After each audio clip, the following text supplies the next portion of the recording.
Shambhavi. Hope you all are doing well. Welcome to this new course of NumPy Library for Data Science. So basically in this course we are going to cover that what is NumPy Library. We are going to see the differences between the list and NumPy list and array. Actually they both look the same, right? So we are just going to see the difference. After that we'll be moving one by one towards all the functions of NumPy arrays, and we'll be seeing all of the functions acting upon some array, some n dimensions array, and we have a lot of stuff to do in this course, right? So in this video let me start up with the NumPy, that what is actually the NumPy library, what it is used for, how to install that onto our devices, right? So let's begin up here. So first of all, let me just quickly write out the name for the library that we are going to discuss today, and that one is here, which is NumPy library. So I would just recommend all of you to make your own notes, okay? That will be very beneficial for you to revise at the whenever you just want to go to somewhere, some interview somewhere like this, it will be very beneficial for you to revise up the things.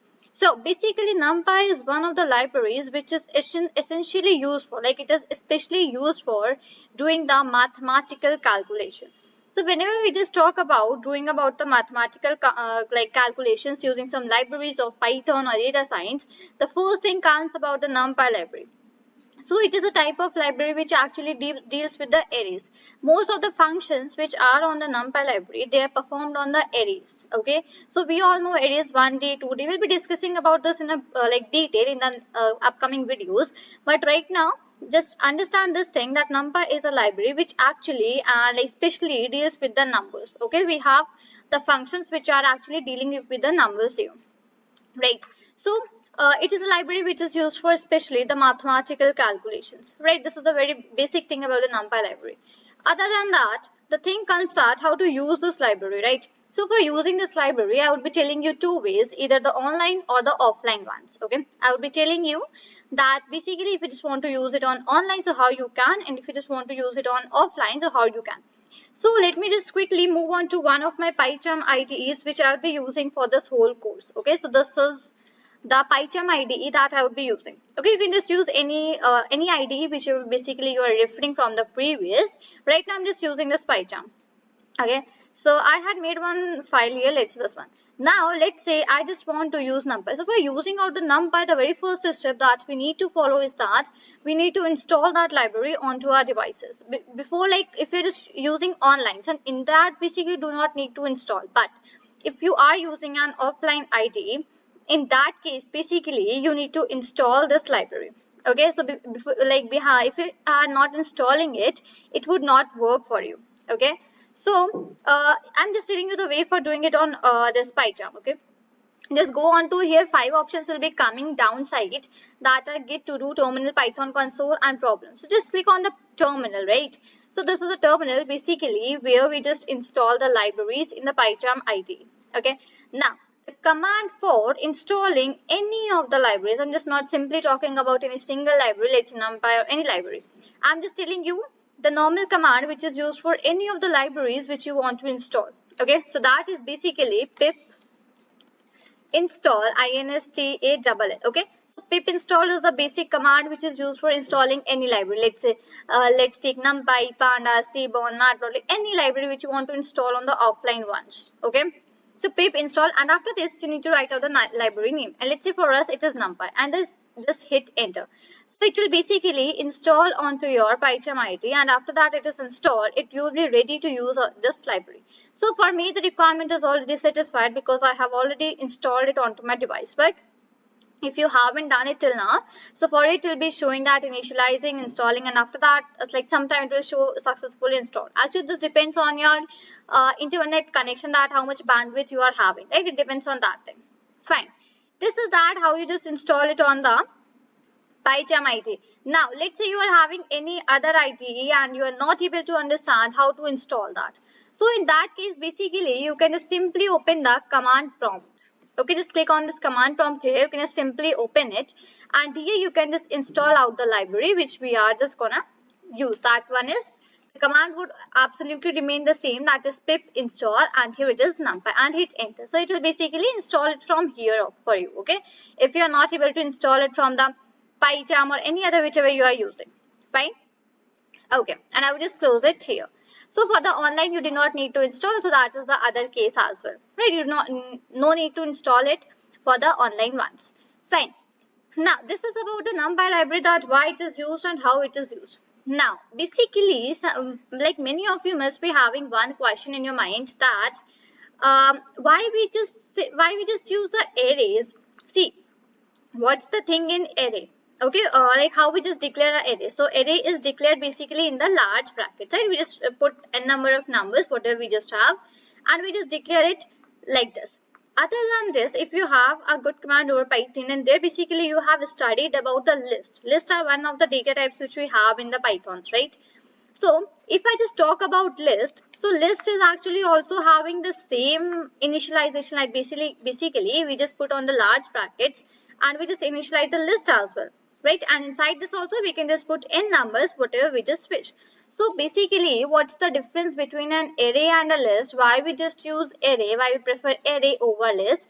What are the differences? What are the similarities? And all that things, like basically, what's the idea of only and only using, like why we just prefer using array every time instead of the list, right? Many of you must be having this question, and if you're not having, then this question is from my side to you, that basically why we solve out this list, why we just only and only take arrays, why do not we take the list when we just want to use out the NumPy library, right? So basically I'll be ending this lecture at this question only, and will be giving you the answer in the next video. So basically till the time, I always prefer array over list, right? Why we just use arrays in the NumPy libraries instead of list, right? So I hope that you have found out the answer till now. So it's my turn to give you the absolute and the correct answers for this question which I have taken in the last video. So just 1 second, here we go. So it's NumPy library, array and list. We're discussing about this thing, right? Let me just first of all put on the heading that is list versus and its array. List versus array, right? Now I'll be letting you know about that. Basically, first of all, what is the similarity between the list and array? This is the very first thing that we are going to discuss. So I would be just writing here similarities. Okay, what are the similarities between both of them? So just 1 second, just let me quickly take another color and start up here. And okay, so the similarity comes that the first similarity is that they both store data, right? Both store data. Yes, we had seen even this thing in the previous video. I just told you this thing previous video as well, that basically the use of NumPy is to store some numbers, like they are basically initialized using the large brackets, right? And the same is for the list. So for the list also they are initialized using large bracket. And basically the work of this is to save some data, store some data. So this is the similarity which comes between the NumPy and the list. Moving towards the second one, they both are mutable. Now basically let me just tell you a little bit that what is mutable actually. So mutables, you can just say that can change. Mutable actually refers that can change. So if you have like heard about the list, so in that case list are mutable. That is like as soon as we have declared the list, after that we can just modify the list. Modify in the sense that if we just want to delete any element, we can delete. If we just want to add on any element, we can just add on, and all of these functions we can just perform on the list. And even in arrays also we can just perform all of these functions, that are if you just want to add something you can add, if you just want to delete something you can delete, you can reshape, you can resize. So basically there are predefined functions for doing all of these things in arrays as well. So that is why the similarity is that both are mutable. So in that case basically both can change, both can be modified after they are declared, right? This is called actually what is mutable. Moving towards the third. So basically third one says that they can be, let me close this one, they can be indexed. Okay, they can be indexed.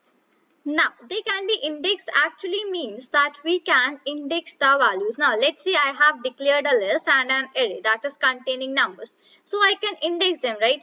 Let's say 0, then 1, then 2, then 3, then 4. I can just index them like this, right? This is the whole idea, that they can be indexed, that I can just provide them a particular position to all of these which I am having, right?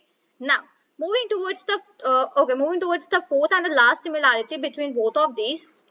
So that comes that we can just perform some slicing operations. Now, what does this actually slicing mean? Slicing means that obtaining a subpart of your list or array or whatever the data you have taken. Okay, let's say I have taken a list and an array that are containing 5 numbers in that.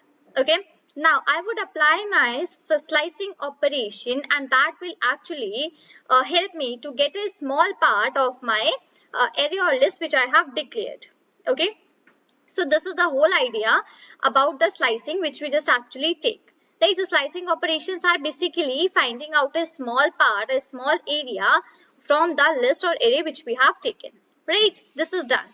Now, basically, other than these are the 4 similarities which we have between the list and array. Okay, I would just come down now. I would just come down a little bit here. And let me take a new color and let me start with the differences. That basically, what is the differences? Okay. So now I'll be defining the differences between the list and an array. Okay. So again, that same color, fine. So the first difference is that they have different data types. Okay. Let me just write it in this way. Different data types. Now, what do I just actually mean from different data types?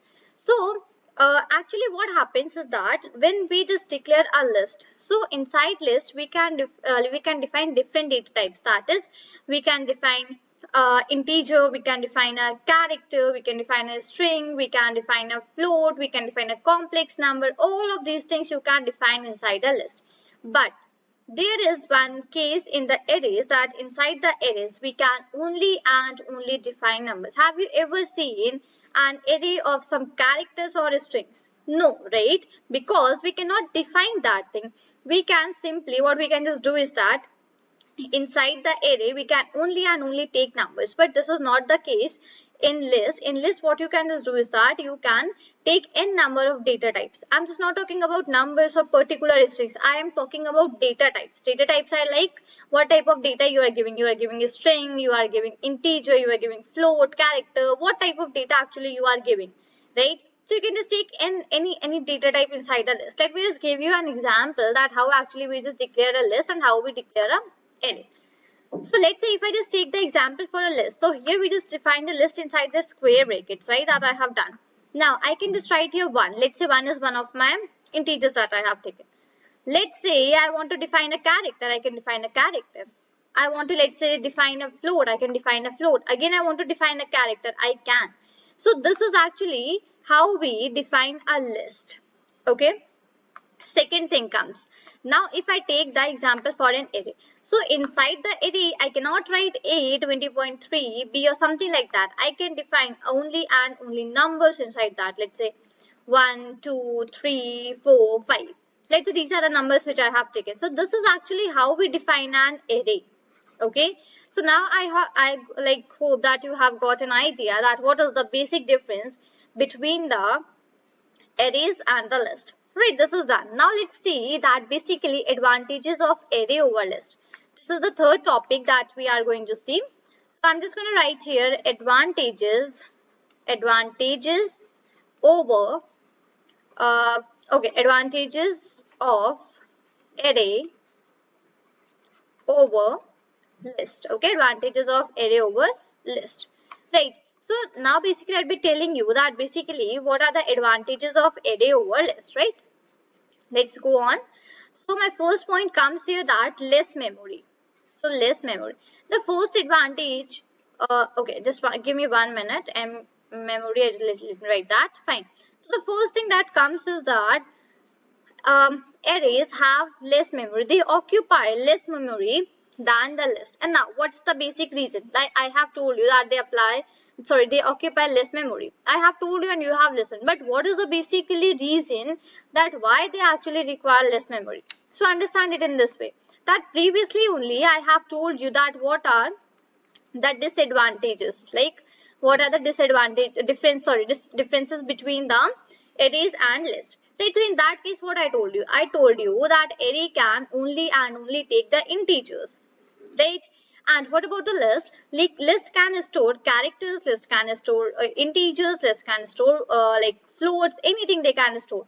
So in that case, when array is storing only and only integers, and at the same point when list is storing different data types, so in that case basically array would be occupying the less memory, right? Because we have only one single data type inside the array, right?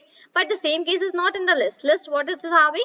List is having many number of data types into it, right? Which basically makes it occupy more space than the arrays. Fine. So this is the main difference. So this is the main advantage of array over list, that basically they occupy less memory, right? Moving towards the second thing. Now basically second thing is fast. Now this is obvious, the same reason becomes here also, that if I'm just using simple one data type instead of many data types, so it would be fast. That is the thing. And moving towards the third, and yes, it is convenient to use, actually convenient to use. Why convenient to use? Basically because we have already seen about the arrays, like we just have dealt with 1D 2D arrays in our like schools or in our colleges, like. So in that case basically we are easy to understand about the arrays, we are basically easy to apply the operations on arrays, so that is basically convenient to use. Right. So now I hope that you have a fair and a clear idea in your mind that basically how to, like, what are the advantages of array over list, what are the similarities in list and array, what is the difference between the list and array. Right. So as we had already discussed about the list and array similarities, differences, why we prefer list over arrays, why we prefer arrays over list. So now it's the time to go deeply inside into the topic, that is arrays, right? Now I will be properly focusing upon only and only arrays. So let me just put on that heading here. And first let's start with the definition, that actually what is an array. Okay, what is an array? So an array is basically a collection. Okay, array is a collection of elements. Okay, it is a collection of elements. Now the definition does not stop here. So array is a collection of elements of same type. Okay, of same type. This thing I have even told you when we were discussing about the list. So in that case I just told you that what actually array contains. So actually array contains only and only integers or floats, right? It basically only contains numbers. So it is basically a collection of elements of same type, right? This is about the array. Now basically what are the ways that we can have for defining the arrays, like basically what are the types which can be used for creating the arrays. Okay, so I will be writing here that there are basically two ways. Okay, there are two ways to create an array, right? We will be discussing about both of the ways right now. Okay, I'll be just branching it like this. Right. So my first way goes that basically you can simply use the array module. Okay, you can simply writing simply using array module. So the first thing goes that you can just simply use the array module and you can just declare an array. Second thing goes that using NumPy library. Second thing is that you can just use the NumPy library and declare the array. So these are the two ways which you can use for creating an array. So first one goes like you can use an array module for creating an array, and second thing goes that you can simply use on NumPy library for using and for creating the arrays, right? Now I will be moving towards the types of array that we'll be seeing here, right? So focusedly I will be discussing about I would be discussing about the 1D arrays and the 2D arrays. So 1D array, okay, this is basically my one-dimensional array that is basically having only single dimension. Okay. Now how to basically declare the 1D arrays, how to initialize the 1D arrays, so I will be letting you know. So as mentioned and as you all also know that basically arrays are always defined inside the large brackets, right? So there is no need to tell this thing again and again that we define the arrays inside the large brackets. So I just make this large brackets and let's say I just write 1, 2, 3, 4 and 5. Let's say these numbers. So this is actually how we declare a 1D array, that is a one-dimensional array that is basically having one dimension only, and here we have one dimension, that is only and only row.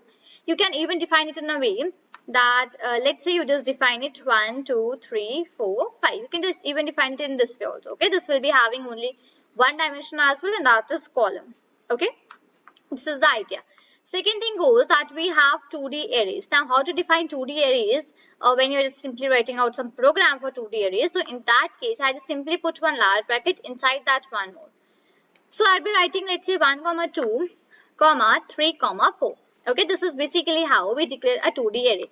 And basically, when you're just going to run this, like I'm just not running any program right now, but if you're just going to write any, storing this thing any variable and then printing that, so it will be giving you the output like 1, 2, 3, and 4. You'll be getting an output like this. So this is basically how a 2D array looks like, right? It has basically n number of rows and n number of columns, right? So this is how we just declare the 1D arrays and 2D arrays. So here I haven't like taken any particular variable and worked upon that. I simply told you how to initialize the 1D and the 2D arrays, and it's at some point you'll be seeing the multi-dimensions array as well. Okay, at some point you'll be seeing that.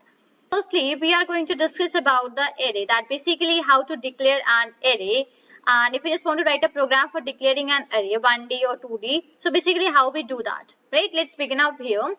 So as this topic, this array, we are just going to use it the NumPy libraries. So whenever we just want to use any particular library, let's say it's NumPy, even just I'm talking about any random library as well. Let's say you just take any pandas or a matplotlib, seaborn, any library. When you just want to use that library, so the first thing that you do is here we just import that particular library onto the file in which you are working, right? So here what I'll be doing is that I'll be importing my NumPy library.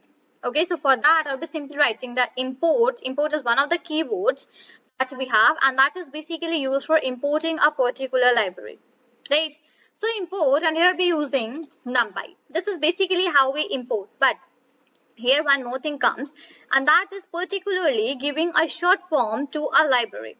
Now basically what's the use of giving that short form to a library? That let's say this NumPy is a large name. If I just give it a short form, let's say NP. So wherever I just want to use my NumPy library, instead of writing this whole NumPy, I can simply write NP, and that will actually work for me, and that will actually refer to my NumPy library as well. Okay, so in that case I'm just going to write import NumPy as NP. Right, this is actually how we declare, how we import a library, and even just give a short form to that particular library. Right, I'm just hoping that you are just listening to me very carefully and even just writing all the programs, all the things, making all the notes properly. Right, so it's the time for coding, so just open your IDEs and start writing the codes with me. Right, now actually in NumPy library we have a function that is help. That's actually that HELP, right? Help. That is a very useful function, right? Now how it is useful, so as you just write help and inside that you just write any function, now that will actually give you the whole idea that what actually that function does and what are the things, what it returns, what are the parameters. But there is some exceptions that this help function do not apply on all of the functions which we have, but it usually applies on many of them. Okay, I would be letting you know that on which it applies, on which it not applies, how to use that and all of that things. So I would be just using that help function first of all here. Now, instead of using the whole NumPy word, I could simply use NP, right? And today we are going to see the array function, right? So in that case, I simply wrote np.array, and that I had wrote inside the help function. So if you are just on the PyCharm IDE and if you just want to run any program, so what you just do the right click. So as soon as you do, you just get an option under the generate to run your file. Okay, run, and after that your file name. Just click on that, and here in the downside on the console, you'll be getting your whole output. Now just let me zoom in and go above and show you that what it has actually given me as an answer. Fine, let me even just increase this all. Okay, so help on built-in function array in module NumPy, so it is giving me array. Now these are the parameters which you can pass inside the array function. That is your object, your data type, your copy, your order, your sub OK, and NDMN. Okay, these are the parameters which you can pass. And after that, you can just create an array. So even it is here giving all the details that what does this function does, what does the parameter does, what to pass here. So it is giving me object, it is array like. An array, any object exposing to the array interface of an object whose array method returns an array or any sequence, right? So here inside the object, you can just pass on any array. Data type you can just pass copy. Okay, these are many things which you can just pass on, okay? After this, basically there are some orders which we have. So I will not be discussing that orders right now, because in NumPy we have a specific function for that I'll be taking after some time. Okay, after some time I'll be taking. So yeah, and basically what it actually returns. Now this is the one more interesting thing that we can just check out from this help function. It basically gives me an output as an ND array, an array object satisfying the specified requirements, right? This is done, and I will just come down here, and there are many things, like there are some even examples as well which you can just follow out. Okay, so from this even you can just have a a read of this, and you'll be getting to know more and more about the arrays. Okay, calm down. I will just now be commenting this help one, and now just come on to the next line here, and let's say I just want to declare my very first array. I just want to make a one dimension array. So how will I be doing that? Let's say I just take a variable, let's say that is a for me. Okay, so if you just want to declare an array, you would simply write np.array, np.array. Okay, and into the bracket you will just put the brackets. After that you will be using the large brackets and declaring your array. Let's say 1 2 3 4 5. Okay, let's say 1 2 3 4 5, right? This is how you declare an array. And if you just want to print your array which you have declared here right now, so what you do, you simply write out the print statement here. Okay, let me go the site, print, and then you simply write on here a. Run it. So basically after running it, you will be getting your required output, and that is 1 2 3 4 5, your one dimension array which we have declared above. Okay, this is how actually one dimension array looks like, right? Coming on to the next line, I would be declaring a 2D array as well. So b is equal to, that would be, I would again be writing np dot, okay, that is np dot array, and into the bracket I would be writing, let's say here 1 comma 2 comma, and here would be what, 3 comma 4. Okay, and I would simply be printing here as b. Fine. Okay, let me just comment out this statement so that it does not run right now. Absolutely. So here I'm just getting my 2D array, that is 1 2 3 4, right? I'm just getting that thing, right? This is actually how we declare the arrays. This is actually how we declare 1D array. This is how we actually declare 2D arrays in NumPy. Fine. Moving towards the next thing which we have here, I'll be commenting this line as well. Right here. Now basically what I would be just doing is that, let's say I want to specify a particular data type. Okay, let's take a simple case here. Let's say I've defined a one dimension array. Okay, I've defined a one dimension array, and I just want that one dimension array to basically come into the complex form. Complex form, we all know that I plus j, right? AI plus bj, let's say. So this is a complex form. I want my array to come into the complex form, and I have declared a single 1D array. So how to do that, right? So first of all, I would be declaring one of my array. Let's say I've just taken np dot, and that is array. Okay, and in the bracket, let's say I just wrote okay, just 1 second. Right, let's say I just wrote 7, 8, 9, 6. Okay, let's say this is the thing which I have just written here. I want it to be into the complex form. Put a comma here, and with the putting of the semicolons, these are inverted commas, just write here that you want the complex form. Okay, and I would just print out my C here. Okay, I will just print out my C, and now if I just run it here and just have an output, that what it is giving. It is giving me 7 plus 0j, and then it is basically giving me 8 plus 0j, 9 plus 0j, and 6 plus 0j, right? So this is the complex form which actually comes. Absolutely right. So this is how you can just print a particular array into any particular data type, into any particular form, whichever you just want, right? Let me quickly summarize that what we have discussed. So we have discussed first of all how to import the NumPy library and give it a short form. So for that it was NumPy, import NumPy as NP. Then we had seen that what's the use of the help function, how you can just get the all of the things that basically what the np.array does. So with that basically we had taken out the help function. So we had seen many things regarding the np.arrays, right?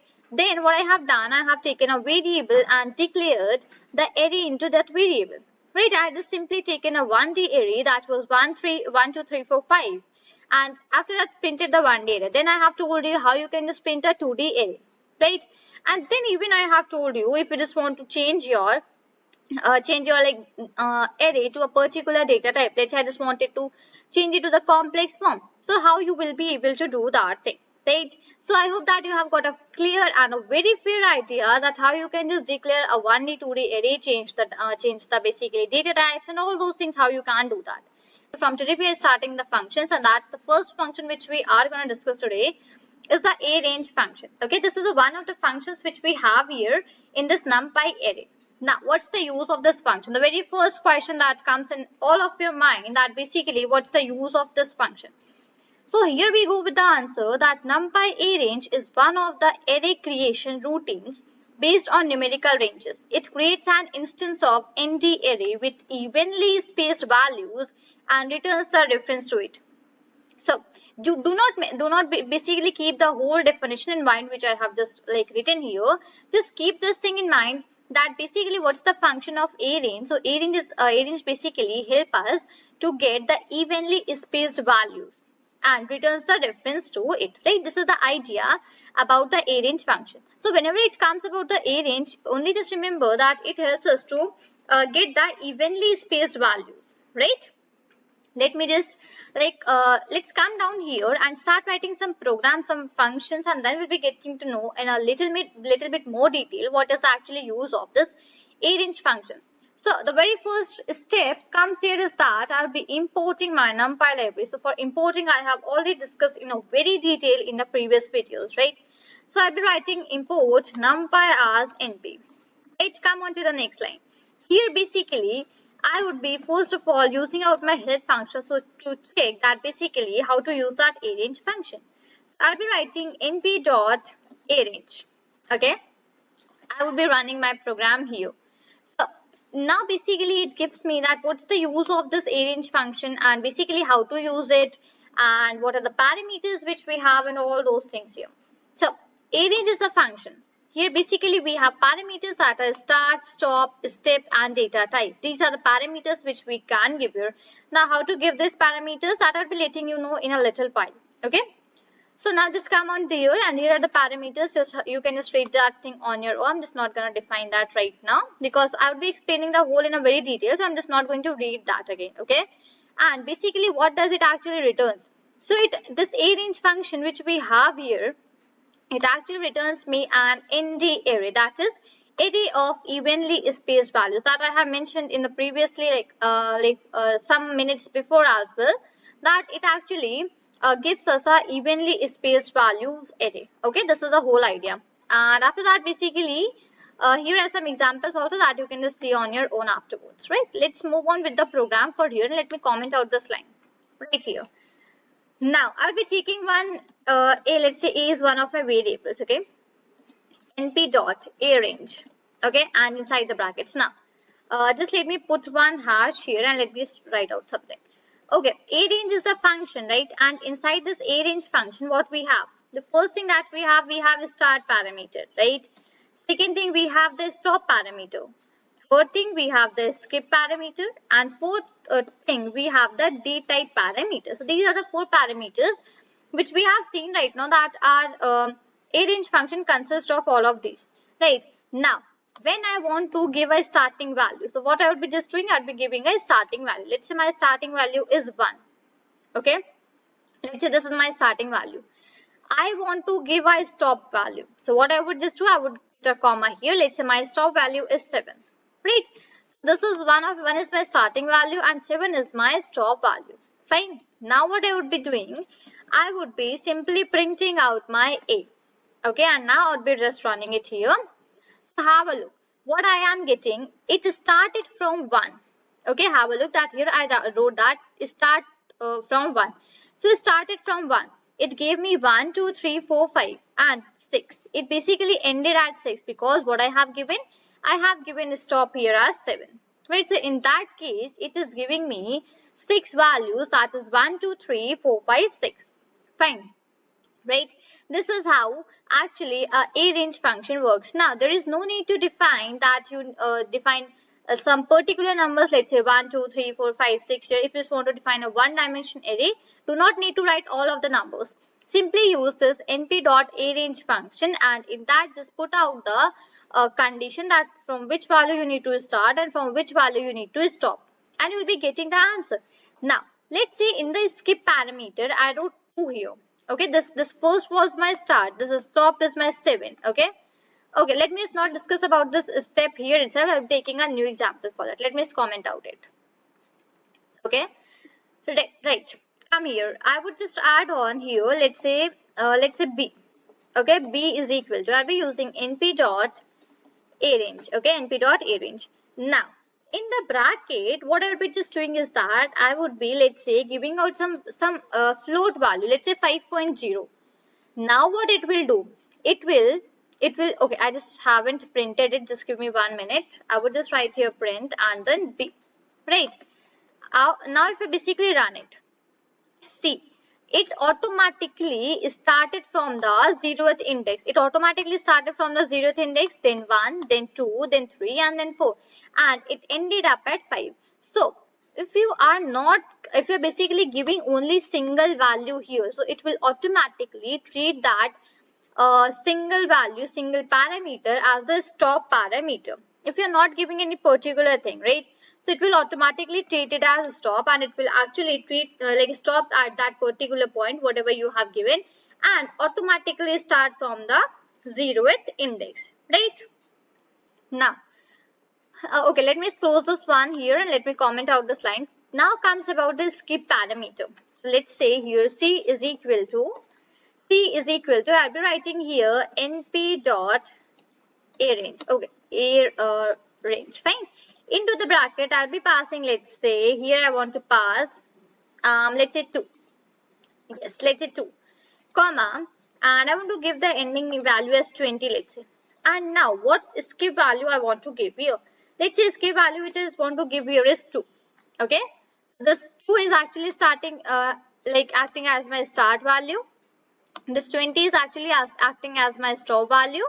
And this 2 is actually acting as a skip. Okay, and now what I would be just doing is that I'll be simply using out my print statement and then the C, right? And now I would be running it here. So yes, have a look that basically now I just got all the terms from 2 till 20 with an interval of 2 numbers. Like I just first got 2, then I got 4, then I got 6, then I got 8, 10, 12, 14, 16, 18. Right? So in this type of interval, I just got the numbers, right? So in that case, I just wrote here 2. So because of that, I just got the answer like this, right? Instead of 2, if I just wrote here 1. Now if I just again try to run it, then have a look that I will be getting my whole array, that is 1, 2, 3, 4, 5 and up to n, right?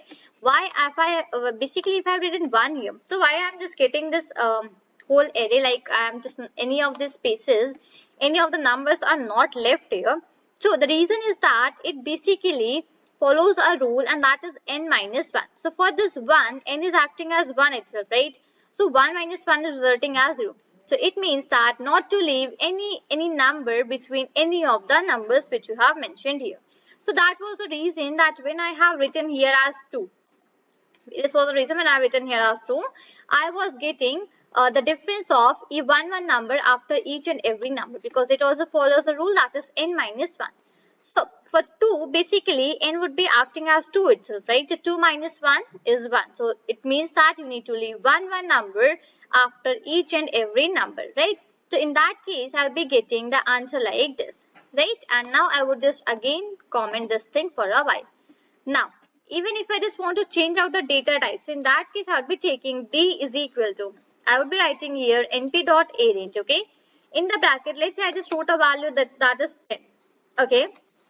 I just mentioned the data type. Let's say now I just want it to be complex, okay? Complex is the data type which I just wanted. So I would simply print out my D here.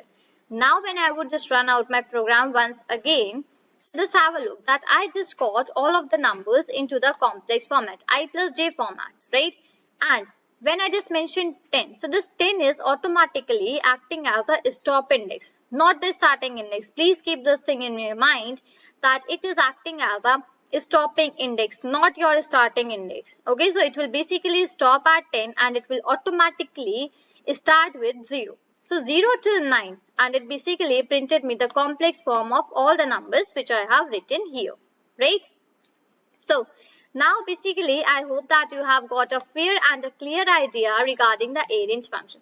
Now just read out that it creates an instance of ND array with evenly spaced values and returns the reference to it. Right now, I hope that you have a clear idea that basically what is the use of this arrange function, how to use this arrange function, what to apply, what not to apply, what are the parameters in this arrange function. Right, so we'll be going to see the use of ones, zeros, and empty. These three functions in the NumPy library. Right, we had already seen that how to declare a NumPy array. Right, we had already seen this. Other than that, we had even seen one more function, that was arrange. Now today is basically the turn for seeing the zeros, ones, and empty function. So without I just do not want to quickly move on to the coding. Before that, I would just want to explain you that actually what are the use of these functions, that they come into this programming language and we just use them whenever we just want. Right. So let's start up with a zeros function. So understand it in a way that a numpy.zeros function returns a new array of given shape and type with zeros. So whenever you just want an array, let's say you want an array, you want to do some functions with an array, in that basically you what you just want is that all the numbers whichever you are having, they all should be zeros only. Okay, so in that case basically the zeros function is used. So the work for the numpy zeros function is that it will give you a new array of whatever shape you just want, whatever type you just want, but what with the condition that each and every number will be filled out with the zeros only. Right, this is the actually use of zeros function which we have in the numpy arrays. Moving towards the function which is ones. Now understand for the ones that basically it returns a new array of given shape and data type where the element value is set to 1. So ones is a function that will actually return you a new array that will be having only and only numbers which are 1. Right, so zeros and ones are actually a little bit same to each other, only differences regarding the numbers that will be coming inside the list. So in zeros, all the numbers, all the spaces, all the rows and columns whichever you will be having, that will be filled up with the zeros, right? And same for the ones, that all the rows and columns will be filled up with the ones in the ones function whenever you just use it. Right, you can just set the shape according to you, you can just set the data type according to you. Only one condition applies, that is all the elements, okay, all the elements of that set will be will be 1. Okay, right, so these both are discussed. Moving towards the next. Now even we have another function which is the empty function. Now what's the use of this empty function? So it actually also returns a new array with a given shape and type, but it will basically have some random values. It do not have any fixed 1 value, or basically it do not have any fixed 0 values. It basically returns a new array and that will actually be having some random values. Okay, this is the whole idea regarding these three functions in the NumPy library. Now let's move towards the coding and let's code a little bit and see that how these functions work, how to use out these functions, what are the things do we have in these functions. Right, so get started with your PyCharm IDEs for now. So very first thing, whenever I just want to use in library, see, these are all the functions which come under the NumPy library. Right, so I just want to firstly use out my NumPy library. So for that, what I'll be just doing is that I'll be importing that particular library. So import NumPy as np. This goes here. Right, now next thing I will be using out my help function. So I have to check first of all my zeros function, np.zeros. Okay, I would just run out my program here. Let's run it. Fine. So let me just increase the size and let me go like this here. Fine. Now basically it is saying me that the zeros function which you have here, it basically have the shape, data type and the order. Okay, so basically what does it returns to us? It returns a new array of given shape and type filled with zeros. As I mentioned that whatever the elements will be inside that array, that will be filled up with zeros and zeros only, right? Other than these are parameters which you can just read out on your own. And what it returns the array of zeros with given shape, data type and order. You can just also look at these and you can just look at the examples as well, right? So now I would just close the output for a while here and I would just start writing my program which I just wanted to show you all, right? Okay, just 1 second, let me just remove this one right here. Now I would be taking, let's say A is one of my variables which I have taken here, right? After that, I just want that np dot zeros. Now, inside this np dot zeros, I'll be writing the number that basically how many elements will be inside the array. Okay, and I would just simply print out my a here, the variable in which I have written that how many zeros actually I want.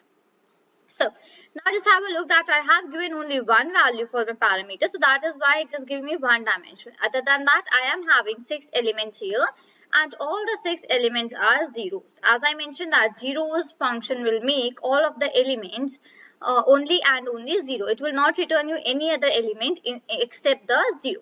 Right? So here it is about the zeros function. Now let me just quickly comment out both of these lines. Now let's move towards the another example. Let's say I took a variable that is b is equal to. Here I use np dot zeros, let's say. Okay. In the bracket, let's say I just wrote 4. And I just want a particular data type, let's say. Okay. My data type is, let's say, integer, int. Okay. Let's say I just want this data type. And I would simply print out the b here, right? And I would just now run out my program. That will basically, now have a look that I just mentioned 4. So in that case, I'm just getting 4 zeros here.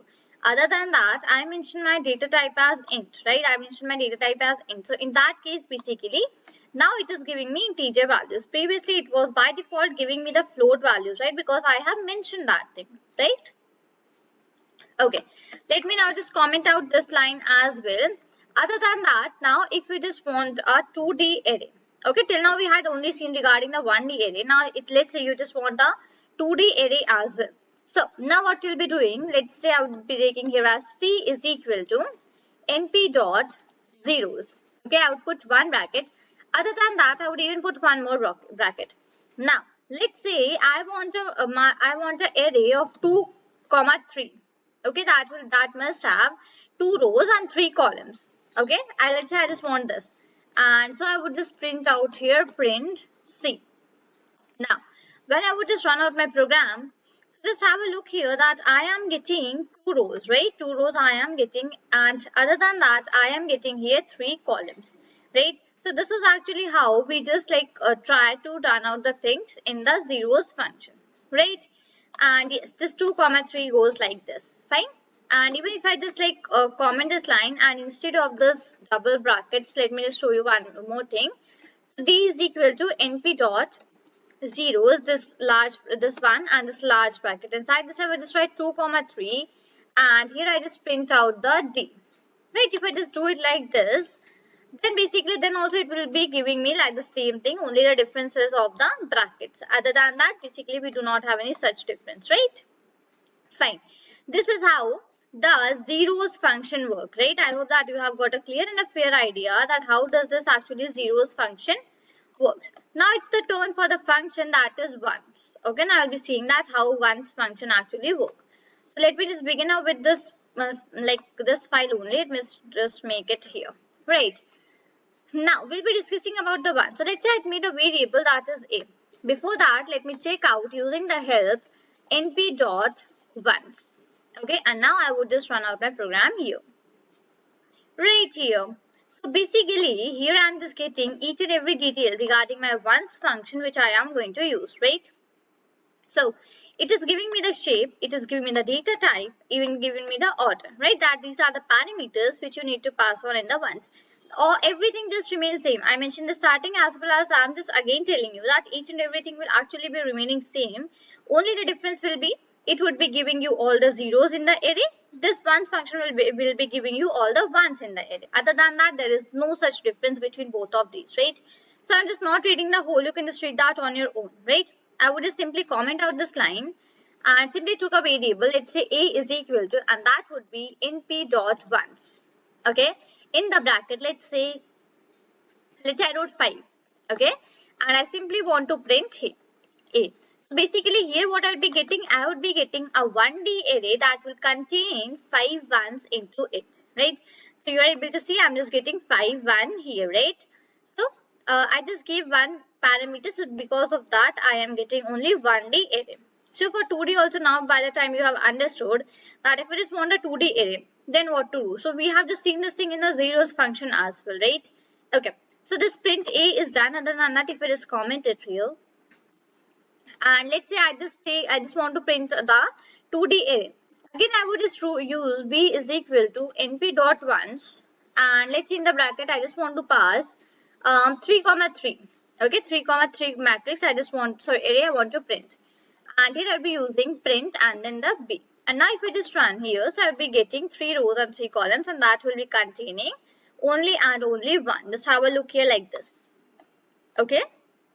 So this is the idea how you can just use out this once function. Even if you just want to apply some particular data type, so I would just put a comma here and I would just write d type is equal to integer.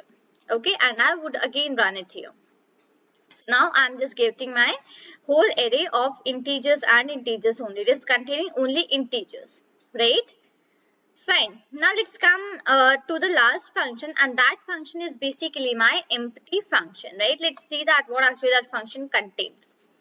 So again, I would just simply write help, and in that I would be writing np dot empty. This one, right? I would just remove the bracket. No use of that. Fine. So basically what it is actually giving me, just telling me that you have the parameters with a shape, data type, float and order, right? And what does it actually returns? It returns a new array of given shape and type without initializing entries, right? So you can just have a look over the examples and write-up which is there. For the time, I would just explain you the clear example that what actually it does. Okay, just 1 second, and let me just comment this line right here. So let's say I just took a variable a and I just wrote np dot, and that is basically empty. Okay, into the bracket I just wrote, let's say 6, right? And I would just print out a here, int a, and I would just run this program here for a while. Now just have a look that I am getting some random values here, right? This was actually the use of the empty function which I had told you in the starting. Let me show you that thing where I had written. So here it goes that empty function returns a new array of given shape and type with random values, right? This was the thing which I have mentioned here, that it basically returns you, it will return you a new array of a given shape, whatever you just mentioned, but it will be some random values. And here you're able to see that yes, it is some random values. Let's say it is 6.23, then 1.42, 1.39, 1.11, 4.84, something, many values, right? So it is basically how this empty function actually works, right? Now what I would be just doing is that I would be telling you regarding the 2D array as well. So b is equal to, I'll be writing np dot empty, and this is round brackets, then the square, and let's say if I just wrote 2 comma 2, that is my 2 cross 2 array, right? And I would even initialize a particular data type. Let's say that is integer for me. I just want to print the integer array. And inside the print statement, I would simply write out the b here. Now let me just quickly run it once again here. So yes, here you are able to see some random value array, and it is basically having some like integers. Instead of the float, it is having integers, right? So that is because I have given a data type is equal to integer. And I have particularly mentioned 2 cross 2. So because of that, here I am getting 2 rows and 2 columns, right? So this is basically how ones, zeros and empty function actually works, right? I hope I made this thing very clear to you that what is the use of these functions, why are these functions used, and how to use these functions in the NumPy library. Now today we are going to say about the linspace function. This is another function which comes under the NumPy library. So this is also a function which is basically acted upon the arrays, and we just like try to apply this function on the arrays for making it more useful and all that things. So before like seeing that how to write the code, what does it actually like how to write the thing, how to declare and all that things, let's firstly move on to the use of this function. Let's see that basically why this function is actually used, right? So let's begin up here. So it says, the definition which I have written, it says that linspace function returns evenly spaced numbers over a specified interval. So basically, let's say basically you want a evenly spaced numbers. Okay, let's say basically we have given a particular interval, and in that interval itself you just want to put evenly spaced numbers, like, okay. So in that case basically we just use out this linspace function. This is the use of linspace function which we actually do here, right? So basically, maybe it must not be very much clear to you that what I just meant from return evenly spaced numbers, but as soon as I'm just going to write the program for it, then you'll be getting a more clear and a more fair idea that what I just meant from this word, which is evenly spaced numbers. Right, let's move on with the things for you. So I just mentioned that this is a function which comes under the NumPy library. Okay, so for that, basically what I just need to do is that very first thing I need to import my NumPy library. Correct? So import, I'll be writing here NumPy as NP. I've just imported my NumPy library and it's been given to very short form, which is NP. After that, I just simply wanted to use my help function for the very first so that I can just get an idea that what is this actually used for. So help np.lin space, okay, and I would just run out my program here. So basically it will give me all the information regarding the function here, and here we have it, right? So the parameters which we have in the linspace function are start, stop, num, endpoint, rate step, dtype, and the access. Right? These are all the parameters which we have in the linspace function. Now, basically what it returns us evenly spaced numbers over a specified interval. Right? So interval can be given in the start and stop parameters. Right? Now, let's come down here and have a look about the parameters which we have here. So start, array like the starting value of the sequence, and stop will be the ending value of the sequence, as I mentioned that same thing, right? Other than that, basically these are all the things which you can just read that on your own. Yeah, what does it actually returns? It actually returns the in the array, right? These are the things which is written here. You can just read that on your own as well. And other than that, basically here are examples which you can just look out afterwards. You just watch out this video. Right, so basically I will be commenting out this help line and moving towards the next line for now. So let's say I took a variable that is a. Okay, let's say a is one of the variables which I have taken. So a is equal to np.lin space. Okay, np.lin space. Now in the bracket I will be giving some start value, I will be giving some stopping value as well. Okay, so let me just write down that. So let's say 1 is my start value. Okay. Other than that, let's say 40 is my stopping value. Okay, and we even have one parameter that is num, right? Let's say in num I just gave it 5 here, right? And I would simply print out the a. Okay, just let me take this line above here, right? I would just run it. Now just have a look at what actually I am getting. Let me just come down from here to here. See, I am getting 1. Okay, after 1 point, I'm getting 10.75, then 20.5, then 30.25, and then 40. So, within a range of 1 till 40, it is giving me 5 numbers. You are able to see that within a range of 1 till 40, it is giving me 5 numbers. So, num is equal to 5. I have written that num is equal to 5, right? So, it is giving me 5 numbers. And what is the main thing about these 5 numbers? That these 5 numbers are equally basically the number which is basically like if you just calculate the gap between these numbers, so it would be the equal for each and every number which you are having.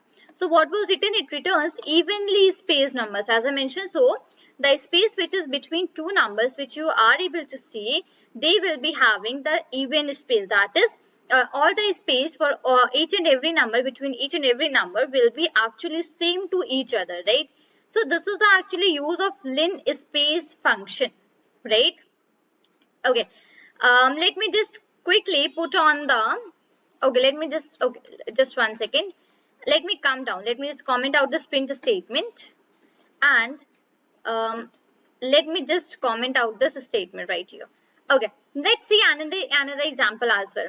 So if I just write, let's say b is equal to, and I just write np dot linspace. Okay, in the bracket, let's say I just gave 1, and let's say my ending value is, let's say 40. Same. Okay, instead of 40, let me take it to 50 right now.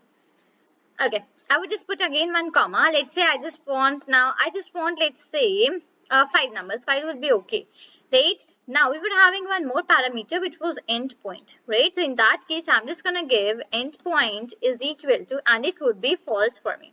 Okay, so endpoint false, that I do not want the endpoint to be included here. Okay, and I would simply print out B here, right? I would just run out my program now. Right here, so basically have a look that what I am just getting here. I am getting again I'm getting 5 values here, right? So num is equal to 5. But what is the case here? The case is that my ending value, which is 50, which is not included here. Why? Because I have written endpoint is equal to false. So in this case, I do not want my endpoint to be included here in this output, in this array which I am getting. Right, I'm just getting 1, then I'm getting 10, then 20, then 40, then 30, then 40. So I am getting evenly spaced values, right? So this is the whole idea behind using this linspace function. I will just again comment this out. Other than that, basically, what do I have? I have data type, D type. Okay, so in that case, let's say I just wrote C is equal to, and I just wrote np dot linspace, right? And into the bracket, let's say I just wrote 1 comma let's say 10, and let's say I just want to give out my data type as integer. Okay, let me just write it out like this, int, right? And I would just print out this C, print, and in the bracket C. And let's say the numbers I would not be giving any numbers right now. Okay, let it be like this is even. Right, so basically what it is printing me all the numbers here into the integer format only, and basically what it is giving me 1 2 3 4 5 6. It is printing me all the numbers at a particular basically at a particular like times. Okay, what I would be just doing here is that, let's say now I just want to give out the num value. Let's say I just gave the num value as 2, right? And now if I just try to run out my program, let me run out my program now. See, basically now what it is giving me, it is giving me 1 comma 10. So okay, so it between this one and this 1 comma 2, basically it is giving me two numbers which are having the equal space between these numbers, and I'm just getting two numbers which are 1 comma 10, and the integer is sorry, the data type is integer, right? Okay, let me just comment out this print statement as well once more here, and now I would be taking the last example for the linspace function with another parameter.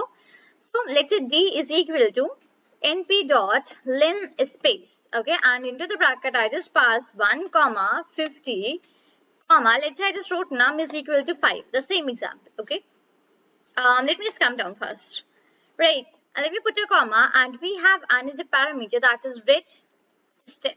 Okay, and I would just make it as true here, let's say, right? And let me just print out D here, and now just let me quickly run out my program for a while. Okay, so basically what do you just say that basically it gave me array, right? And other than that, basically what it gave me, it told me that basically how much space, basically how much equal space this has taken between each and every number. So it has taken 12.25 this much of gap of the numbers after each and every number. So after 1 it has taken 12.25 number gap, and then it printed me 13.25. Again after 13.25 it had taken a 12.25 number gap, and then it is printing me 25.5, and so on like this till 50, right? So this is the whole idea which comes here with the use of linspace function, right? So when I just told you definition for the linspace function, that it returns evenly spaced number over a specified interval. So this is the main use of the linspace function which we have in this NumPy library, right? So I hope I just made this thing very clear to you that how do we just use this linspace function whenever we just want to declare an array and all the things, right? So we'll be seeing two similar functions, like we had seen some similar functions in the zeros and ones, right? Like that only we have two functions which are identity function and the I function. That is, yes, you heard that right, it is I, E-Y-E. Okay, so basically these are the two types of functions which we are going to discuss today. So without diving into the code, let me just quickly explain you that what is the use of identity and what is the use of I function. What are they basically used for in the arrays. Okay, let me just explain you that thing. After that, we'll be moving towards the coding thing. So here comes about the identity function first of all. So identity function return the identity array. Okay, now you all know that what is identity array, right? We had studied all of these things into our schools itself, that we were just like told, okay, that this is the identity array and all those things. Just treat it in a way the identity matrix. Okay, compare it with the matrix as well. So we had seen about the identity matrix, that it was a square and that was having ones onto its diagonals, right? That is the identity matrix. So identity array is also the same thing only. So identity array is a square array with ones on the main diagonal. Okay, the main diagonal which we are having, onto that main diagonal we have ones. So that is actually called as an identity array. Now what is the use of the I function? Okay, so identity function returns you an identity array. That is very much clear, right? Move on to the I function. So basically I function returns a 2D array. Okay, it basically returns a two-dimensional array with ones as a diagonal and zeros elsewhere. Okay, so I is a function. Now basically just have a look over this thing, that I actually works on the 2D arrays only. It basically will return you the 2D array only, right? So it returns a 2D array which have 1 into their diagonal, right, and zeros on all of the other spaces except the diagonal, right? These are the two functions which we are going to discuss today. So I hope I made this thing very clear to you, that what is the use of identity and what is the use of I function. Right, now let's dive into the coding and then see that how to use these functions with the help of the arrays. So the very first step, which I always repeat, and right now I'm again gonna do that thing. So I would be importing my NumPy library first of all, because these are the functions which come into the NumPy library. I'll be using it with the NumPy library. So in that case, it's very important for me to import my NumPy library. If I'm not gonna do that thing, it will basically result me the error. Okay, so make sure to always, whenever you just use any function from any of the library, it's not only for NumPy, I'm just talking about any library, any particular library you are just like dealing with. So make sure to always basically import that library first of all, and then only just use it. Okay, right here. So I'll be writing import NumPy as NP right here. Okay, I would just come on to the next line.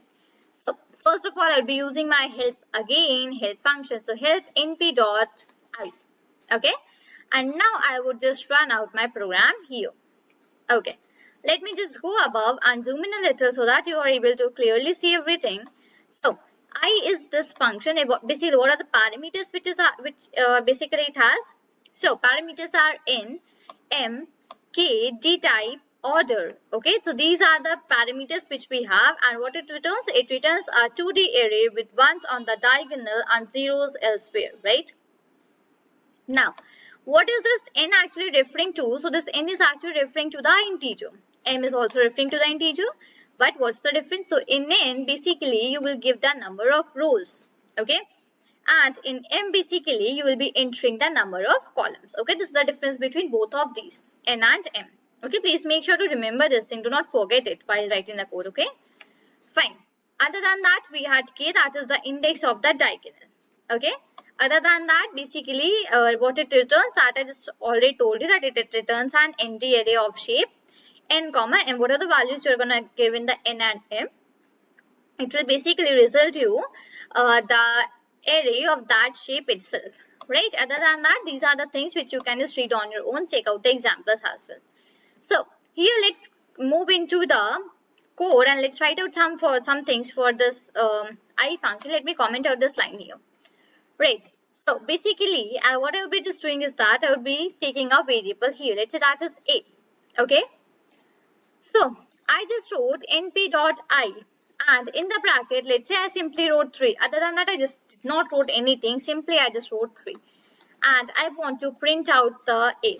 Now when I would just run out my program here, see what I got a 3 cross 3 matrix in which the main diagonal is covered with the number that is 1. Other than that, at each and every place I have the element which is 0, right? And yes, this was the thing which I just mentioned in the very starting regarding the definition of the I function, that what it actually does.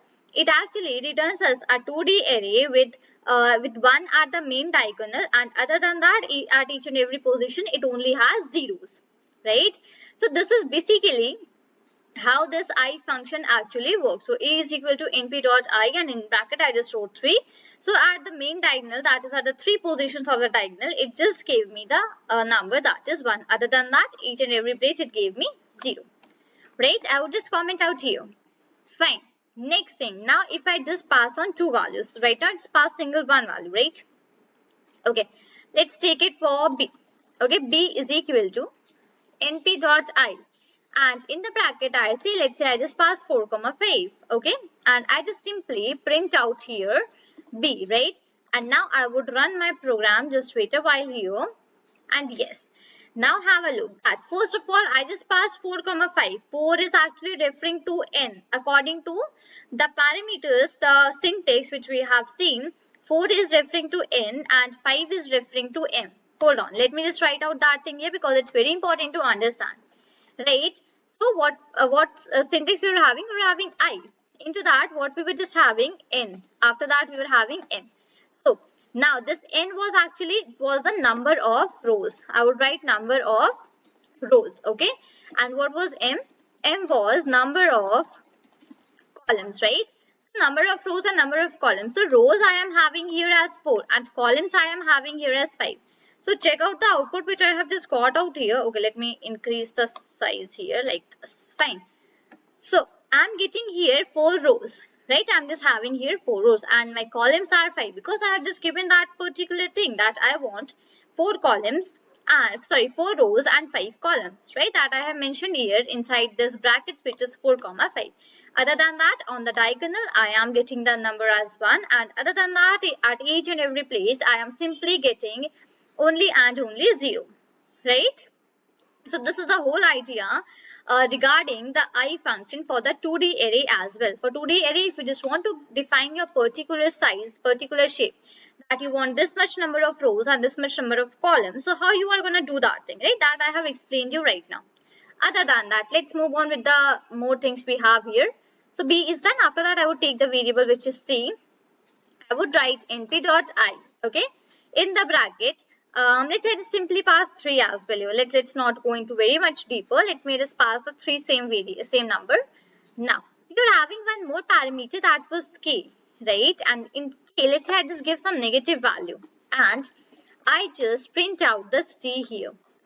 Now, if I run my program, okay. Now, understand this thing very carefully that basically the diagonal was these three, okay, these 3 were diagonal, but in the diagonal I'm not getting the value which is 1. Why? Because I have given the value for k as -1. Now if I am gonna give the value as -1, so basically my diagonal will shift to downside the main diagonal, and if I am going to give the positive value for k, that is k is equal to +1, then basically the value for my 1, that is my diagonal, will shift 1 above the main diagonal, right? You know that what is the main diagonal, right? 0, 0, 1, 1 and 2, 2. These are the places where we have the main diagonal, right? Now, if I just give the value as -1, so it will go downside my main diagonal. And if I just give the positive value for k, it will go above side my diagonal. Right? So this is the whole idea behind giving the values for k. Now if I just remove out this 1, okay, if I remove out the value for minus and I again rerun my program. Now just have a look at my main diagonal, which is 1. Now it has been actually shifted upwards. It has been shifted above the main diagonal because I have given a positive value for the k.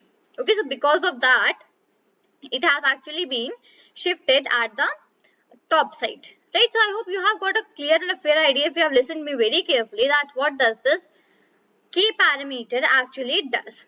Right, I would just comment out this print statement here for a while and let's move on with the another example.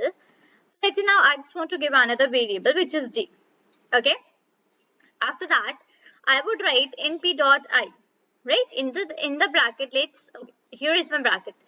Let's say I just pass here 4. Okay, I want to give some value for k as well. So k is equal to 2. and even I just want to give a particular data type. Let's say my data type is integer, okay, and I would just print out my D here, right, and now I would run out the program. So basically, have a look here that what I am getting. First of all, I am just getting 4 rows and 4 columns, right? 4 rows and 4 columns, because I have given the value here as 4. So that will have to automatically print me 4 rows and 4 columns. Other than that, basically, here I have given the value for k is equal to 2. So from a main diagonal, it will shift 2 positions above. Okay, from my main diagonal, listen very carefully, I have given a positive value to k. So from my main diagonal that I am having here, it will shift 2 positions above, right? So that is the reason that I am getting the values for 1 here this place. Okay, now next thing comes, if I give out the negative value, okay, so in that negative value, if I just write -2, so it will shift 2 position downwards my rear diagonal. The rear diagonal, like basically the rear diagonal which we are having here, it will shift 2 position downward from that place. Okay, right. Let me just now close it, and the data type was integer. So in that case, basically I was getting the integer values. Fine. Let me comment out this thing. So this was all about the I function. Now we were having one more function, which is identity function. So identity function is a square array with ones on the main diagonal, right? Let me show you how to use out that identity function. So if I just wrote, okay, if I just write help and I just wrote np.identity, okay, and I would just run it right here.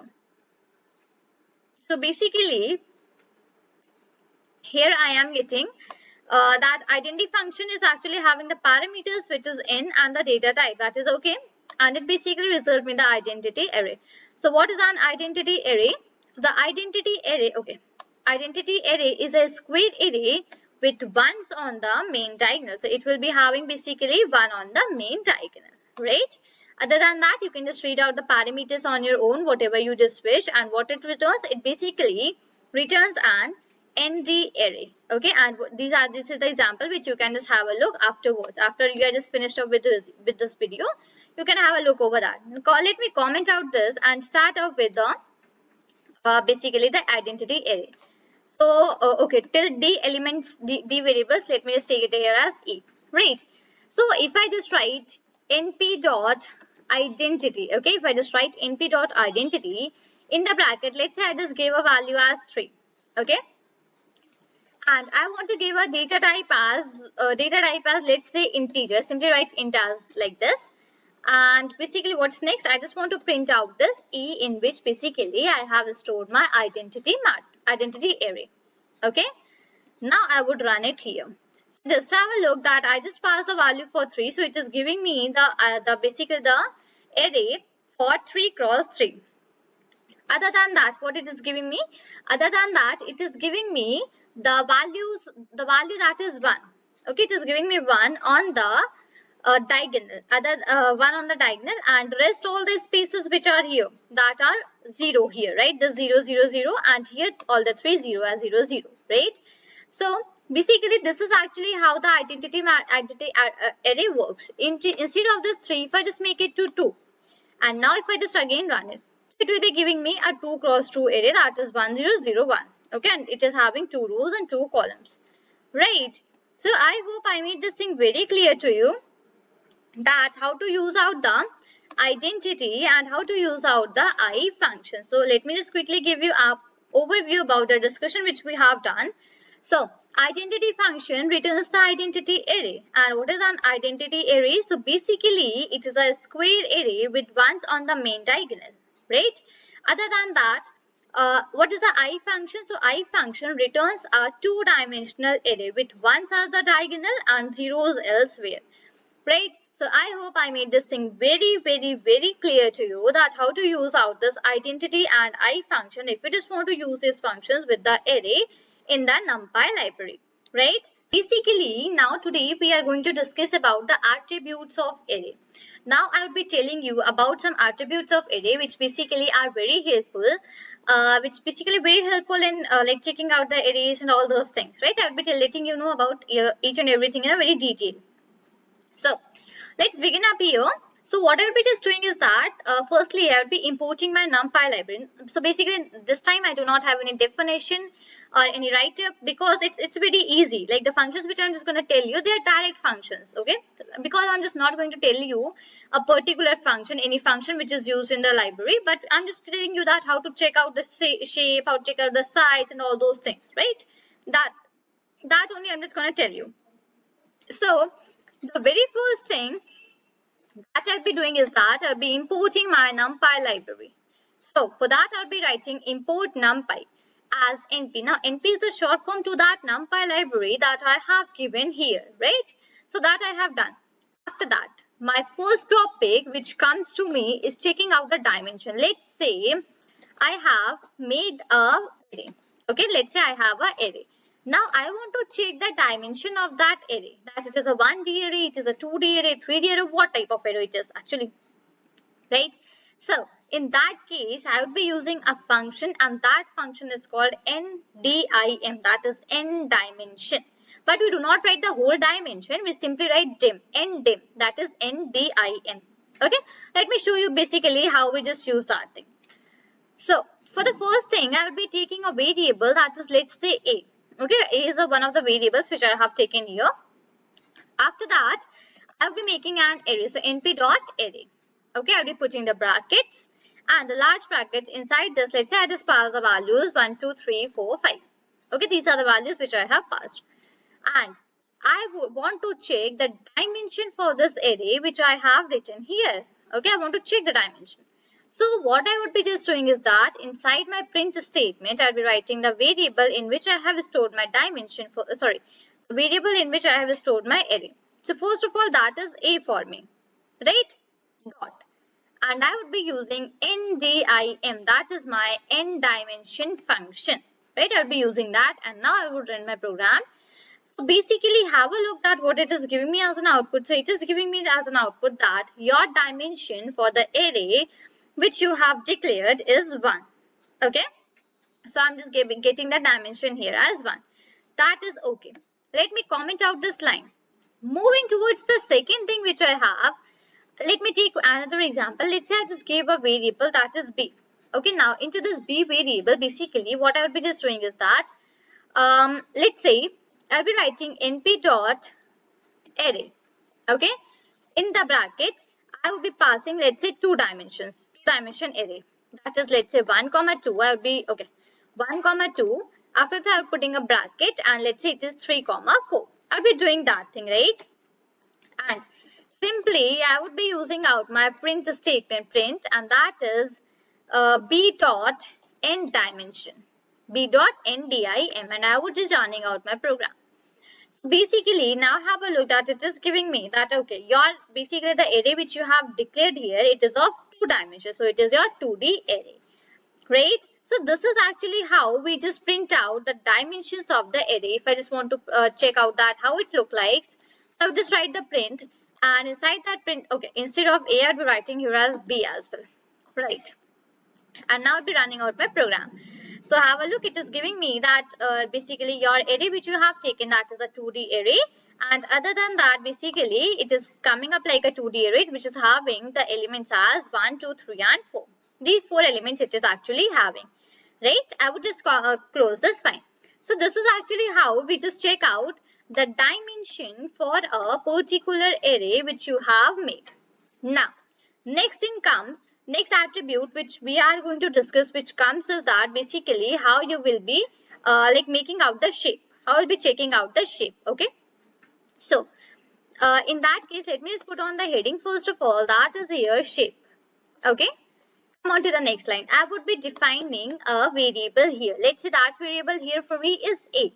Okay, and after that I'll be writing np.array. Okay, and into the bracket I'll be again defining, let's say, a 2D array, and I'll just put one more bracket. Let's say 1, 2, and that is comma, that is 3, 4. Okay, let's say this is the array which I have actually defined. here, right? Now, what's the next task for me? So I need to use out my shape function. So as I mentioned that we'll be checking that what is the shape of the array which you have taken. So in that case, basically you will be needing out the shape function. Okay, so print in bracket it is a dot shape. Okay, have I commented the above things? Let me just check out. Yes, I have. So now I would just run out my program here, and now it will be giving me that what is the shape. Shape actually refers to the number of rows and the number of columns that your array is actually having. Okay, so I am getting that your array is actually having 2 rows and 2 columns, that is 2 comma 2, right? So yeah, that is the same, that is the correct thing, right? I am having a 2D array and that consists 2 rows and 2 columns, right? Fine. So shape is also done. Other than that, I want to check out the data type as well. Let's say I want to check out that what data type my array is actually having. So I would just write down here as data type, right? I would just come on to the next line and I would again run out my program. Okay, sorry, before running, let me just quickly write out something so that I can show you that right here. So the first thing that I would be doing is that I would be defining a particular variable, right? So let's say I would be taking now, let's say B. Okay, B is equal to, and okay, I would not be taking any particular variable. I would be checking it for the previous ones only, which we have made till now. Okay, so I'll be writing the print statement. Inside that, I'll be writing the name of the variable for which I want to check out the data type. So I just took it here as A, let's say, and I would be using the D type. D type, okay, and this is the function. And now let me quickly run out here. Fine. So basically what it is giving me, it is giving me that the data type for your function, for your variable that is A, in which you have stored a 2D array is integer 32. That is integer. Take it as integer only for now. Okay. So it is giving me that your data type is integer. So this thing is also done. And now we are left with the last attribute, that is basically I want to check out the item size. That what is the size for my item which I am having here, right? So for that, basically, I would be using a function that is actually called as item size. So I would not be defining any new array or something like that. Simply in the print statement only, I'd be using the variable that is A itself. Like we have just declared this variable above side, right? So now I would not be declaring a new variable. So A dot, and here I would be using item and the size like this. A dot item size. And now I would be running this again. So it is basically that it is giving me that, okay, you have total 4 elements in your array which you have made. So here I have made the array in the variable which is A, right? And now here I am having 4 elements. It is absolutely true because it is a 2D array of a 2 cross 2 matrix. So a 2 cross 2 array and it is having 4 elements 1, 2 and 3, 4. Right? So in that case, it is giving me that basically you are having your item size as 4. That is total number of items, total number of numbers which you are having. So these are some attributes in the NumPy library which actually help you basically check out and get a more info about your array which you have declared, right? These were like dimension, shape, data type and item size. It basically helps you to get out all of these information for your array which you have declared, right? So I hope I just made this thing very clear to you that how you can just check out and apply some attributes, check out some more functions of your array which you have declared and gain more knowledge about the array which you have made. Today we are going to discuss about indexing in the NumPy arrays. Now I'll be telling you that basically how we can just do indexing in the NumPy arrays and how we can just like write out the code and all those things in the arrays for the indexing. Right, before diving into the code, basically what I just wanted is that I just want to explain you a little bit of concept regarding the indexing. I just want to explain you a little bit that what indexing is actually and how do we just give a position and give an index to all the particular numbers which we have in the array, right? So for that I'll be moving on to the OneNote for now, and basically I'll be putting onto the draw and I would be writing here take a color, right? Let's say I just simply defined an array. Let's say that array is 1. Okay, let's not take this 1, 2, 3 because it's very common. Let me take it as 9, 8, 7, 6 and 5. Let's say this is the array which I have taken here. Okay. Now, understand it in a way that whenever you are just going to do the indexing. So, index always and always starts with the number that is 0. Okay, so you are dealing with the integers, you are dealing with the characters, you're dealing with the strings, whatever you are just dealing with. Make sure to remember this thing, that indexing always starts up with the number that is 0. Okay, so in the place of 9, I'll be putting the index that is 0. This is 1, this is 2, this is 3, and this is 4. So at the 0th index, okay, at the 0th index, I have the number which is 9. At the first index, I have a number that is 8. At the second index, I have a number that is 7. At the third index, I have a number that is 6. And at the fourth index, I have a number that is 5. Okay, basically, this is how we just do the indexing for the numbers in the NumPy array. If I just write a of 1, if I just write a of 1, so for this I'll be getting the answer that is 8. So because at the first position I am having the number, I'm having the integer that is 8. Okay, so I hope that you have got a clear and a fair idea regarding the indexing things. Okay, that basically how we just do out the indexing. I hope that you have got a clearer idea. Okay, I'm sorry for that. Now let's begin out with the code for now. So very first thing is that I'll be importing my NumPy library. So import NumPy as NP. Right, I'll be importing out my NumPy library. Fine. So basically after this, what I'll be doing is that I'll be taking a variable, okay, a variable, and then I'll be taking NP dot, and I'll be writing here as array. A is equal to NP dot array. That is okay, right? That you all know. Fine. Now I'll be putting the bracket, and let's see inside this bracket I'll be taking the same numbers which I have taken previously. 9, 8, 7, 6, 5. Okay, these are the numbers which I have taken previously. So as to explain this, so I'll be taking the same as well here also. Okay, come on to the next line. First of all, let's see if I just want to print that A. Okay, let's say if I just want to print out that, just one second. Let's say I want to print out A. I would simply write print and then A. That thing you all know actually, but I just want to revise it once more. So here we just got out the index which we were having previously, that is 98765. Okay, I would just comment out this thing for, okay, just one second. I would comment out this thing for a while. Come on to the next line. Let's say I want to just access the number which I am having at the first index of this array which I have declared. Right, I want to access that number which I am having here at the first index of this array. So what I will be doing is that I'll be writing A. A is a variable in which I have stored out my array, right? A. Put the large brackets, and inside that I'll be writing out the position, the index for which I am looking the number. So let's say I'm just looking for the first index. In that case, I simply wrote out 1 here. Now when I'll be running out my program, I'll be getting the output as 8. So just have a look here that I got my answer as 8. Yes. So why I am just getting here 8, that I've explained to you. On to the one note, and again I'm just repeating that basically what happens here is that if I have taken 9, 8, 7, 6, 5, okay, so in that case 9 would be having the index as 0.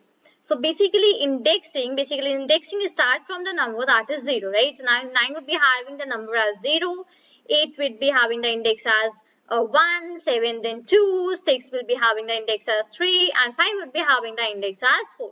So procedure goes on like this. Basically, whatever the n number of numbers you are going to enter, so it will be like based upon this thing on the indexing, right? Fine. So this is actually how we just get out the answer. Okay, let me just give you one another example. Let me comment it out for a while here. Let's say if I just write out print and put the just put out the brackets here, and inside the bracket, let's say I just wrote 3. Now basically at the third position, it's not the third value.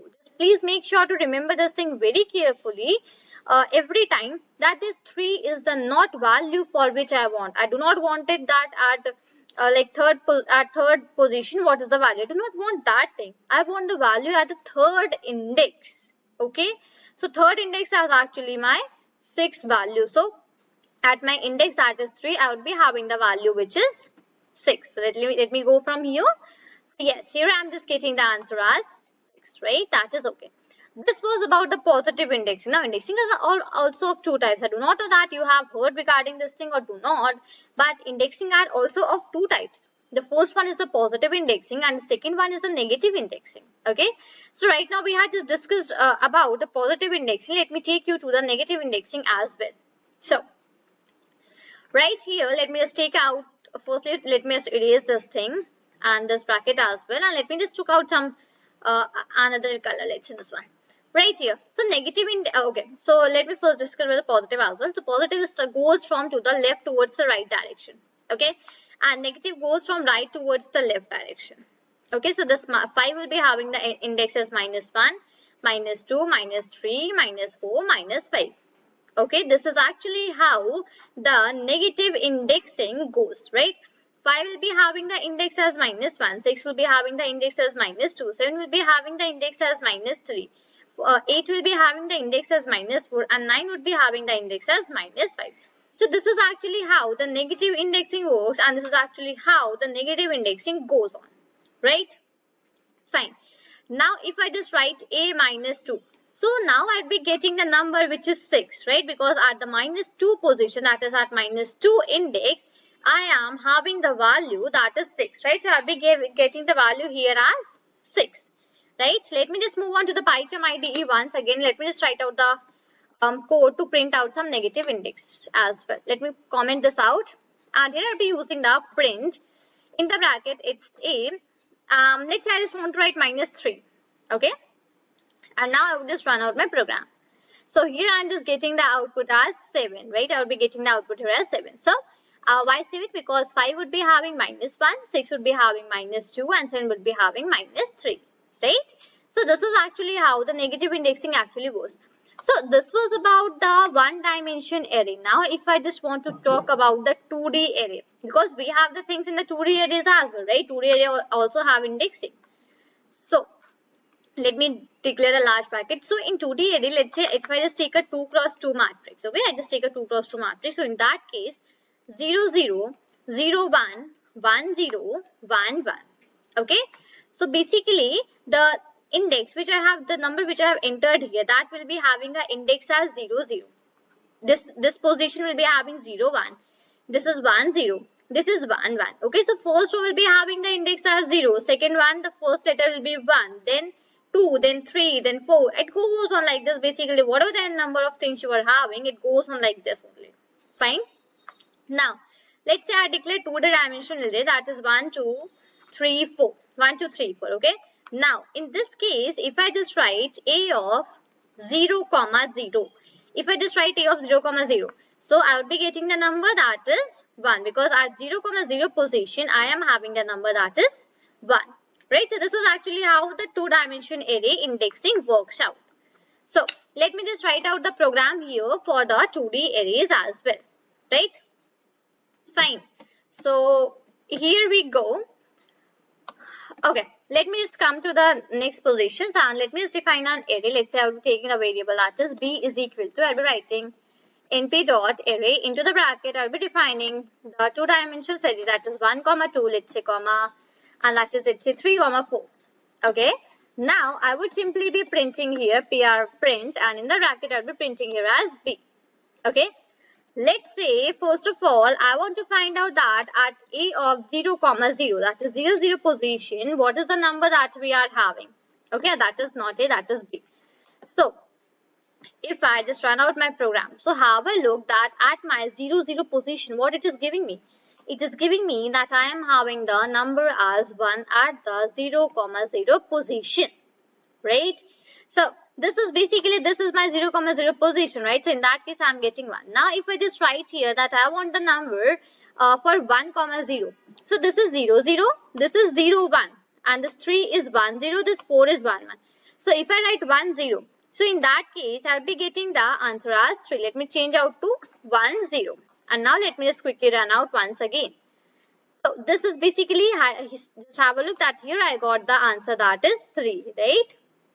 So this is actually how the indexing in 1D arrays and the indexing in 2D arrays actually work, right? This is the procedure which we follow for working out the indexing in the 1D arrays as well as the 2D arrays, right? And this is the concept of the indexing which is actually followed for, okay, even if it is taking arrays in, even basically if it is taking in strings or saying something like that, in that case also, this is the only procedure which is followed, right? So I hope I just made this thing very, very clear to you that basically how to use out these arrays and basically how to do the indexing in the NumPy arrays, right? We had discussed that basically how we can do the indexing, how we can basically perform indexing in the NumPy arrays.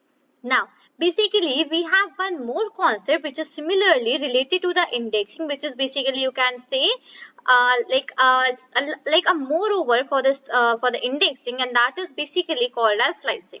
Okay, it is an upgraded version of the indexing, and this indexing is actually almost used in slicing as well. So let me explain you that what I just meant from the slicing word. It basically looks a little like another word, right? So slicing actually refers that let's say you have an array, a one-dimensional array, okay, that is containing 5 numbers.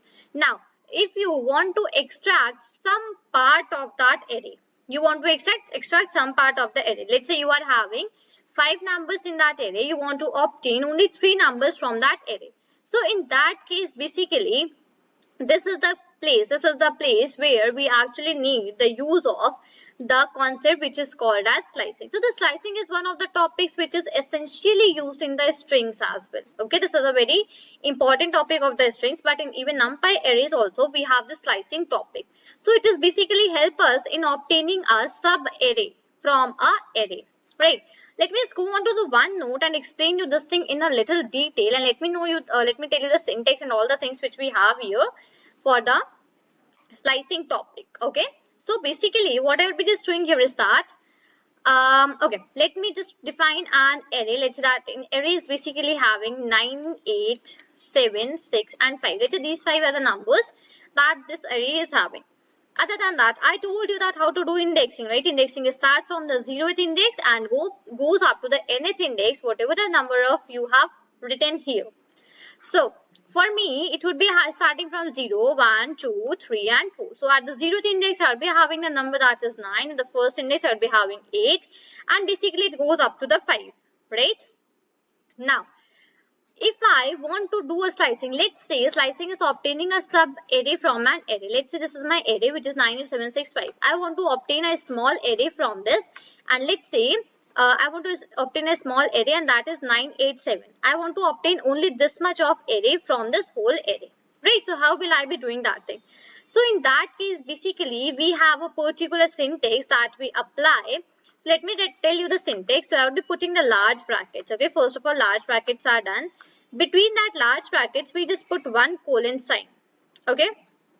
After putting out this colon sign, what we actually do, at the left hand side of the colon, just please listen to me very, very carefully because it's a very important topic. If you are just listening to me carefully for the first time, then you will get it. Otherwise, you will be like almost every time you will be confused that what is the output, what shall be the output and all those things, right? So, besides the colon, that is on the left hand side colon, what you will be writing? You will be writing the number from which you want to start. So that will be your start index. That basically from which particular index you want to start printing your array. Okay. And at the right hand side of the colon, what you will be writing? You will be writing the ending index. That is ending and that is index, right? So that at what particular index you want to stop printing your array. Right, this is the whole idea behind this slicing which we actually have here. Okay, I would be letting you know the slicing a little bit more, but before that, let me just quickly move on to the PyCharm ID and let me start writing the code a little bit so that like you can just tally it from the previous one which you have even studied, right? I would be importing my NumPy library, so import NumPy as NP. That is done, right? After this, basically what do I have?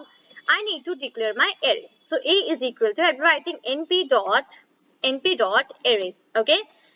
It's small bracket. First of all, I'll be taking one dimension array. I'll not be quickly like going on to the 2 dimension. I would simply take 1 dimension. So let's say I'll be taking the same numbers which I have taken as an example on the one note. So that is 98765. Right? Come on to the next line. If I write here print A, I told you that what you need to do is that you need to first of all put a colon. So at the left hand side of the colon, you need to write out the starting index. That is, let's say starting index is 0. And on the right hand side of the colon, you need to write out the ending index. That at what particular point you want to end your array. So let's say I just wrote here as 2. Okay. And now I would run out my program here, run out my code which I have written. So just have a look that what I am just getting, I am getting 9 and 8. Okay, let me explain you how we are just getting this output. So when I mentioned that in the starting index I want the 0th. So in that case basically it started from a 0th index. So at 0 I was having the value as 9. So it started from that 9 value, that is basically particularly okay, right? On the ending index I mentioned that I want the ending index as 2. Now please always remember here that basically whenever we just put an ending index, so it always follows the same rule, which is n minus 1. Okay. Now this n minus rule is actually followed here. So for this 2, n is 2, right? So that is 2 minus 1, which is equal to 1. So it means your output, your array will only and only be printed till the first index, not till the second index. Make sure to remember this thing always, that if you have written any value here, let's say you have written 2. So your final output, you will be getting the array one index before the mentioned index which you have written into the ending index value. Okay, here you will be getting the output as 1. So not the output, basically basically the array which you are trying to print, that will be printed till the first index only. So from 0 and 1. So in that case you will be getting the output as 9, 8, which you are able to see here, that is 9, 8, right? Now let me give you one more case. First of all, let me just quickly erase out all of the things whichever I have just written here, like this and this one. Okay, just give me 1 second. Let me quickly erase out the things so that I can just write that again, right? So second thing comes here. Let's say I just take another example. Let's say I just wrote, I started from 1 and ended at 5. 1 till 5. So I have given my starting index as 1. So my at my first position, what value I am having? I am having the value as 8. So my output will start from 8. Ending index I have given 5. So it will follow the rule, that is n minus 1. So it would be 5 minus 1. That will result me the answer as 4. So it will be printing me the output till 4. So 8, 7, 6 and 5. So I'll be getting the answer 8, 7, 6 and 5. Okay, let's quickly do it on the PyCharm ID and verify that is it giving the right answer or not. So I would just comment out this statement here and let me move on to the next line. Again, let me write here print A, and inside A what to add here. So I'll be putting 1 colon 5, right? This was the one which I had put here. Yes, 1 colon 5. Now I would run out my program here. So just have a look that here what I am getting. I am getting 8, 7, 6 and 5. And yes, this is the same output which I told you here on the one note, that we will be getting this output, that is 8, 7, 6 and 5. Right? So I hope I made this thing very clear to you, that basically how to give out the values here. Other than this, it's not finished up here. We have one more thing here that goes with the things, and that is another parameter which we have, which is step. Let me show you how to add on that step parameter. Just 1 second. Let me take out the pen right here. Okay, let me just quickly rub out the things which we have written, because I do not want to declare a new array. I just want to perform all of the functions into single array as well. Okay, so here we go. So as we had seen the starting and the ending index, with that same thing we have one more parameter, which is step parameter. Now actually what is the step parameter used for? So step parameter is actually used whenever you want to print array, like let's say it's the array which you want to print. Okay, now this array you want to print in a different way, like you want one element to be printed. After that you do not want the another element to be printed, then next element should be printed, then one element should be left, then another element should be printed. So that is basically simultaneously you just want everything to be printed, right? So in that case basically this step parameter is used. Let me show how we just use it. So first colon is for that starting index, this is for the ending. We again put one more colon here, and this is actually referring to my, and this actually refers to my step parameter which we have here. This step parameter also follows the rule, that is n minus 1. So if you are going to give the value here as 1, so for the case of, okay, let's say I just took one case, that is 0 colon 5 comma colon 1. So this 1 is my step index, right? Now, if here also n minus 1 rule is followed, so 1 minus 1, that will be 0. So basically, it will not give me any step. It will not leave any number after the numbers, and it will simply print me the whole array which I am having. Okay. Another thing, next thing comes that basically, if I just give the value here as 2 instead of 1, if I just give out the value here as 2, then also it will following n minus 1. In that case, 2 minus 1 will be 1. Then it will be printing me 9. It will not be printing me 8. It will be printing me 7. It will not be printing me 6. It will be printing me 5. So it will be printing me one element. After that, it will be leaving one. Another after it will print 1. Then it will again leave 1. And the chain goes like this only. Right? Let me go on to the PyCharm IDE and show you the example for that. Let's see if I just write out print here. And I just wrote A, and instead of that I just wrote 0 colon 5 comma colon 2. So in that case it follows n minus 1, so it will be giving me a gap between each and every number. So just have a look, that is the same output which is matching from the one note which I have told you. It is 975. So 8 is missing and 6 is missing because we have given here the step as 2. Okay, if I give the step as 1 here, simply give 1. And now if I just try to run it, then in this case basically it will be printing me the whole whole array which I am having here because n minus rule is followed. Another thing comes, let me just quickly comment out this statement, and one more thing actually comes is that if I simply use print, I put A and I do not put any starting index and the ending index. Okay, if I do not put anything in this case. So basically if I do not put the starting index, so it will automatically take the starting index as 0. Okay, and if I do not put the ending index, so it will automatically take the whole length of your array which you are having, and it will take up to the last index whatever you are having automatically. Okay, if I just put single colons and do not write anything here, so it will basically result be the whole array because it has automatically started from the 0th index and it will automatically finish up to the last index of the array which we are having. Right? So I hope I just made this thing very clear to you, that how we can just perform the slicing on the arrays. Okay, this is actually how we just do the things. This is actually how the syntax goes on, and this is actually how you just give the indexing and the numbering to the array elements whichever you are having. Here we are going to see some arithmetic operations which you can basically perform on the NumPy arrays. Right, so till now we had seen that how you can do indexing, how you can do slicing in the arrays. Now basically from now onwards I would be telling you that how you can just apply basic arithmetic operations. You know what are arithmetic operations, right? Addition, subtraction, multiplication, division, exponent, and all these things, right? So basically how you can perform all of these operations onto the arrays, this is the thing that we are going to discuss today, right? So let's begin up with the things for now, and here I am on my PyCharm ID and I'm going to start writing the code. Okay, basically I do not have any particular definition or particular write-up to let you know about the arithmetic operations. I would only write out the examples and show you that basically how to perform these operations on the NumPy arrays, right? So when I just again and again say NumPy array, so I want to make an array with the help of the NumPy library, right? So in that case, my very first need is that I need to import my library, right? Because I'm just going to use my NumPy library, so I need to import that right here. So the very first thing that I'm just going to do is that I'm going to import my NumPy library. So import NumPy as NP, right? This is the procedure how we actually import, right? We just import out the name of the library, and after that we just give it a short form. Let's say here I have given NP.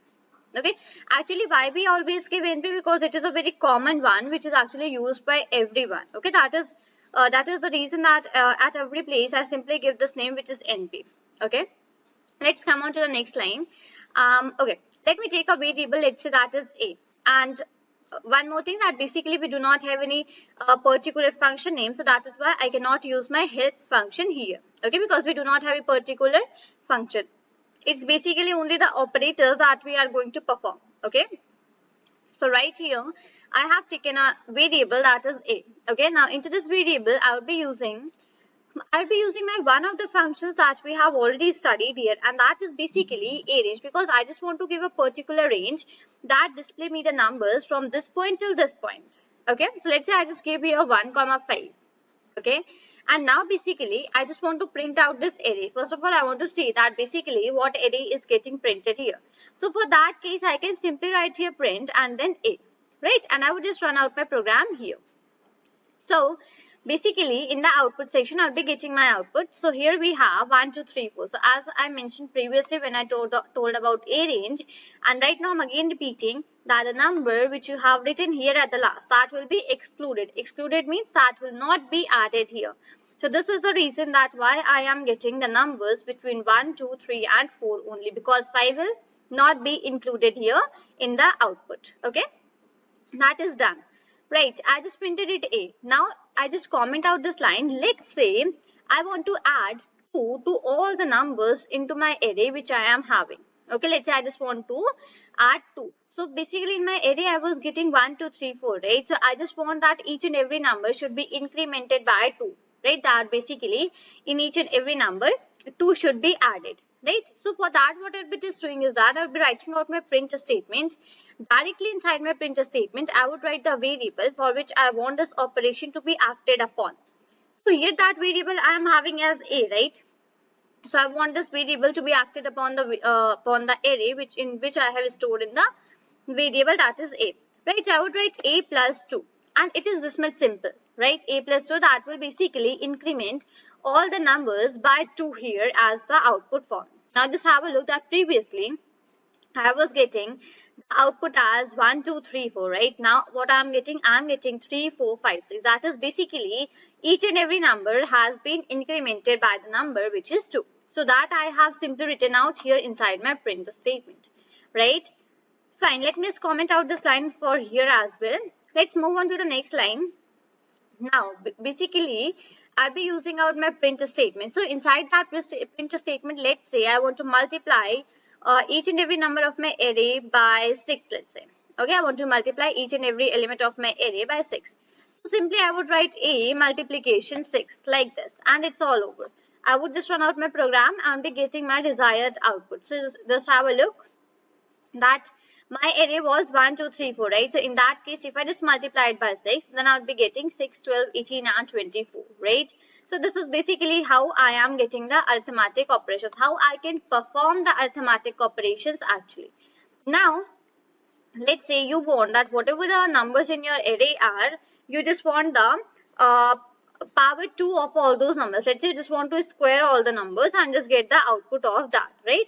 So for that basically I can simply use out my print statement here, and for that I can simply write a and double star. This double star actually refers to the exponent, that is actually refers to the power, that how much power you want to give. So this is statement which I have actually written here. This is referring to a square. So a square means that whatever the numbers I will be having in a, that is my array, all of the numbers will be squared. So right, so currently I am having the numbers which is 1, 2, 3 and 4. So that will be squared, and just about look that what I'm just getting, I'm getting 1, 4, 9 and 60. So square of 1 is 1, square of 2 is 4, and for 3 it's 9, and for 4 it's 16, right? So in that case I'm just getting all of the answers here, that is all of them are being squared, right? So these are the simple operations which you can perform on the one-dimensional array. Have a look that here I have only told about 1D array right now. Now let's move on to the 2D array and let's perform some operations on the 2D arrays, right? So I would just comment out this very first line as well, and let's move on here. Let's say I took a variable that is b. Okay, b is equal to np dot array. Okay, and let's say, okay, for now I will just not include arrays. Let me just take this example to the second of this one. Firstly, I would just give out some array. That is b is equal to np dot array, the bracket. And let's see the numbers which I'm just going to pass are 5, 6, 7, 8. Okay, let's see these are the numbers which I just passed.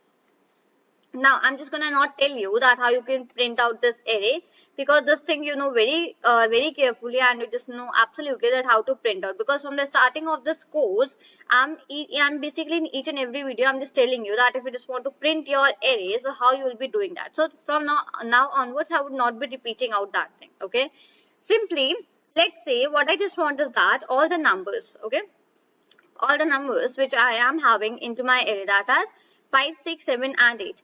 I want all of these numbers to be, let's say, multiplied by 2.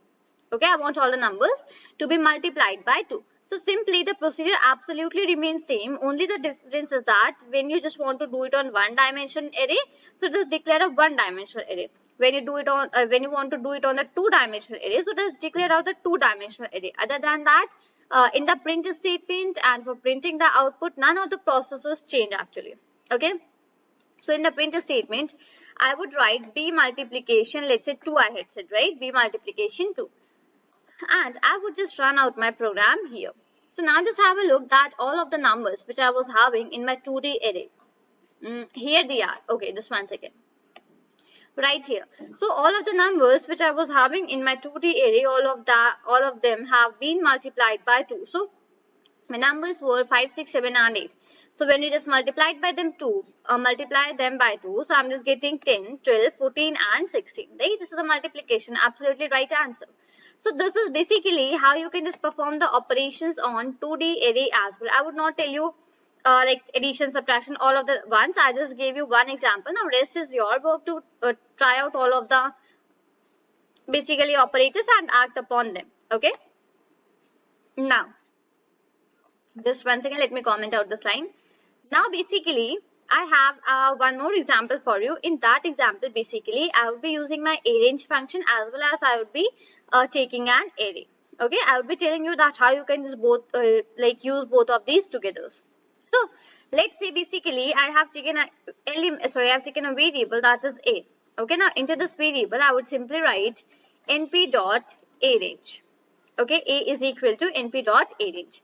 And let's say I just give a value for the range as 1, 5. So 1, 2, 3, 4 will be printed, right? Other than that, I take a variable that is b.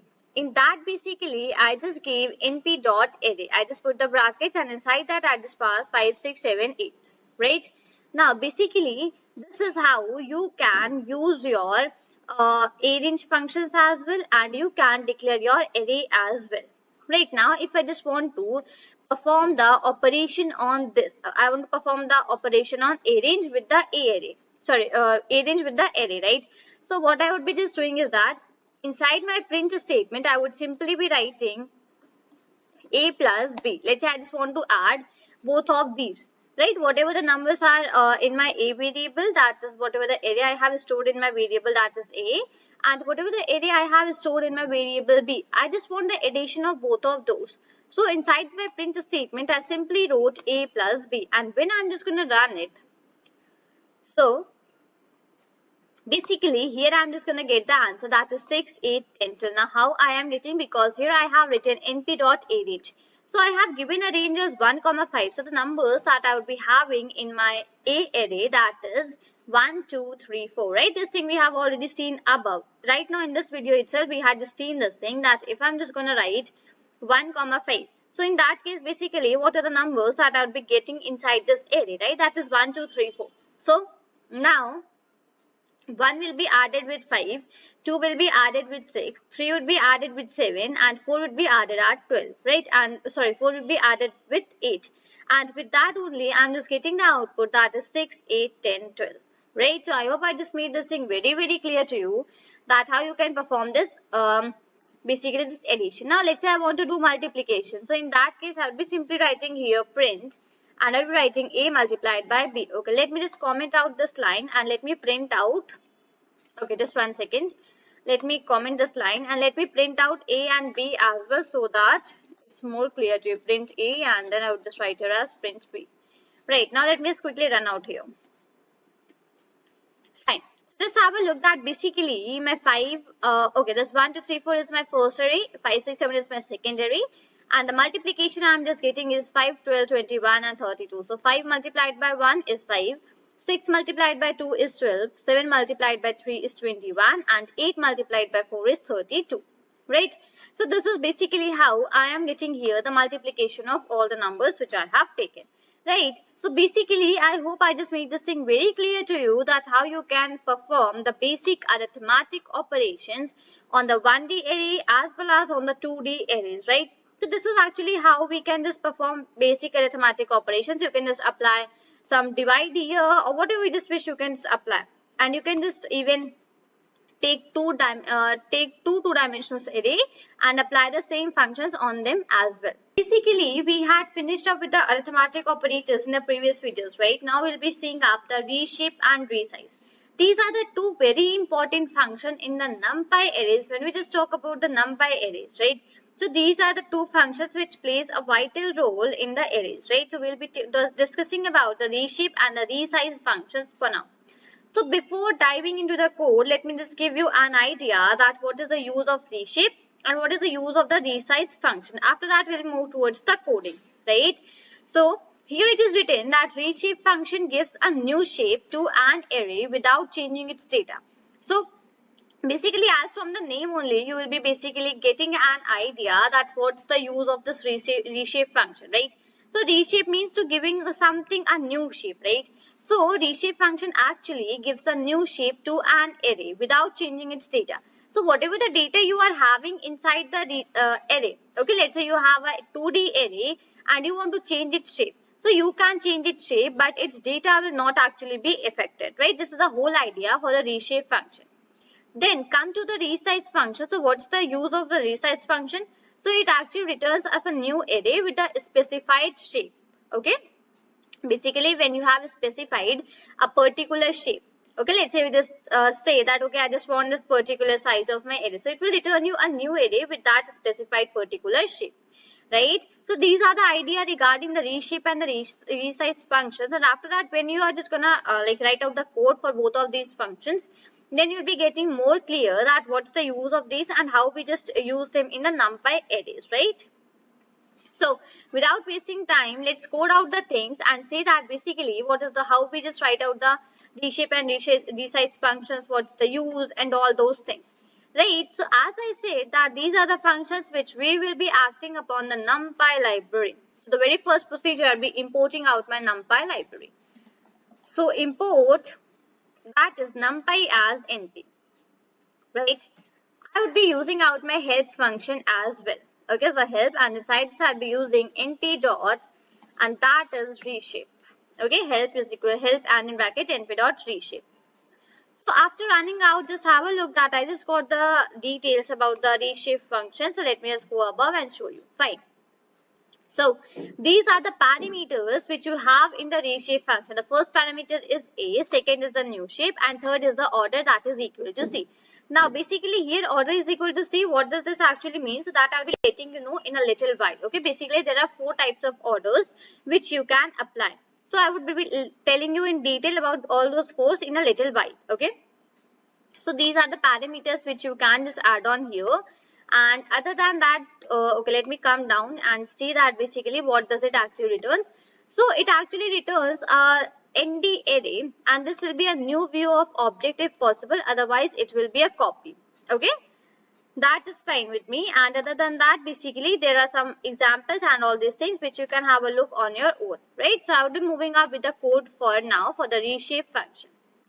So let's come down and let me just give out a variable and define a array. So I would not be just simply taking out that array function. I would be using my arange function, okay? np.arange, and in the bracket I have written here as set. Fine. I would be simply using out my print statement to print out this array. I just want to check that what are the things that are coming into this array, right? So here we have, it basically automatically started from the 0th index, okay? Because I haven't mentioned any particular index value. That is the reason it automatically started from the 0th index, right? After that, I have 0, 1, 2, 3, 4, 5 up to 9 because 10 is excluded. 10 will not be included because we have just put that as an ending value, right? Okay, just one second. Let me come above right here. Now I'll be using out my reshape function. First of all, let's say I want to check out that what is the shape. So for the shape, we had already seen out the functions, right? I had already told you that what function will you be using for the shape. I told you this thing in the attributes of array, right? That how we can just check out the shape of an array if you want to, right? So a dot shape, and basically it is telling me that it has 10 rows, but it basically has no columns, right? Because it is a 1D array, right? So now I want to reshape this out. So how will I be doing that? For that, I'll be taking a new variable. Let's say that variable is b. Okay, so b is equal to I'll be using np dot my reshape function. Okay, np dot reshape. I would be putting out the bracket here. Then I'll be writing the name for the variable in which I have stored my array on which I want to apply my reshape function. So for me, it is A actually, right? I would put a comma. Now after putting that comma, I put one bracket here. And inside that bracket, I would write that in which one, like how you just want to reshape that array, okay? So I have written here 5, 2. So I want to reshape my array in 5, 2. That is what I just want is that 5 rows should be there, and other than that there should be 2 columns, right? And I would simply print out B here. Now just as soon as I run out my program, now have a look here that how did I just got my array. So my array has been turned into, now it is basically having 5 rows, right? It is having 5 rows and it is having 2 columns, correct? Why I am getting like this? Because I have mentioned there, just one second. Here, this is the place. I have mentioned here that I want 5, 2. That is, I want 5 rows and 2 columns. Previously, my array was having a shape as 10. Okay, my array was having a shape as 10, comma. Now, if I would be running that, I would be checking that what is the shape of my array now. So, it will be giving me that shape is 5, 2. Let me show you how. Let me just go above and let me just print here b dot shape, and now if I just run out my program once again, so basically have a look. I'll be just going downwards here and just have a look that basically here I'm just getting that it is having a shape as 5, 2, right? So this is basically how we just check out, how we just change out the shape of any array which you are having. Right, so I had changed out the shape for this one. Now I just comment out this B and all those things right here. Just let me comment out this as well. Now let's say I just want to okay, I take C as another variable for me. In that basically I'll be simply using that reshape function only, and I'll be reshaping that A as well. So A comma I'll be writing here 5, 2. Okay, now I was discussing about the order, right? That I was discussing about the order. So let me just write here. Okay, just one second. Let me just write out here as F, and let me show you that what I just meant from the orders, right? So one note right here. So when we just do not put any let's say order. Okay, let's say I haven't put any particular order, so it will automatically take that order as C. And it actually means that it will reshape my array with the row wise. Okay, it will reshape my array row wise. Next I have F, that is for column wise. Let's say I want to reshape my array column wise, so in that case I'd be using out this F order.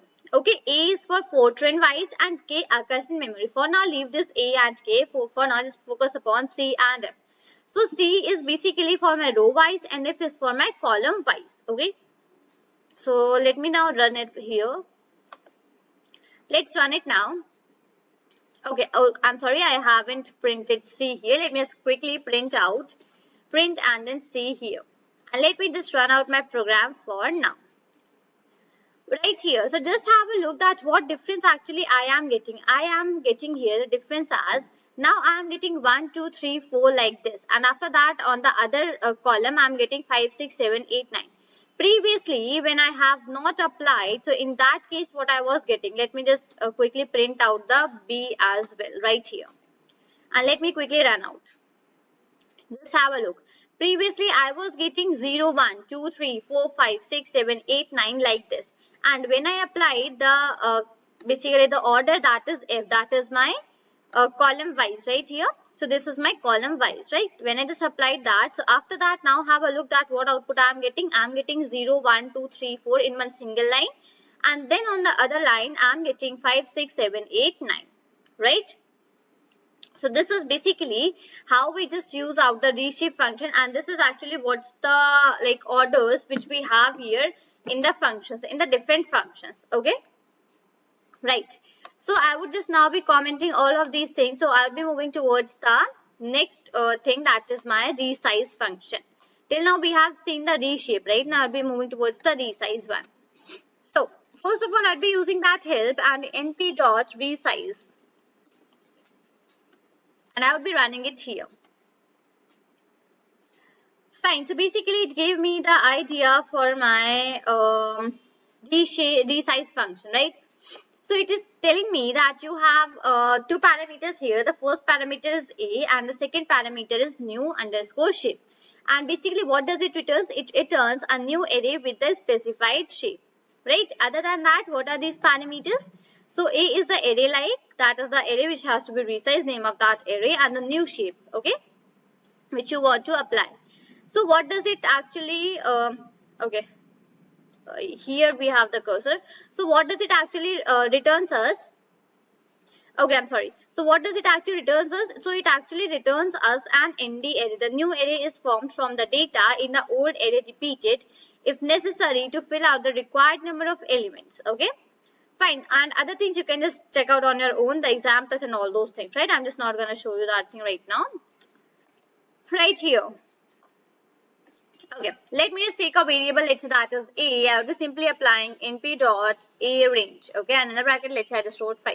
Now, by the time you must be having a clear idea that if I just wrote np dot a range, then what array will I be getting?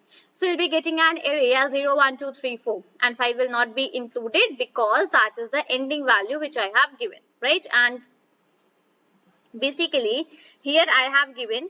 Here basically I haven't given any starting value, so it will automatically start from 0, right? Come down. Here I'd be using the resize function. So print np dot resize, np dot that is resize. Okay, in the bracket I'd be writing the variable which I want to resize, that is a. Okay, now what I just want to resize, that is 2, 3. I want this to be appearing in the 2 rows and 3 columns. So just have a look here that I am getting 2 rows and 3 columns, 0, 1, 2, 3, 4, 0. Now basically I was only having 5 values, but in my the shape which I have given, that is consisting of 6 values, right? 3 multiplied by 2, that is 6.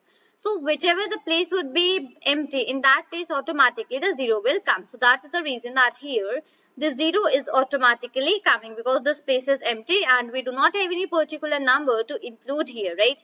In this np.a range, instead of 5, if I just make it 6, and now if I just run out my program once again, then basically it would be giving me the value, instead of 0 it will be giving me 5, because 6 will be excluded and I will be printing till 5, right? So it is giving me 0, 1, 2, 3, 4, 5. Right, so I hope that you have got a clear and a fair idea that how does this reshape and resize function actually works in the NumPy arrays, how to apply them, what are the things that we do, and why we just apply them in the arrays, right? So basically today we are going to discuss about the flatten function. This is one of another functions which we have in the NumPy library. So flatten return a copy of the array collapsed into one dimension. This is the use of the flatten function which we have here, that it basically returns me a copy of the array collapsed into one dimension, right? This is the use of this flatten function. Fine. Now basically this must not be very much clear to you that what actually this flatten function do, why we just use it. So this is a kind of a hint, and after that I will be writing out the code, and then in that basically you will be getting in a clear and a fair idea that what does this flatten function actually do, right? So I would be starting up here, and the very first thing that I would be doing is that I would be importing out my NumPy library. So import NumPy as NP, right? Import NumPy as NP, the very first thing that I have done. Now in the very beginning, when I just started with the a range function, so in that basically I told you that basically we have a function which is help, right? And that help function is used to tell us the syntax, used to tell us the examples and all those things it basically tells us. But I even mentioned one more thing at that time, that basically there are some functions on which this help does not work. So flatten is one of them, one of that function on which this help function actually does not work.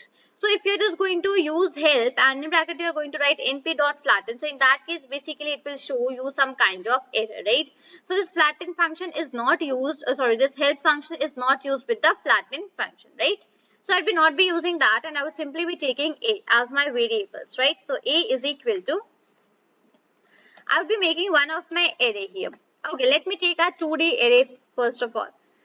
Let's say my array is 5, 6, comma, and it is 7, 8. Okay, single comma right here.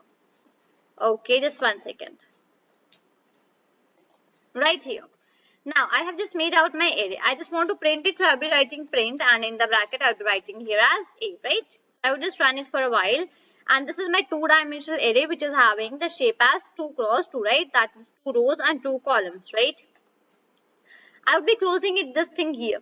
Now, I would be using out my flatten function. So, print bracket A dot, and that is flatten, F-L-A-T-T-E-N, right? And I would just put out the bracket here. Now, when I would just run out this program here for a while, so now have a look at basically what has been done.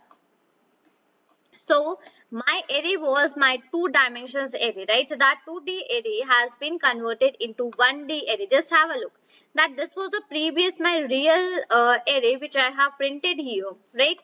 And as soon as I just use out my flatten function, so it has basically this 2-dimensional array has been changed into 1-dimensional array. So the definition was that it returns a copy of the array collapsed into 1 dimension, right? So if you are taking a 2-dimension array and you want to convert that 2-dimension array into 1 dimension, so in that case, basically, you can just use out this flatten function, right? So it is basically returning me a copy of the array, which is collapsed into 1 dimension, right? So that is done. Let me just come down here.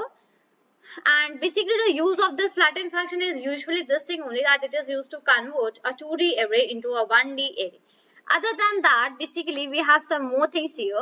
I even have that order which I have told you in the previous video, right? You remember that in the previous video I have told you 4 orders, right? C, F, A and K.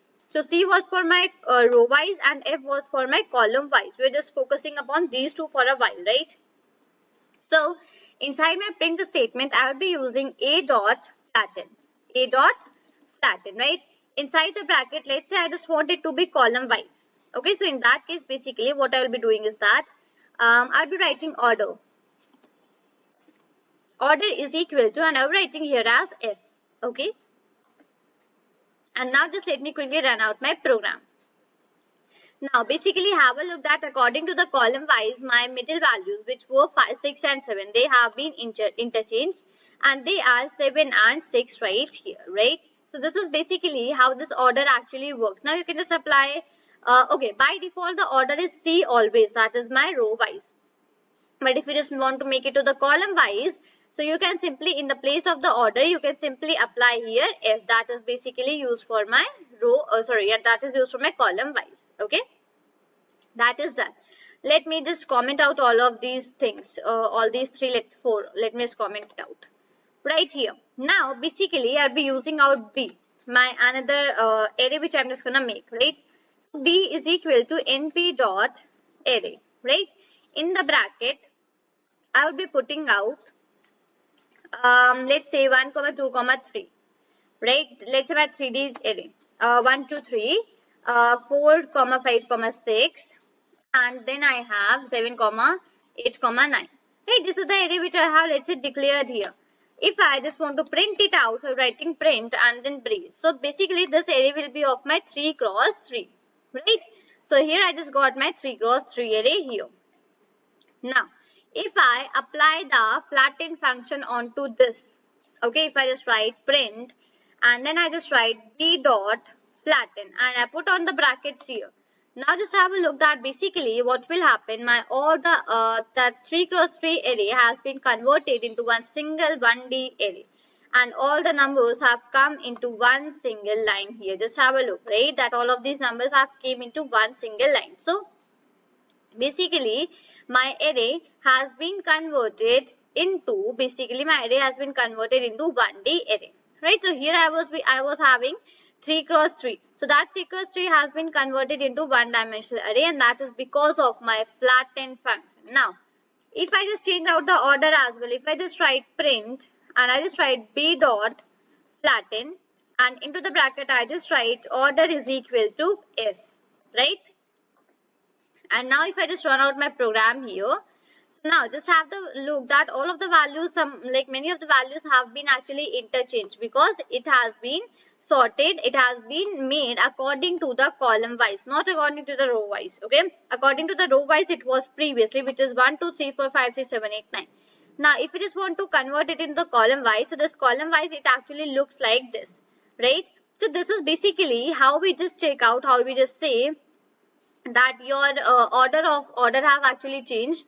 So when I just do not write any order, so in that case basically C is the by default order. C is basically my row wise, and if I just want to change, I just write F, that is basically my column wise, right? So this is the actual use of the flatten function, which I told you that it will basically return you a copy of the array collapse into one dimension. So any dimension array you just write here, it will convert that any dimension array into 1D array, and this is the actual use of flatten function, right?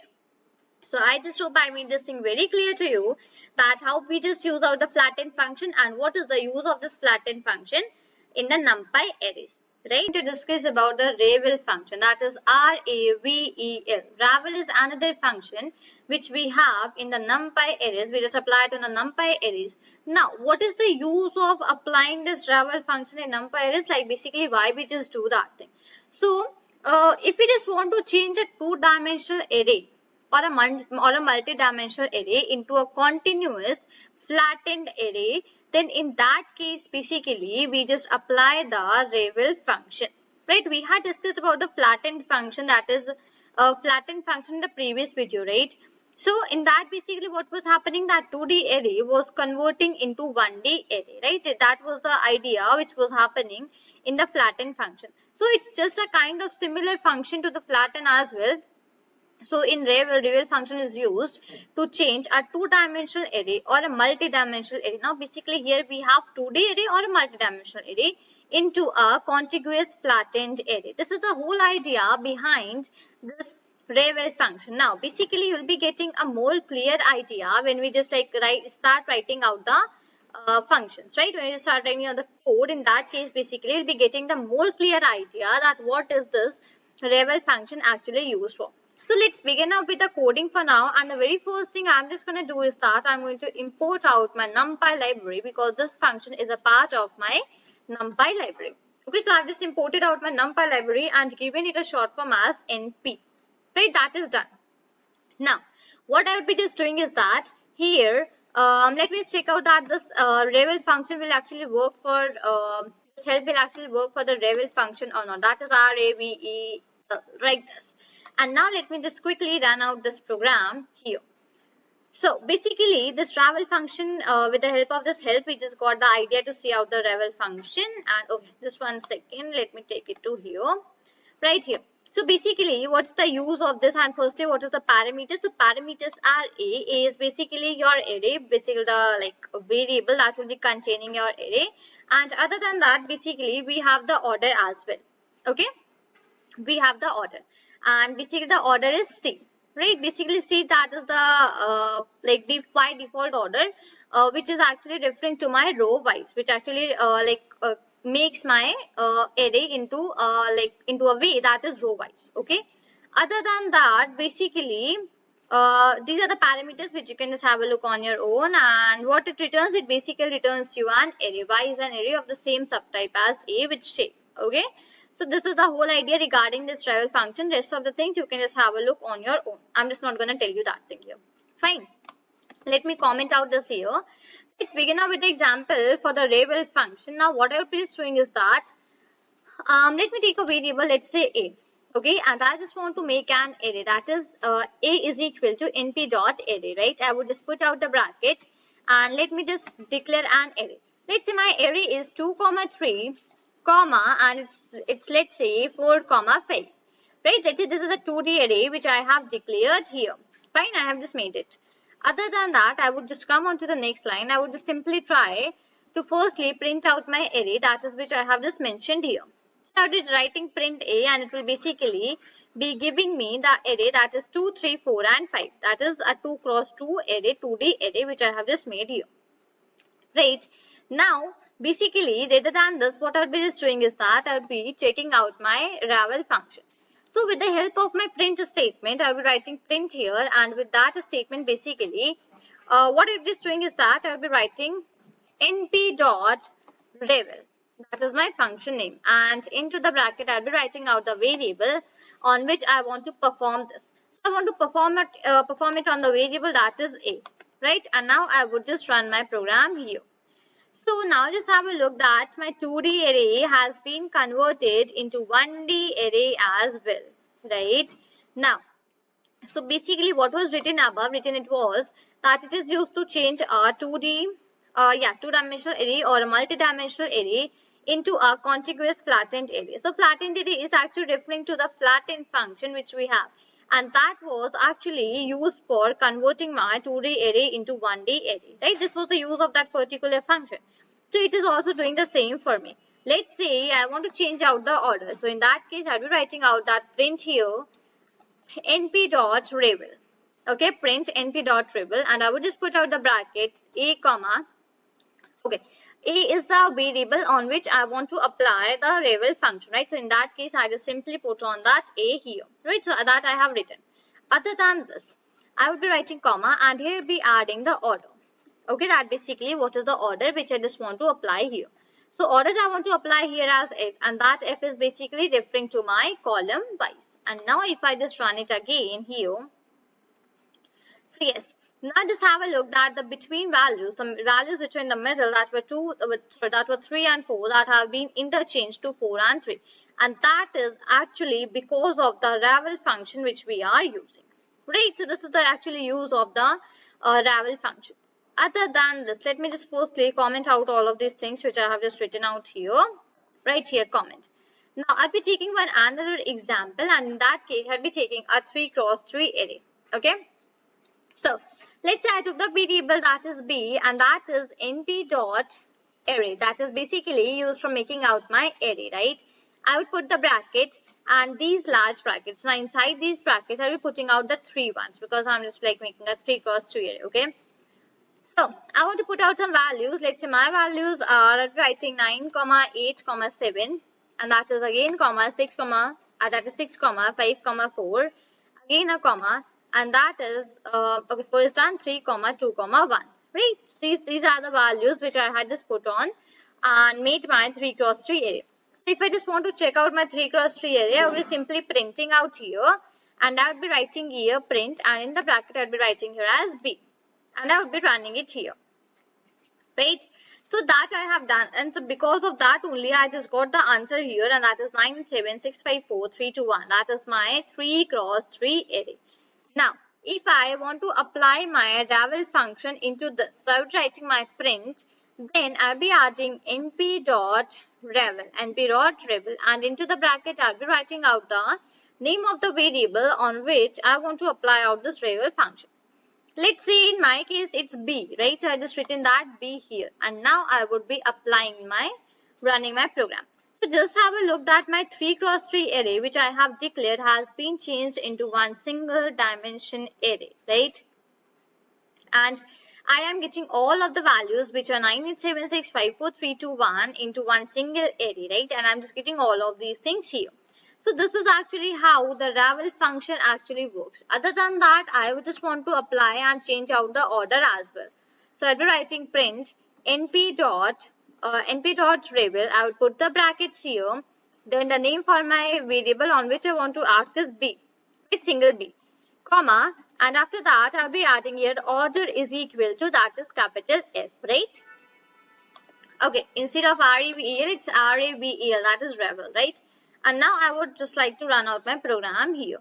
So instead of that, basically now have a look that firstly when I just did not apply my order, that is if, I was simply getting the correct answer, that is 987654321, and that was an ordered one, right? Because in that I haven't mentioned my default parameter, my order parameter. So in order, basically by default the value was C, that is the like name was C, order of that was C actually, and that is actually referring to my row wise. So everything was sorted with the row wise. Now when I change my order to F, that is basically my column wise. So in that case now I am getting the result according to the column wise changement, right? So in that case, the values which are in the middle, they have been like basically gone here and there because of the order which I have mentioned, and which is the column wise, right? So I hope that you have got a clear and a fair idea that what is the revel function. So revel functions are used to change a two-dimensional array or a multi-dimensional array into a contiguous flattened array, right? This is the actually use of the revel function which we apply. So flatten and revel, these two are the functions which are actually similar to each other, right? The functioning of both of these are quite similar to each other, right? So basically, I hope that I have made this thing very clear to you about the revel function, how you use it, what's the work of this, and all those things. Seeing out the flatten and the revel functions, now we'll be seeing out one very interesting function in the NumPy arrays, and that is basically the transpose function, right? Now we'll be seeing that how does this transpose function actually works, right? What is the use of this transpose function in the arrays, and what's like basically how it actually works, right? So before that, let me just let you know that what is actually the work of the transpose function. So basically, you have just in your school times, you have learned about the matrices, right? You have learned about the matrices and determinants. So in that case, basically, we were having a term, and that was transpose itself, right? That was basically interchanging the values of the row and the columns, right? Now, same use is here itself, that the transpose function changes the row elements into the column and the column elements into the row. If I just say it in a short way, so it just say that a transpose function actually helps us to interchange the values of the row and the columns, right? So very first of all, this is the whole idea for the transpose function which we have in the NumPy arrays. Now we just use this function for interchanging the values of the rows into columns and the columns into rows, right? This is the whole idea which we just apply for using out the transpose function. Now, what I'll be just doing is that I'll be writing out the code and letting you know with that itself that how to use this transpose function, right? So, let's start using and writing here. So, basically in this code which I'm just going to write, I'm just going to use some previous functions as well, right? I'm just going to use some previous functions as well, which we have already learned. So I would just request you, if you have forgotten the functions which we have not, which we have basically seen previously, so just again have a look over that functions, and now just have a look over this video, okay? So let's get started with the things for here. So what I'm just doing is that I'll be first of all importing out my NumPy library. So in that case, I'll be writing import NumPy as NP. This is the thing which I have done, right? And I would be using out my help function first of all to check out my transpose. Okay, so help and then here transpose. np.transpose, and now run it. So basically it just gave me many things about this transpose function. So basically the parameters are a and the x. So these are the two parameters which we have here, and what it does, okay, let me take this to the upper side. Fine, it's okay. Now basically what it does, it actually reverse or permute the access of an array, returns the modified array. I just mentioned that it basically changes the value of rows into columns and the rows and the values of columns into the rows. So it's the work of the transpose function actually. So here it is defined about the parameters. You can just have a look over that on your own, and what it returns, it basically returns as an empty array, right? So and the examples are also given. You can just have a look of all of these things on your own. Let me comment out this line here. Fine. Let's move here, and basically here what I'll be just doing is that I'll be writing out the code. So let me take a variable that is a, okay, and first of all I'll be using out my arange function. In a is equal to np.arange, and into that let's say I just wrote 1, 11. So basically it will be giving me all the values between 1 to 10, and 11 would be excluded because this is the ending value which we have given, right? That is done. After this, with this arange function only, let's say I just want to use another function also. Let's say I just want to reshape this array. It would be a one-dimensional array, right? Because I have simply mentioned my arange function here. So it will be coming in my one-dimensional array. Let's say I just want to reshape this. So I would put a dot here, and instead of again and again creating many variables and using it on a separate lines, what I would just do is that on this particular line itself, I would put a dot, and basically here I will be using out my reshape function. So inside the bracket I will be mentioning the number of rows and number of columns which I basically want for this to appear. Okay. Now come on to the next line. Basically now if I just want to print out my array, so print A, and in that case I'll be getting my array which will be having 5 rows and 2 columns. So have a look that here I am getting 5 rows and 2 columns, and with that I am getting the numbers between 1 to 10. So that is 1, 2, 3, 4, 5, 6, 7, 8, 9, 10. From 1 up to 10 I'm just getting all of the numbers, right? That is absolutely fine. Now if I check out the, first of all I would check out the shape for this, okay, because I would just write here print, and for that I would write a dot shape. We had discussed how to check out the shape in the attributes of array, right? Sorry, attributes of array. So basically the shape which I'm just getting here is 5, 2, right? That is the shape which we have mentioned here, that I wanted to be reshaped into 5, 2. So that is actually coming. Now the thing that comes is that if I just use out my transpose function, so I'll be using out my print statement here. I'll be writing np, that is the name for my NumPy library. Okay, np dot, and here I'll be using transpose, np dot transpose. Okay, and into the bracket I'll be writing out the name of the variable on which I want to apply out this transpose function. So let's say that is a for me. Okay, I'll put the dot, and here I'll be applying the shape function. I even want to transpose and check out the shape as well. Okay, so right here, that now have a look that basically what output I'm getting. So the shape is basically 2, 5. So this means that the shape of my array now has been reverted, that is 2, 5. Okay, firstly let me just display the array. Let me check out the array. So np.transpose A, and I would just run it now. Right here. So just have a look that previously when I haven't used my transpose function, so I was getting 5 rows and 2 columns. Afterwards, when I have applied my transpose function, so my values per row have been, so the values which I was having the rows, they have come into columns, and the columns value have been come into rows. So because of that, now I am getting here 2 rows and 5 columns. So the values have actually interchanged. So the number of columns that I was having, that have been interchanged with the number of rows which we are having, right? Now if I check out the shape, okay, so if I just put on a dot here and just write out the shape and now run my program, so now it will be giving me that now your shape is 2, 5. Previously it was 5, 2, right? Previously it was just one second. Previously it was 5, 2, because I haven't used my transpose function previously. But as soon as I applied my transpose function, so my values, like the values for the rows and columns have been interchanged, and the shape has also changed, and that is now 2, 5, right? So this is basically how we just use out the transpose function. Let's take some another examples as well. Okay, now what I'll be doing is that I'll be writing here, let's say b is another variable, and I would be applying np.arange. Okay, np.arange, and into the bracket, let's say I just wrote 1, 25. Okay, dot reshape.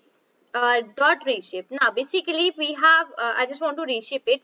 Now instead of 2-dimensional array, let's say I just wanted to reshape into 3-dimensional array, that is x, y, and z, 3D arrays, right? I just want to like change it to 3.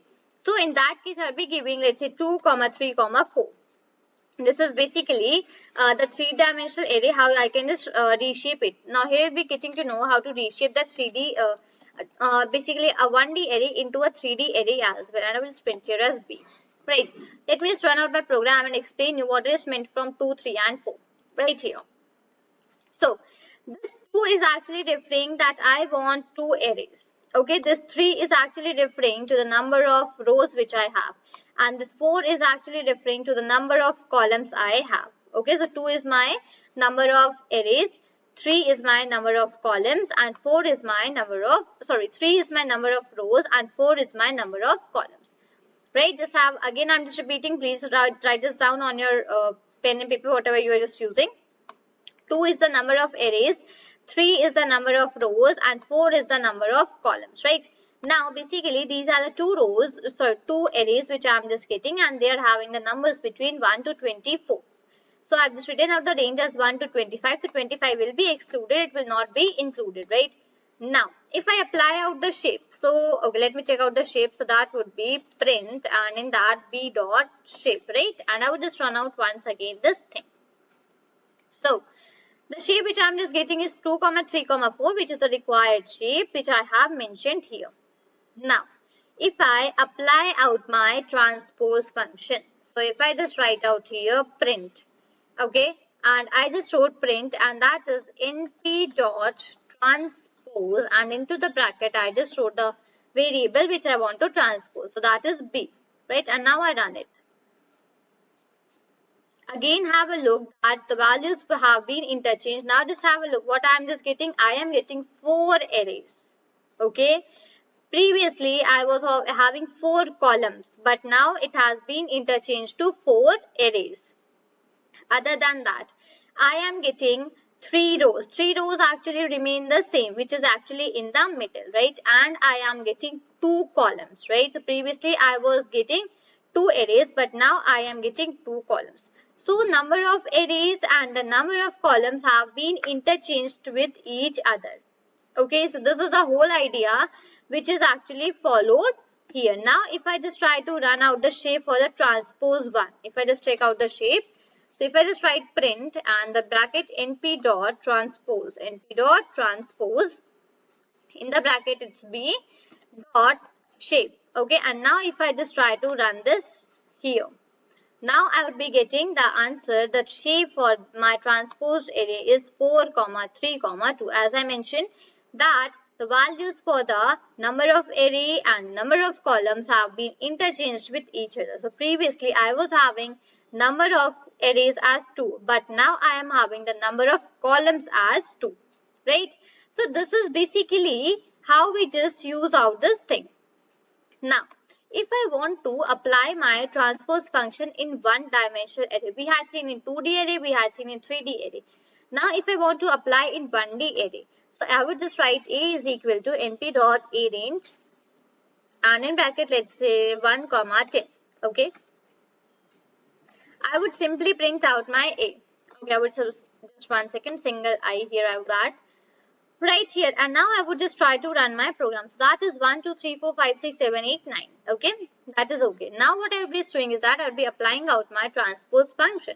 So that would be print, and in the bracket it would be np dot transpose, and into the bracket it would be a. Okay, now when I just try to run this program, so basically here I would not be getting any changement in the array which I have made. Why I would not be getting? Because here we are only having 1 row. We do not have any number of columns or something like that, right? I am only I'm basically having 1 single row, right? So because of that only, here none of the changes will be acted upon the 1D array. So if you just want to transpose and apply this transpose function on some arrays, so for that you need to declare the 2D arrays or the 3D arrays. So in a 1D array you will not be able to see the changes for the transpose function, right? So I hope I just made this thing very clear to you that how does this transpose function actually works, what are the things you can apply, where you can apply transpose function, where you cannot apply. So let me give you a revision. That transpose function actually changes the row elements into the column elements and the column elements into the row elements. So in short, it means it is the interchange of the values of rows and columns, right? So I hope this must be very much clear to you regarding the transpose function. Today we are going to discuss about another function, that is swap x's. Right now, this is a function in the NumPy library, in the basically NumPy array, which help us to interchange 2 x's of an array. Okay, this function which we are going to deal with, that is swap x's, it basically helps us to interchange the 2 x's of an array. Now, basically, okay, I have one question for you that basically in some of your mind it would be coming that we were interchanging the x's. Right, we would interchange what are x's? X's are your 0 and 1. That is the row and column. Right, this is actually which your x's is. So we were interchanging the x's in the transpose function as well. What was the use of the transpose function which we have seen? So transpose was of actually interchanging the rows and columns, right? And this axis function, swap axis, is also doing the same thing. Basically, it is interchanging the 2 x's of an array. So if I just state directly, so it is changing the rows and columns. Now, basically, what's the difference between the swap x's and what's the difference between the transpose function? Why we just use transpose function and why we even use swap x's as well?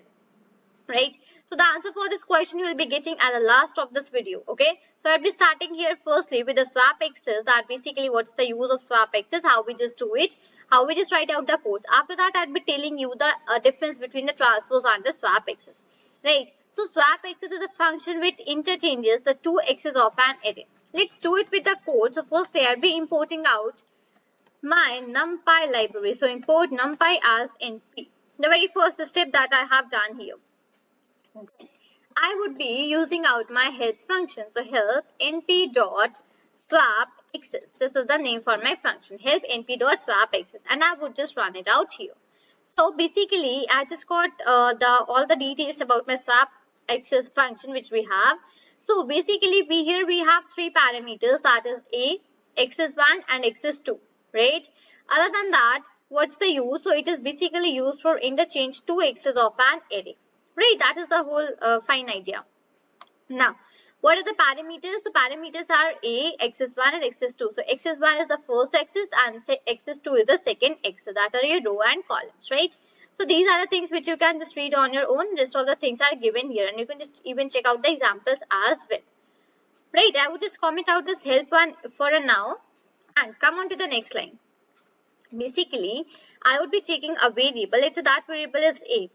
Okay, I would be defining out my array. Let's say np dot array, and I'll be putting out the brackets, and let's say I would define a 2D array. 1, 2, that is 3, 4. Okay, let's say this is the array. And let's make it to 11.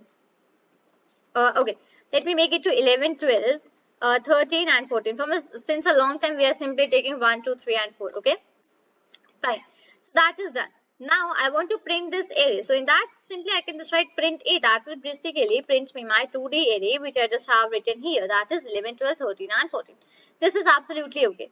Now if I want to swap up the axes, I want to basically swap the x's which we have here, right?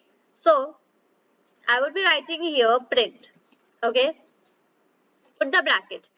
I would be just using my swap x's function. So print np dot swap x's. Okay, into the bracket I'll be writing a variable for which I want to swap. So I have stored my array that I have declared here 11, 12, 13 and 14. This array I have stored in the variable which is a. So I'll be writing that a variable inside the brackets, right? So a comma, that is now 0, 1. So I just wrote here 0, 1, and now when I would run out my program, so have a look.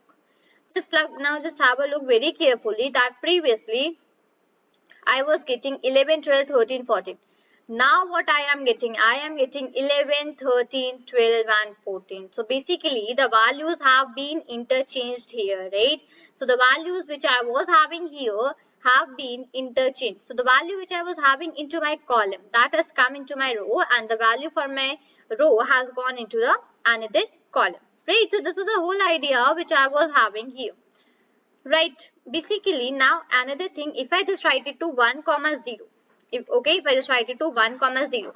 So when I would just write 1, 0 and now run out my program, basically then also you are able to see out the change here, that is 11, 13, 12 and 14, right? This is basically how the swap x's function works, right? This is actually how the swap x's function works.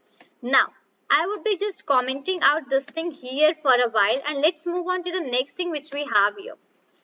Now, let's say I just took out a variable that is b, and in that I just wrote np dot array. Okay, I just put the brackets, and inside that I just declared my array. Let's say 1, 2 and 3. 1, 2, 3. Fine. Come on to the next line. I would simply print out the b. That is my variable. Okay, that is my variable in which I have stored my array. So I'll be simply getting 1, 2, 3. There is no doubt in this that I would not be getting this thing, right? So print b. Coming to the next line. I want to check out the shape. Let's say that I would just not apply here because you know that the shape will be 3, because it is a 1D array.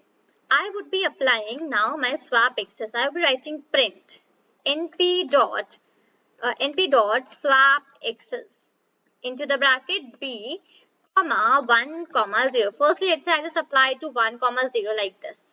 Right? Now have a look that I was having each and everything into the row. Right? I was having all the values in row. Now they have been turned into the column. So my values which I was having in a row that have been converted into the column. So that is because I have interchanged the values. So in this place I have written 1 and in this place I have written 0. Okay, let's move on to the another one more thing.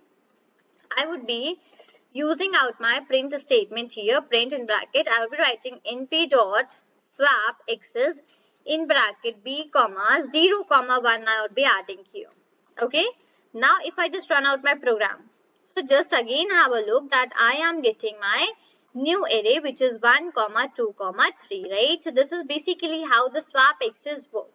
Okay, this is actually how the swap x's parameters work. When you want to interchange some rows or some columns, then in that case we just apply the swap x's. Okay, now the question which I had left in the starting of the video, that was, now if the same thing is done by, okay, just once again, same thing is done by the swap x's parameter and the transpose, then what is the difference between the swap x's and the transpose function? Basically, why we just use them differently? So here we are. What's the use of swap x? It changes the dimension or the x's of an array, right? Check out the difference in the transpose and the swap x's. So for the transpose, in transpose you can arrange all the dimensions. In transpose, basically what you can do, you can arrange all the dimensions which you have in the transpose. Basically, let's say you have an array that is containing 3 dimensions. So you can just transpose that. But in swap x's, you have a restriction that you can only and only rearrange 2 dimensions. Okay, listen to me here and loud, that basically you can, in the swap x's, you can just rearrange only 2 dimensions, but in transpose function you can arrange n number of dimensions, whatever you just wish, right? So this is the very difference between the transpose and the swap x's.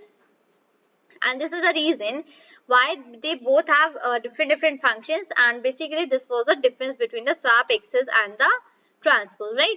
So I just hope I made this difference very clear to you, and I even made this thing very clear to you regarding the swap x's, that what's the use of swap x's, how we just apply that in the concepts of the NumPy arrays, and how we just do the swap.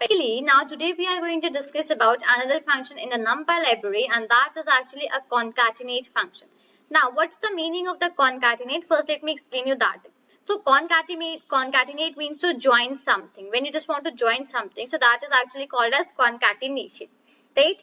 So, this concatenate function actually what it does, it helps us to join different arrays which you have in your program. Okay, so this is the use of the concatenate function. Let's say, let me take an example here. Let's say you are having a variable that is A, okay, and in that you have stored an array. You are having another variable that is B. You have stored another array in that. Now, you want to join both of these array and make it a single array, right? Then in that case, basically, this concatenate function is used, right? Now, how to just use out that function, that I would let you know right here. So, as it is a function which comes under the NumPy library, so the very first step is to import my NumPy library. So, I'm writing here import NumPy as NP. Okay. Next thing, I would be taking a variable. Okay, I'll be taking a variable. Now, basically, this concatenate function also do not has any particularly thing to do with the help. Okay, inside this help, if you're just going to use it, so it will result to error. That is why I'm just not going to use this concatenate function with the help. Okay, so A is equal to, now what I'll be doing is here is that I'll be using my arange function. So np dot arange, right, and into the bracket I'll be putting out some range. Let's say 5 comma 1 comma 6. Okay, this is my range which I just entered here. Other than that, let's say I am having another variable which is B. Okay, in that variable itself, I would be writing np dot arange, and in that basically I'll be adding here as 6. That is my another like 6 is my stopping point, right? That I have done. Now I want to join A and B. So whatever the numbers are being coming into the A and B, I want to join them. First of all, I would just try to print A, and I would even try to print B for the ones that after that when they just concatenate with each other, so it's like easy to understand that basically what is actually happening here. So 1 2 3 4 5 and 0 0 till 5, right? That is absolutely okay. Now I would be using out my concatenate function. So for that I would be using out my print statement for the very first. I would be applying NP.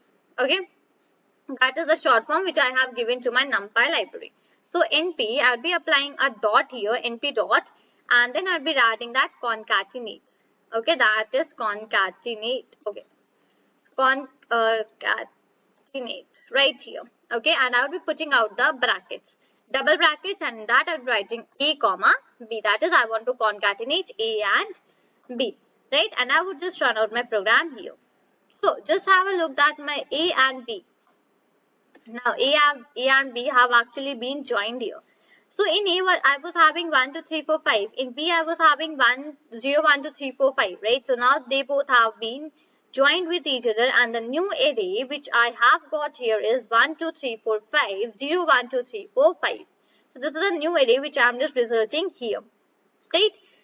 So basically this is how we concatenate, we join the arrays. Let me just comment out this thing and let's take some another examples as well. So right here I would just start up. So A is equal to, let's say I would be now simply be using A range function only. Okay. So np dot A range, and let's say in the bracket I just wrote 6. Okay. I would be adding again, okay, let's say B is equal to np dot A range. Okay, just 1 second. That is A range. Right. In the bracket, let's say I would be adding here as let's say 7. And for the third, I had C is equal to, that is np dot A range. And into the bracket, let's say I would be adding 5. Let me come down here, right here. So these are the three arrays which I just want to concatenate into each other. So I would simply be printing out the print statement, and into the bracket, I'll be writing np dot concatenate. Okay, np dot concatenate. Into the bracket, I'll be writing A comma B comma C. These are the three variables in which I have stored my arrays which I want to join with each other, right? And I would just run out this thing here. So basically, have a look that I got one array which is basically all of the values which I have entered in the A, B and C variables. They all are joined with each other here, right? You're able to see 0, 1, 2, 3, 4, 5. This is for the first one that I have taken here till 6. So 6 will be excluded, right? Now again this 0 to 6, this is for the B1, that is my till I have taken here till 7. So that will be giving me only and only till 6. 7 will be excluded, right? Now the C1 is 5. So in that case I am just getting 0 till 4. So because 5 will not be included. Right, this is actually how we just concatenate, we just join out the arrays which we are having in this basically which you are just using, right? Let me just comment out this as well. Now let's take another example. Now let's say I will be defining all the arrays on my own. Okay, I will not be taking any particular function. I will be defining my arrays on my own. Let's say I just wrote A is equal to, I would be putting out np dot array, and into the bracket I will be writing my 1 comma 2. Okay, so I would be taking one another variable, that is B is equal to np dot, and I would be again be using array, and into the bracket I would be applying let's say 9 comma 8, right? And inside my print statement I would be writing print, and that is np dot concatenate. Into the bracket I would be writing the variables which I want to add, which I want to join actually with each other, right? So in that case we are having A and B. And now I'll be just running it out. So as soon as I just run it, I just got the answer, that is 1, 2, 9 and 8. So basically all of the 4 variables which we have made here, all of the 4 have been joined with each other. Right, now the last example for this concatenate function is that I'll be taking the 3 arrays. Okay, so I'll be using A is equal to, okay, A is equal to np dot array. Okay, that is ARRAY, and the bracket inside this I'll be writing, let's say 4 comma 5 comma 6, right? Now B is equal to again np dot array, and into this array I'll be adding, let's say I'll be adding 14 comma 15 comma 16. Okay, and the C I'll be writing C is equal to np dot array, and into the bracket I'll be adding, let's say 24 comma 25 comma 26. Okay, instead of this dot it's comma, and right here also it's comma, right here. So these are the values which I have entered. Now simply I just want to join all of the values which I am having here. So I would simply use out my print statement. print np dot concatenate, print np dot concatenate, and double brackets inside that a comma b comma c, the values which I want to concatenate, that is the values which I want to join. In this case, the values are actually acting as the array, right? Because we are dealing with the arrays for now. So C, A, B and C, all of these three have joined. So A, B, C is giving, A is basically giving me 4, 5, 6. B is giving me 14, 15, 16. And C is giving me 24, 25 and 26. Right? So this is basically how we just use out the concatenate function in the NumPy arrays when you just want to join some different arrays. Okay, when you just want to join the arrays, in that case, this concatenate function is especially used, right? So I just hope I made this thing very, very clear to you regarding the how to use the concatenate function and what's the use of the concatenate. Today I'm just going to tell you about the array addition, right? We basically how you could just add two arrays.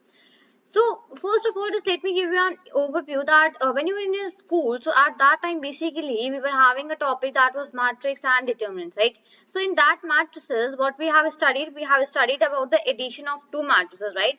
In that basically we were given some like n cross n matrices and we just used to add that, right? That was called as matrix addition.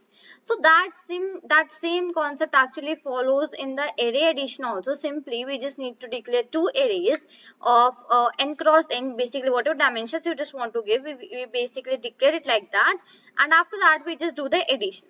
Let me just go on to the one note for now and just let me explain you that how actually these things works, how actually the addition is done, and after that I'll be telling you on the code that basically how to write out the code for these things, right? So let's say I have an array and that array is actually, let's say I'm having it's 1, 2, 3 and 4. Okay, let's say this is one of the arrays which I am having.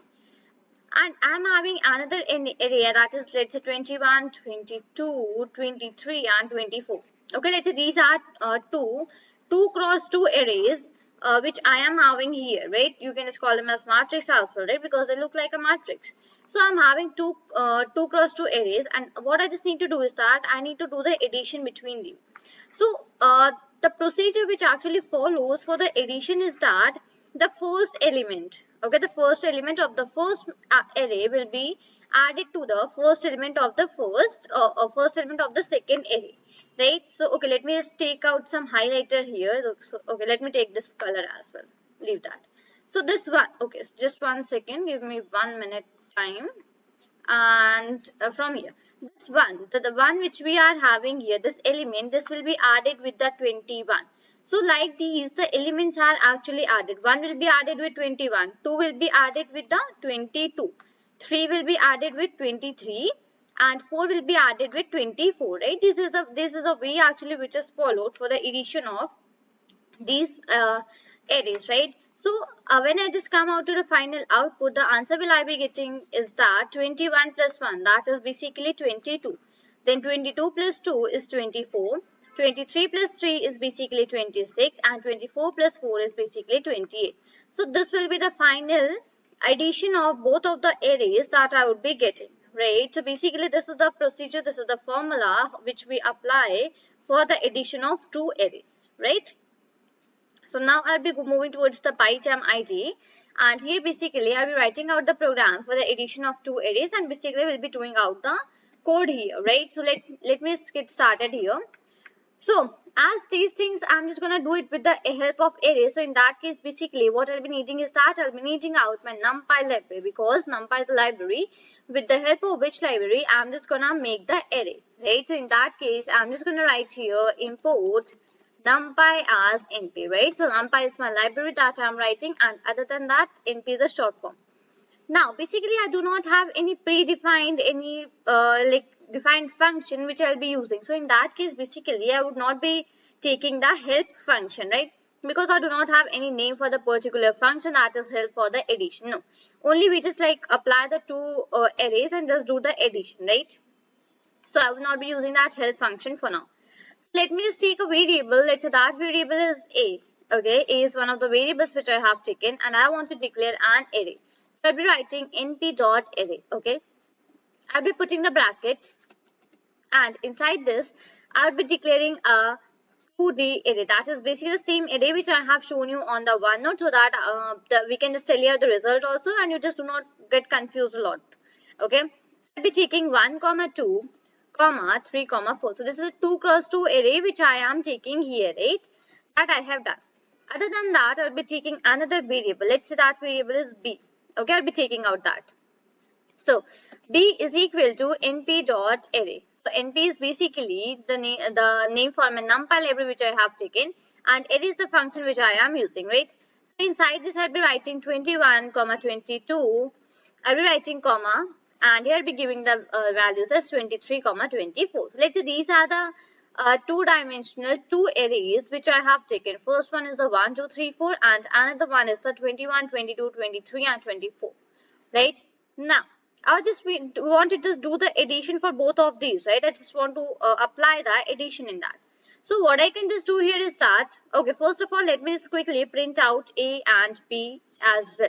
Okay, print A and print B. And let me just quickly run out this program for now. So basically, here we'll be getting both of the arrays, that is 1, 2, 3, and 4, and that is 21, 22, 23, and 24. Just have a look that both of the arrays are here. Right, now I just want to apply the addition on them. So what I can just do is that at the print statement, okay, at the place of my print statement, I could simply write print, okay, and then I can just write A plus B like this, and this will basically give me the addition of A and B, both of the arrays, right? Now let me run it once again, and now just have a look that basically I'll be getting the addition of my array, that is 21, 24, 26, and 28, right? And this was the same which we had seen on the OneNote, right? So basically here 21 is being added with 1, 22 is being added with 2, 23 is added with 3, and 24 is added with 4. So basically the resulting final array after the addition of both of these arrays are 22, 24, 26, and 28, right? So this is the way how we just apply this matrix addition. Other than that, let me quickly comment out all of these things. And let me even take another example also, so as to show you some more things. Right, come on to the next line. Now let's say I just took one dimensional array. Here I have taken 2D array, right? Because it was very simple to see upon this. Now if it is, let's say I just want to take one dimension array. So in that case, what I will be doing, I will be taking A is equal to, that would be np dot array. Okay, I'll be putting out the brackets, and one large bracket I'll be putting the value 1, 2, 3, 4. Okay, other than that, I'll be taking B is equal to np dot array, and I'll be writing here, let's say 4 till 4 is done, 5, 6, 7, 8. Right, these are the values which I have taken as for my one dimension array. Right, I would simply print out A as well as I will simply print out the B. So that is okay, that's absolutely fine. You all know that basically how to do that thing.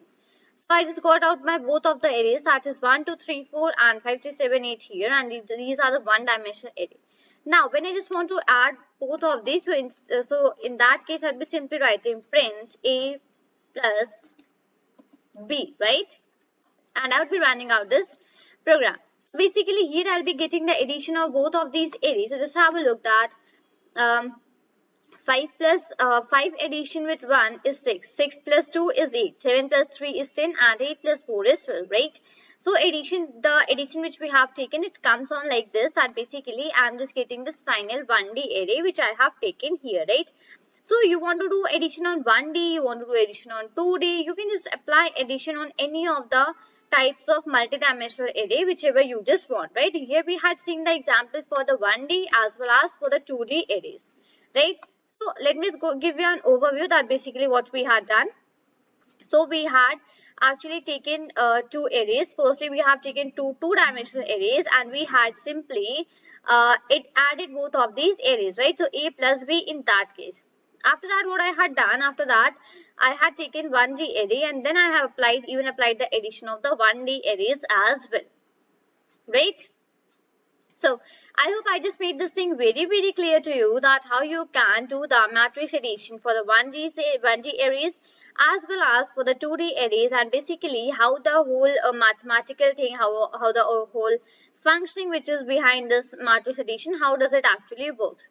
Right video we had seen that how you can just do the array addition, right? How you can just add two arrays, how you can add two matrices as well, because we can just call them as matrix because nothing differentiates them from being set as a matrix, right? So we can just call them as a matrix as well. So how you can just do the matrix addition now.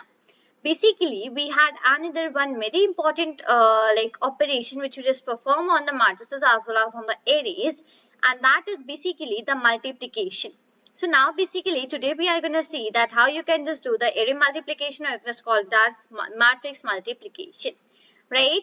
So I'll be firstly going on to my OneNote, and here I'll be explaining you a little bit about the mathematical things that what mathematics actually comes behind doing out the multiplication of two matrices. Okay, I'm just telling you that thing. So let me just take it out. Just let me quickly do one more another thing. Let me remove it right here. I'll be taking, let's say, 1 2 3 4. This is my one let's say array or matrix, whatever you just want to say. We have taken it, right? And I just want to multiply it with, let's say, 5 6 7 8. Okay, so just please pay attention that how this matrix multiplication actually works. Please have a look over that. Okay, right here I'll be putting on the brackets. So the first element which we are having 1, the very first element of my first array will be multiplied with this element. So 5 will be multiplied with 1. So it is 5 multiplication 1. Addition sign will be put in between. Now this element, okay, this element, that is my 7 of my column. Okay, this is my one of the columns, right? This column will be multiplied with this number of my row of the first one. So I'll be writing here 7 multiplied by 2, right? Now what will happen? This 6, the 6th number which I am having here, this 6 will again be multiplied with 1. So I'll be writing here 6 multiplied by 1.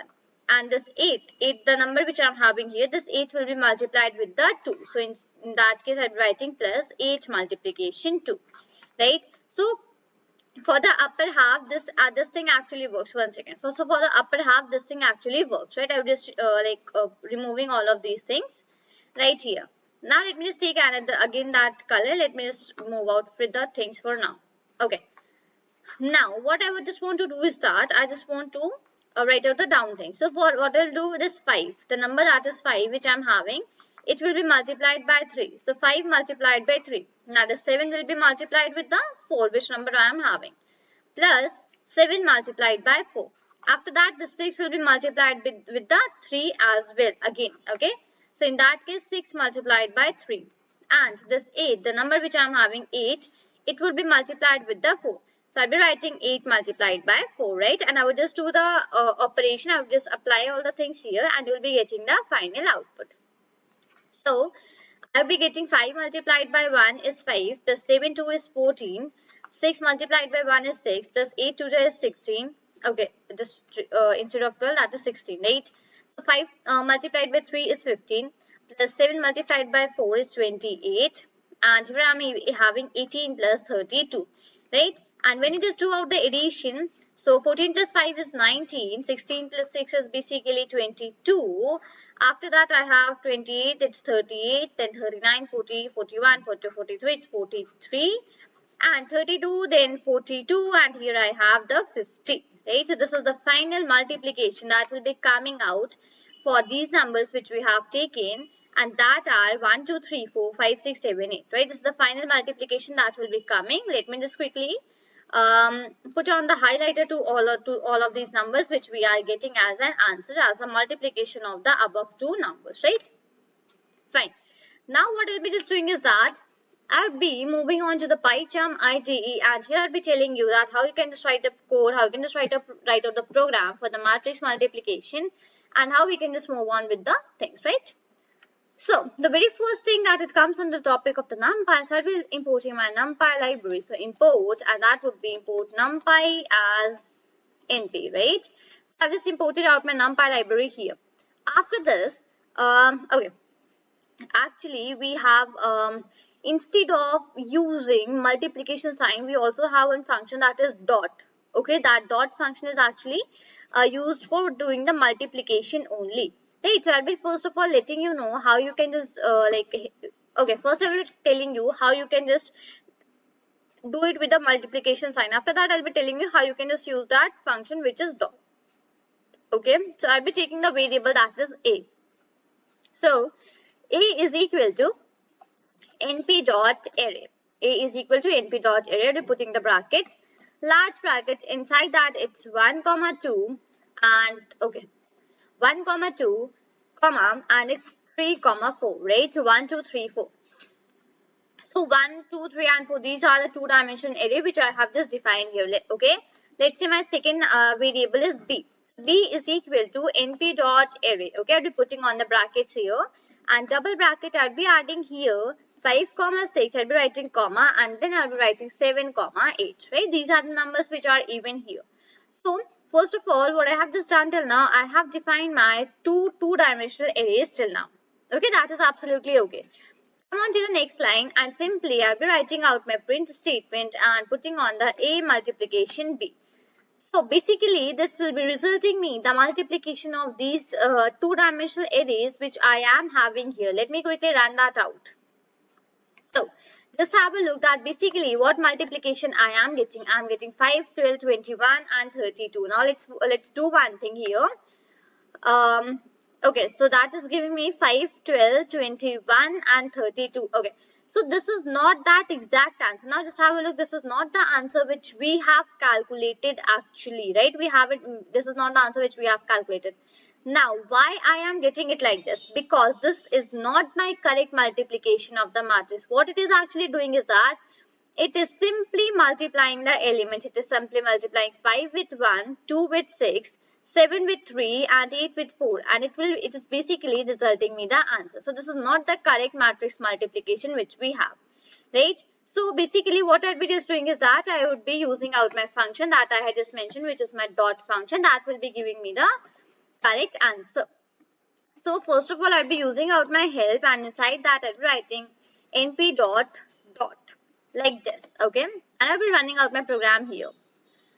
Fine, so basically let me just go above and okay, let me first of all take this above here and let me just show you this thing right here. So basically it is telling me that it has three parameters, a, b and out. Okay, these are the three parameters which we have, and basically what it gives us the dot product of two arrays specifically, right? These are the things which we just get it from here.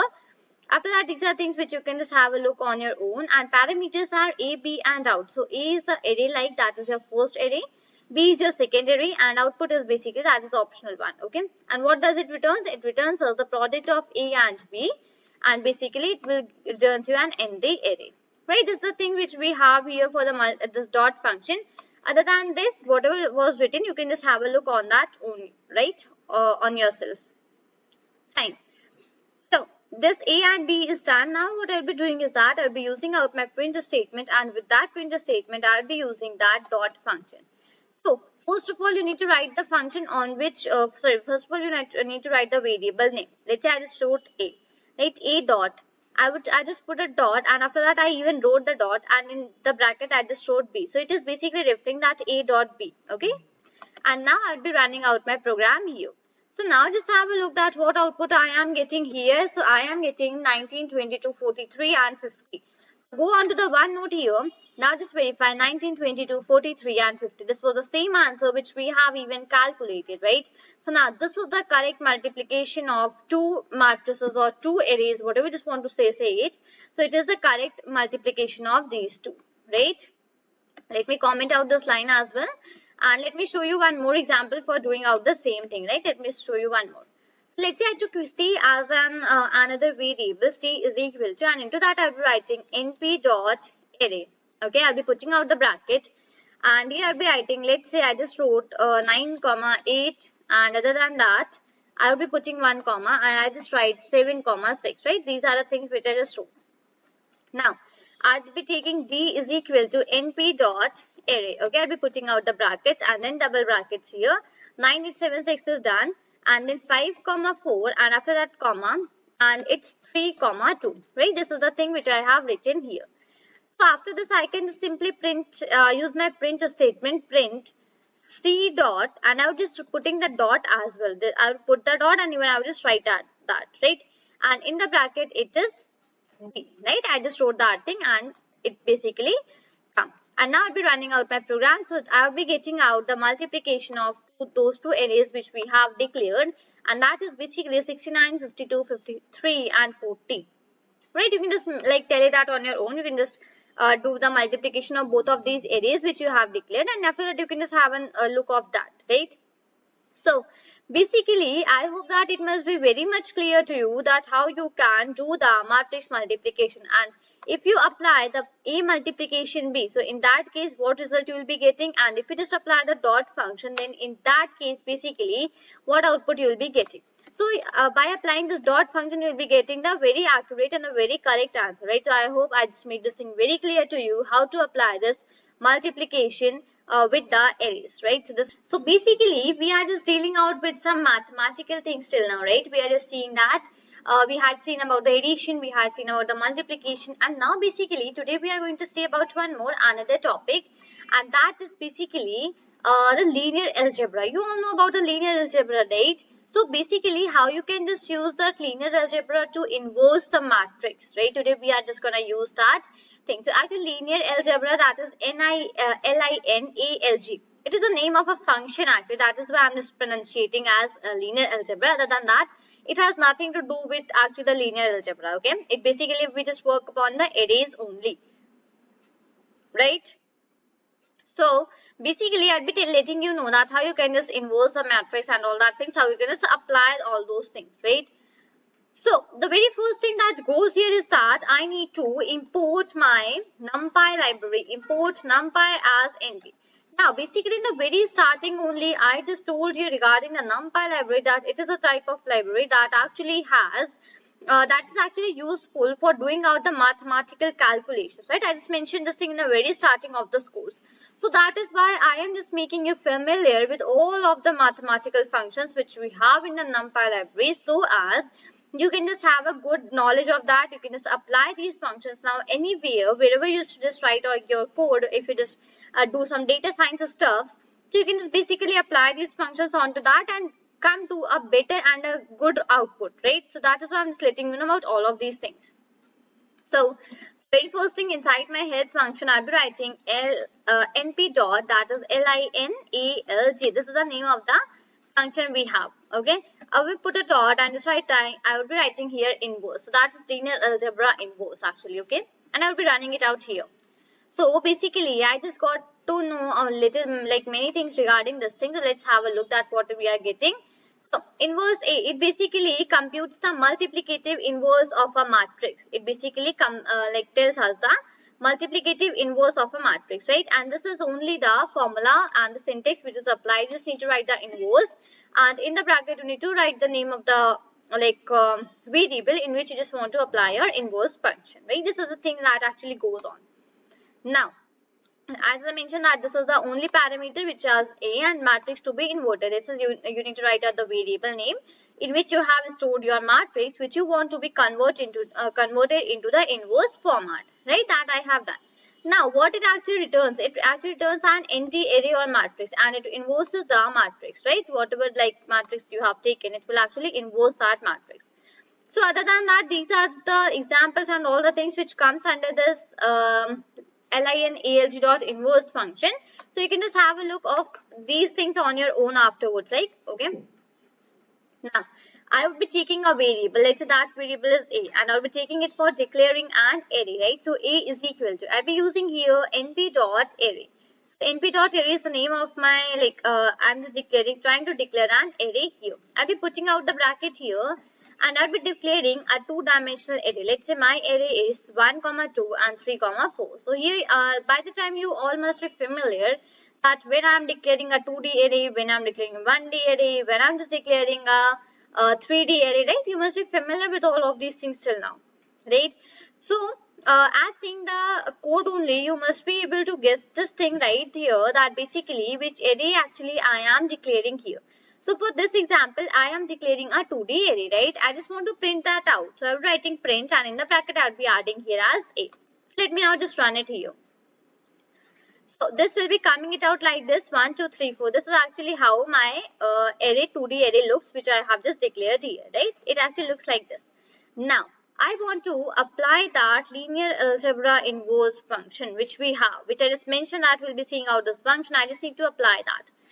So for that, I can just take another variable actually, because I do not want my real array to be disturbed, right? I do not want that it should affect my real array. So as to like restrict that thing, I'm just taking another variable, and into that I'll be applying that inverse function and doing the inverse of my variable, that is a, and in which I have stored my 2D array which I have declared, and that is 1, 2, 3 and 4, right? So basically I'll be writing here np.linalg, np.linear-algebra dot inv, that is inverse, right? And I'll be putting out the brackets and writing out the name of the variable which I want to inverse here. That is a for me, right? And now I'll be simply printing out the b, the variable in which I have stored my inverse of my A matrix. So just have a look here that previously I was getting 1, 2, 3 and 4, and after the inverse I'm just getting minus 2, 1, 1.5 and minus 0.5. Now this inverse actually has its own other formulas, its own other techniques to do. So basically I'm not going to discuss that thing, that how this actually inverse works onto the like mathematics and all those things, because like we are just discussing about the functions right now here, right? So from this basically you can just get to know that basically this is how the inverse function actually works. Okay, this is how we like this inverse function actually works. We just apply this inverse function onto the other things and we just get the like inverse of that particular like number which we are and the like array which we are wanting, right? Let's take another example. Let's say I just took here C is equal to, and that would be np dot array. Okay, now let's say I just take a one dimensional array. Instead of 2, I'll be taking 1D array. Okay, I'll be putting out one bracket here, and let's say my array is 5, 6, 7, 8, right? Let's say this is the array which I have declared, and it is my one dimension array, right? That is thing all you all know. So I'll be simply printing out this array that is C. That is absolutely right here. Now I'll be taking one another variable that is D. Let's say that is D. Now that totally depends on you, that basically what type of variable you are taking, how much meaningful variable you are taking, how much non-meaningful variable you are taking. That all of these things actually depends on you only, right? So basically D is equal to, and I'll be writing here np dot, and that would be linalg. This linalg is actually referring to the linear algebra. Okay, and dot inv. This dot inv is actually the inverse. So inside the bracket I'll be writing the name for the variable on which I want to apply out this variable function, so this inverse function. So that is C for me, right? And inside the print statement I'll be writing here as D, and now I'll be running it out. So okay, one dimensional array, given array must be at least 2 dimensional. Okay, fine. Basically you just saw that when I just tried to run this linear algebra function on 1D array, so it gave me error that numpy.linear-algebra error, one dimensional array given array must be at least 2 dimensional. So this means that actually you cannot apply this linear algebra function on one dimensional array, right? You cannot just do that thing. So if you just want to apply the inverse function, so you need to take that 2D arrays as well, because in the inverse function rows and columns are actually both are needed, like with the same thing, both of them are needed, and the final output which you will be getting at the inverses, it is calculated with the help of the rows and the columns as well, right? So because of that only it is showing me that 1D array is not allowed, because in 1D array we only have one dimension, that is row, right? We do not have any particular columns here, right? So I hope I just made this thing linear algebra dot inverse function very clear to you, that how we just apply it, what are the functions which we just do on this, and how we just write out this function in the NumPy arrays. So basically today we are going to discuss that if we just want to find out the power of an array or power of matrix, whatever we just say, that how we will be doing that thing. So basically now we'll be seeing one function, that is okay, I'll be telling that function in the little bit time, but for now let me just tell you that what we are just going to find. So we are going to find the power of a matrix. If I just say that matrix, or if I just say that array, both terms are actually same, right? Because there is no such difference between both of the declarations of these. So I can just say anything, whatever I just like want to, right? So firstly what I'll be doing is that I'll be checking out that how I can just find out the power of a matrix. So for that, I'll be importing out my NumPy library for the very first. Import NumPy as NP. So I'm just importing my NumPy library as NP. That is basically I'm just giving it a short form, right? Now, what I can just do here is that I can take a variable that is, let's say, A. Okay, A is equal to, and I could apply np dot array. Okay, A is equal to np dot array. And let's say I declare a two-dimension array, and that is, let's say, 3, 4, 5, 6. Right, let's say this is a two-dimension array which I have declared here. Now, I want to print this array, so that is super easy for me, and we are just doing this thing from the very starting. I just simply take the print statement, and inside that print statement I would write the name, and that is A, right? And the name of the variable, that is A, and here it is done, right? Now I'll be taking one another variable, that's let's say that is B. Okay, I'll be taking out that. So I'll be writing here np dot linear algebra. So this function actually comes in the linear algebra only, that is LINALG.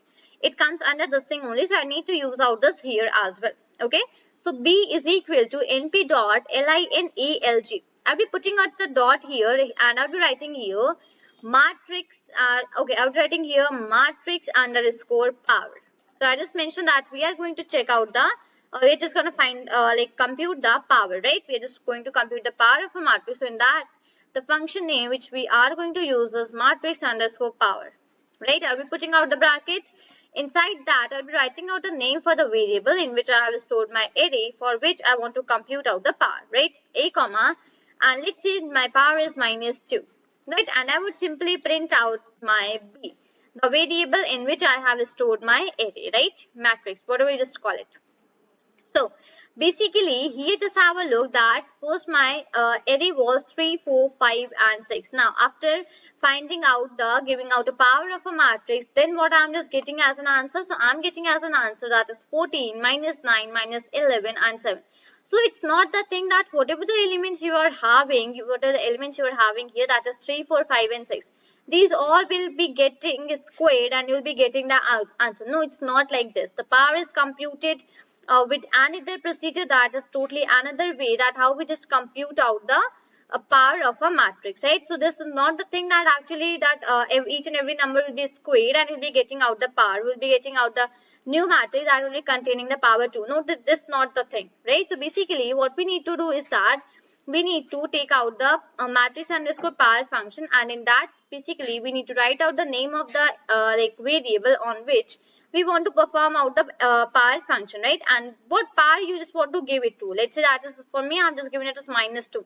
So in that case, basically it is resulting me the new array which I'm just storing in the variable which is B, and I'm simply printing out that variable that is B, right? So this is the whole procedure that we actually follow for the power of a matrix, right? So this was another function which we have and which we apply on the arrays, and you can just call it as matrix as well, whatever you just wish. Right, so I hope I just made this thing very clear to you that how you can just apply this function, how you can use this function, and how you can just check out the results for that. Say that basically how you can find out the determinant of an array if you are given an array and you just need to find out the determinant. So how you can just find out using a Python program.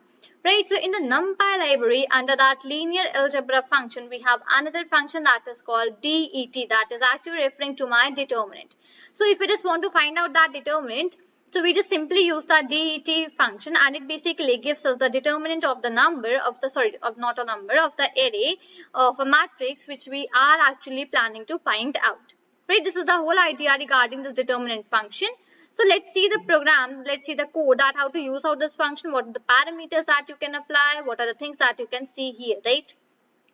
So as this function comes under the determinant one, so I would be writing here the import, and I will be importing my NumPy library. So this determinant function actually comes under NumPy library, right? So I'm just using that right here. So import NumPy as NP. Now here I can just use out my help. I can just write help, and in the bracket I'll be writing np dot linear algebra, that is LINALG is referring to my linear algebra dot, and that is DET, that is my determinant. And now I would be running out my program here. So basically as soon as I just run it, Just have a look that what are the things that I'm just getting here. So it is telling me that the parameter is a, and okay, here it is the function determinant a. So it only takes one parameter, which is a. Other than that, it does not take any parameters, right? So a is basically the array which you want to find out a determinant of, and what it returns a determinant of a, right? Other than that, basically, see, here are some more things which you can just look on your own. So I'm just not gonna tell you that thing right now. You can just have a look over that on your own, right? I would just comment this line and let's see that how this function actually works. So let me take an variable and define an array here. So a is equal to np dot array. That is array. Okay, I'll be putting out the bracket here and giving a two-dimension array. So my two-dimension array goes here like this, 3, 4, let's say, and I'll be giving here 1, 2. Right? Let's say these are the values. And I simply want to print that out. So print, and in the bracket it is a, right? So it's just basically the way how we just print out a statement, right? Sorry, print out an array. 3, 4, 1, 2, this is my array. Now, let's say if I just want to find out the determinant of this, so I can just use it and take another variable. In that, I can just write np dot, and basically I can just write np dot linear algebra dot det. That is basically for finding my determinant, and I can just write the name of the variable for which I want to find out the determinant. So that for me is a, and I would simply print out the b. And now let me quickly run out this thing here. So basically it is giving me that the determinant for your 2 cross 2 matrix which you have taken 3, 4, 1 and 2, it is 2 point somewhat up to n number of zeros and then 4. Now basically let's say I just want to round off this value. Okay, I just want to round off this value and get an actually accurate round off value. So in that case I can take a new variable, that is, let's say c. Okay, c is equal to, I can just write here round. Okay, basically that will round off my n digit value, that is I'm just getting after that point. Okay, so round, and it is np dot linealg, that is my linear algebra dot det, that is referring to my determinant, and here basically I'll be writing the variable for which I want to round it off. So that is a basically, right? And I would just simply print out the c here. It's not, yeah, it's a. And now just let me quickly run that here. So now just have a look that basically now I'm just getting a rounded off value, that is 2. Okay, now this point 000 up to something 4, it's not basically, we do not need it, we just needed a rounded off value, so we are just getting a single integer, and that is 2. So 2 is basically the determinant for all of this 2 cross 2 matrix which we have taken 3, 4, 1 and 2, right? So we had seen an example for this one. Let's move and see an example for another array. Let me take a 3 cross 3, 1. Let me write here here is equal to np dot array. Okay, I just put the bracket and double brackets here, and let's say my array goes like 5, 4, 3. I would put one again, comma.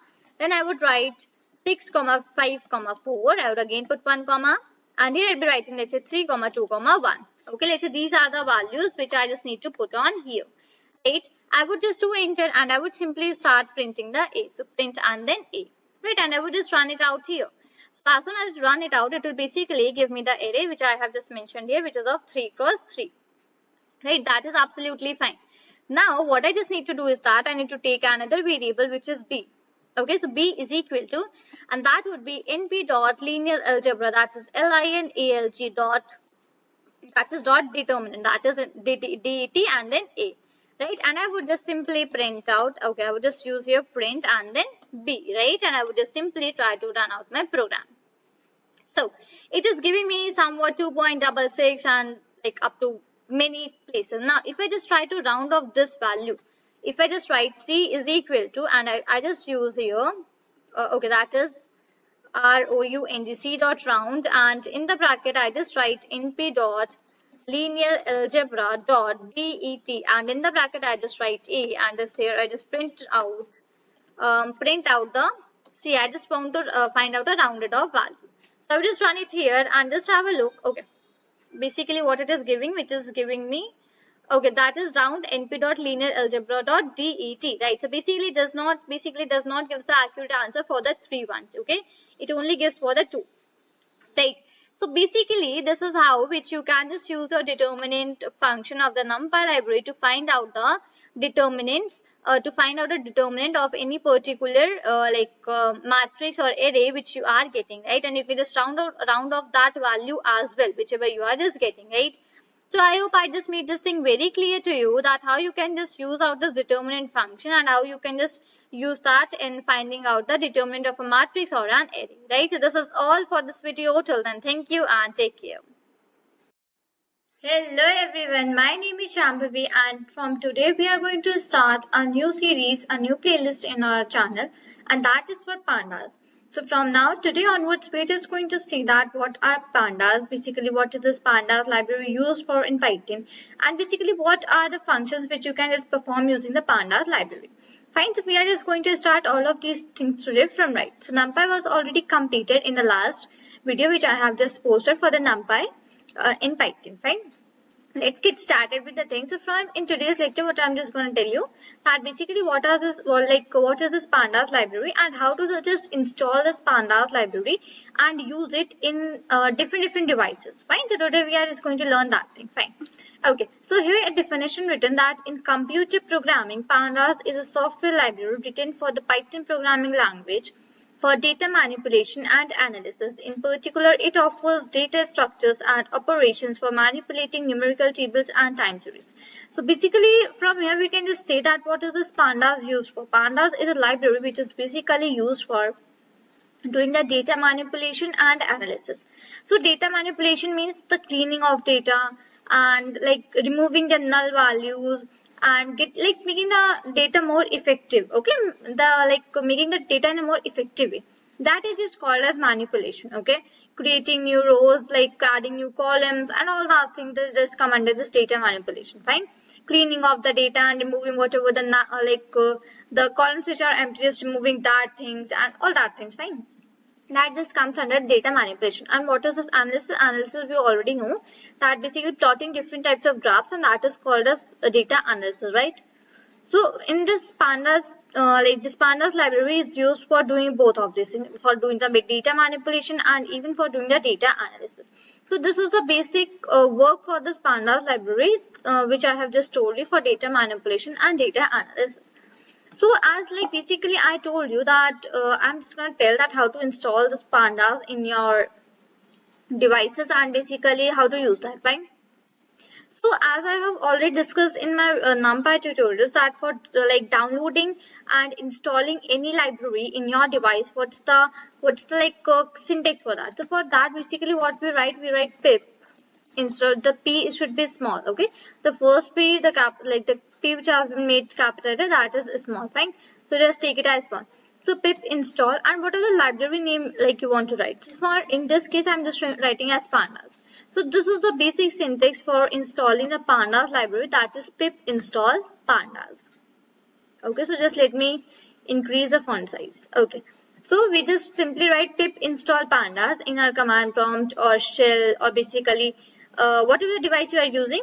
In that, if it has it's like a simple different terminals, so in that we basically write pip install pandas and that pandas library will be installed in our devices.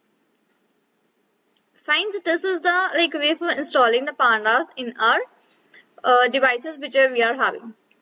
Okay, so firstly I would just open the Google Colab and let you know that basically what is this pandas library use. So just let me do one thing. Let me just close this thing and let me just minimize my window, and from here just let me open a Google Chrome. Fine, so I will just let you know that basically how this pandas works on the Google Chrome, Google Colab, because Google Colab is one of the online IDs and basically we frequently work on this, right, on this Google Colab. So I would just let you know that basically how we can just work on this Google Collaboratory using the pandas library. Do we need to install or we can just import it directly? What is this? Okay, so we are just gonna see all that thing. So just for a minute it has been loaded. Fine, let me just connect and let me just zoom in the size. Okay. So basically what happens here, if I just want to use the library that is pandas, the libraries which are frequently used, pandas, NumPy and then matplotlib, plotly. So basically what I do not install them in this Google Colab. I need not to do that thing. I simply need to write import pandas and that pandas would start working for me. let me show you. So basically, whenever we just want to use any library, what we do, we write the term that is import, right? So we just write import, and after that we write the library name and give it a short form. So here I would just write as import pandas as PD. So here what I have written, I have taken my library that is pandas, right? So for that, what I have written, I have simply written import pandas as PD. And now when I'm just going to run this thing, it will not result me any error, because as I told that pandas library is already there in Google Colab. We need not to install this library on our own. No, we need not to do that thing. So in this Google Colab, this is already present. What we need to do is that we just need to import it, okay? So for importing, we just write import pandas as PD, fine. So import it for pandas, and we just like write as PD. So PD is a short form which I have just given to this panda library, fine. So this is basically how we just like use this pandas library in Google Colab. Now let's say you are having one of the specific ID. So basically the IDE in which like we all work, that IDE is like PyCharm, fine. So let's say you are having this PyCharm IDE, and you want to just like install pandas in this thing. So what you will do? So let me just close this thing. Okay. So in this like PyCharm, we have an option here which is present down there, and that is terminal. Fine. Just click on that terminal. So like it will open. Done. Now, if you just want to install any library in PyCharm, so what I would do, I would just write the commands here. So for installing pandas, now in this PyCharm is an offline IDE, right? So for PyCharm, we need to install the pandas library. I would just write here as pip install and then pandas. So this is the basically format which we just like write to install. Let me just go above. So this is the basically format which we just write for installing the library, that is pip install pandas. So in our case, we are installing the pandas library. So I just quickly wrote pip install pandas. I would just now do enter. So whatever the offline IDEs you are using, you just need to install the particular library in that IDE. Previously, what we were doing, we were just using an online IDE, and that online IDE was Google Colab, right? So in that, we just need not to install the library. But the offline IDEs need the installation of the libraries. Either it is NumPy or Pandas, no matters. We need to install. So for me, it is showing that requirement already satisfied, because like I have already like installed it in my PyCharm. So you all just, it will show you for collecting initializer, and then it will show direct like downloading, and it will show successfully downloaded, fine. So this is the basically way how you can just download your pandas library in this PyCharm. And now if you just want to do the same thing from command prompt, so what you will do, I will just write here as command prompt, and let's say you are just using you are not using the PyCharm, you are using any other let's say you are using Sublime. So in that Sublime, how will you do that, fine? So for this also the command is say pip install pandas and then enter. So basically it will be installed. So for me it is showing that requirement already satisfied, fine. So for you it will just download the things. So this is the basic way for downloading and like for installing these libraries in your this pandas library in your let's say this thing your IDEs. So what I would do, I would just like go here, I would just make a like new notebook. I would just tell you that basically how we just import this in PyCharm also. I will just show you that thing. So here the new and then Python file. So just let me quickly write as here pandas1, fine. I will just do enter, and for that I will just close this thing. I would just zoom in, and here I would just tell you that how we do the things. So in this also, see, it is written import pandas as PD. So this is the basically format for like importing the pandas library, and that is import pandas as PD. So this is same as which we have just studied in that Google Colab. The like procedure for importing any library in any of the IDEs, that is absolutely same.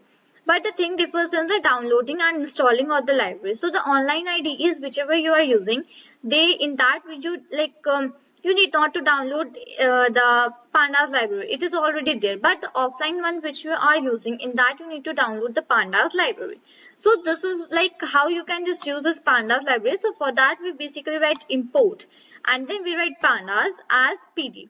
Fine. So PD is a short form which I have just given to this pandas library. Fine. So this is the way for importing that. Let me quickly go to OneNote once more, and here I would just write In computer programming, Pandas is a software library written for the Python programming language for data manipulation and analysis. In particular, it offers data structures and operations for manipulating numerical table and time series. So basically, from here we can just get an idea that Pandas is a library which is used for data manipulation and analysis, and basically what it offers us other things. So it basically offers us the data structures and operations which are basically used for manipulating the numerical tables and time series. And like time series is one type of you can say graph. You can just say it is one type of graph. Basically we just do numerical tables, manipulate the numerical tables, make the time series, and all that things basically contains the pandas, right? So these are the things which we can just do using the pandas library. Fine. So this is today I just told you that basically what this pandas library is, and basically how we just install that in our offline IDEs, and basically how for Pandas library we are just going to see that how we can just save a particular file in this Google Colab notebook, and how we can just perform some basic operations on that file, on the data, using our Pandas library, right? So we are just gonna see these things today. Okay, so without wasting time, let's get started. But before that, let me just give you a quick revision at what we have done in the previous video. So in the previous video, I have told you that basically what is this Pandas library, what is this used for, and basically how you can just use that Pandas library in the online and offline mode. So on online, we just quickly need to write import pandas add pd. So basically we need not to install that, but in the offline one we need to just go to a particular terminal or command prompt or Windows PowerShell, and we just need to write the command that is pip install pandas, and then the pandas library will be installed for us. Fine. So this was the idea about this pandas library. Now let's quickly start the things for today, and let me just zoom in for a while so that you can just have a better look. So I hope this much is fine. Yeah, this much is okay. So here we can just start writing the things for now. And firstly, what I would just let you know, that how we can just store a particular file in this Google Colab notebook. So here you are seeing an option. As you just click on this, it is showing files. Just click on this option. Fine. So here it will say upload from device. Okay. So I would just go here and I will just click this upload to session storage. Fine. I would just go here. Now here I would just get the options that basically from where you need to just install your data. Fine, store your data. So I have already made a particular sample, and from that sample only that folder only I just taken a sample data set. I just prepared the sample data set. So just let me do one thing, and I would just do as open. Fine. So this particular one is being uploaded. I will just click on OK. So see here you can just see the data that is sample.csv. So this is the name for my data which I have just taken, that is sample.csv. Fine. So here you can just see that. So basically it is now installed stored in the session storage format, this notebook. But one thing is here is that whenever you will close this notebook and again reopen, then again you need to store this data here. It will not be saved here for particular for all time. No, it will not be that time. So whenever you just use your Google Colab, whenever you just open this notebook, you need to just save this here. Okay. And now I will just quickly close this. Fine. So let's get started with the code for today. And firstly, what I would just write, I would write my NumPy library. Fine. I will just import that my NumPy library. Import NumPy as NP. Now, if you just want to know that what is this NumPy library, what is this basically used for, so you can just go and look at my playlist in which I have just made a playlist for the NumPy tutorials. You can just go and have a look over that thing. Fine. So now here are today's topic for today is discussion of the pandas. So I will just import my pandas library. So for importing, what I would just write, import pandas as PD. Fine. So this PD is the short form which I have given to my pandas library. Fine. So I will just quickly run that thing. So it has been successfully run. Fine. So firstly I have imported my NumPy library, and secondly I have imported my pandas library.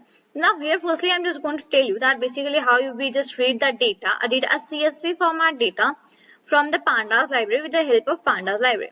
So let's say I just wrote here df. Now df is the short form which I have just given to the variable in which I'm just going to read my CSV format data which I am having, right? So I just wrote df is equal to, now here I would just write PD. Now PD is a short form for my pandas library which I have given, right?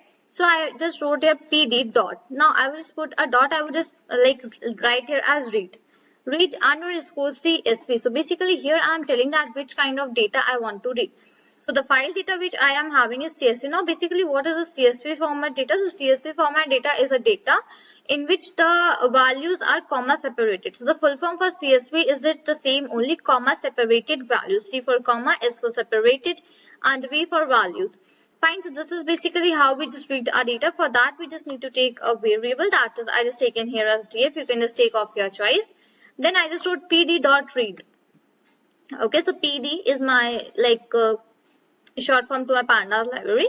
I just put a dot, then read underscore CSV. Read underscore CSV is the basically format of my note, you can say just data which I am having. Fine, I would just put a bracket. Now inside that bracket, what I'm just going to do, just let me do one thing. Yeah, so inside this bracket, what I'm going to do, okay, hold on.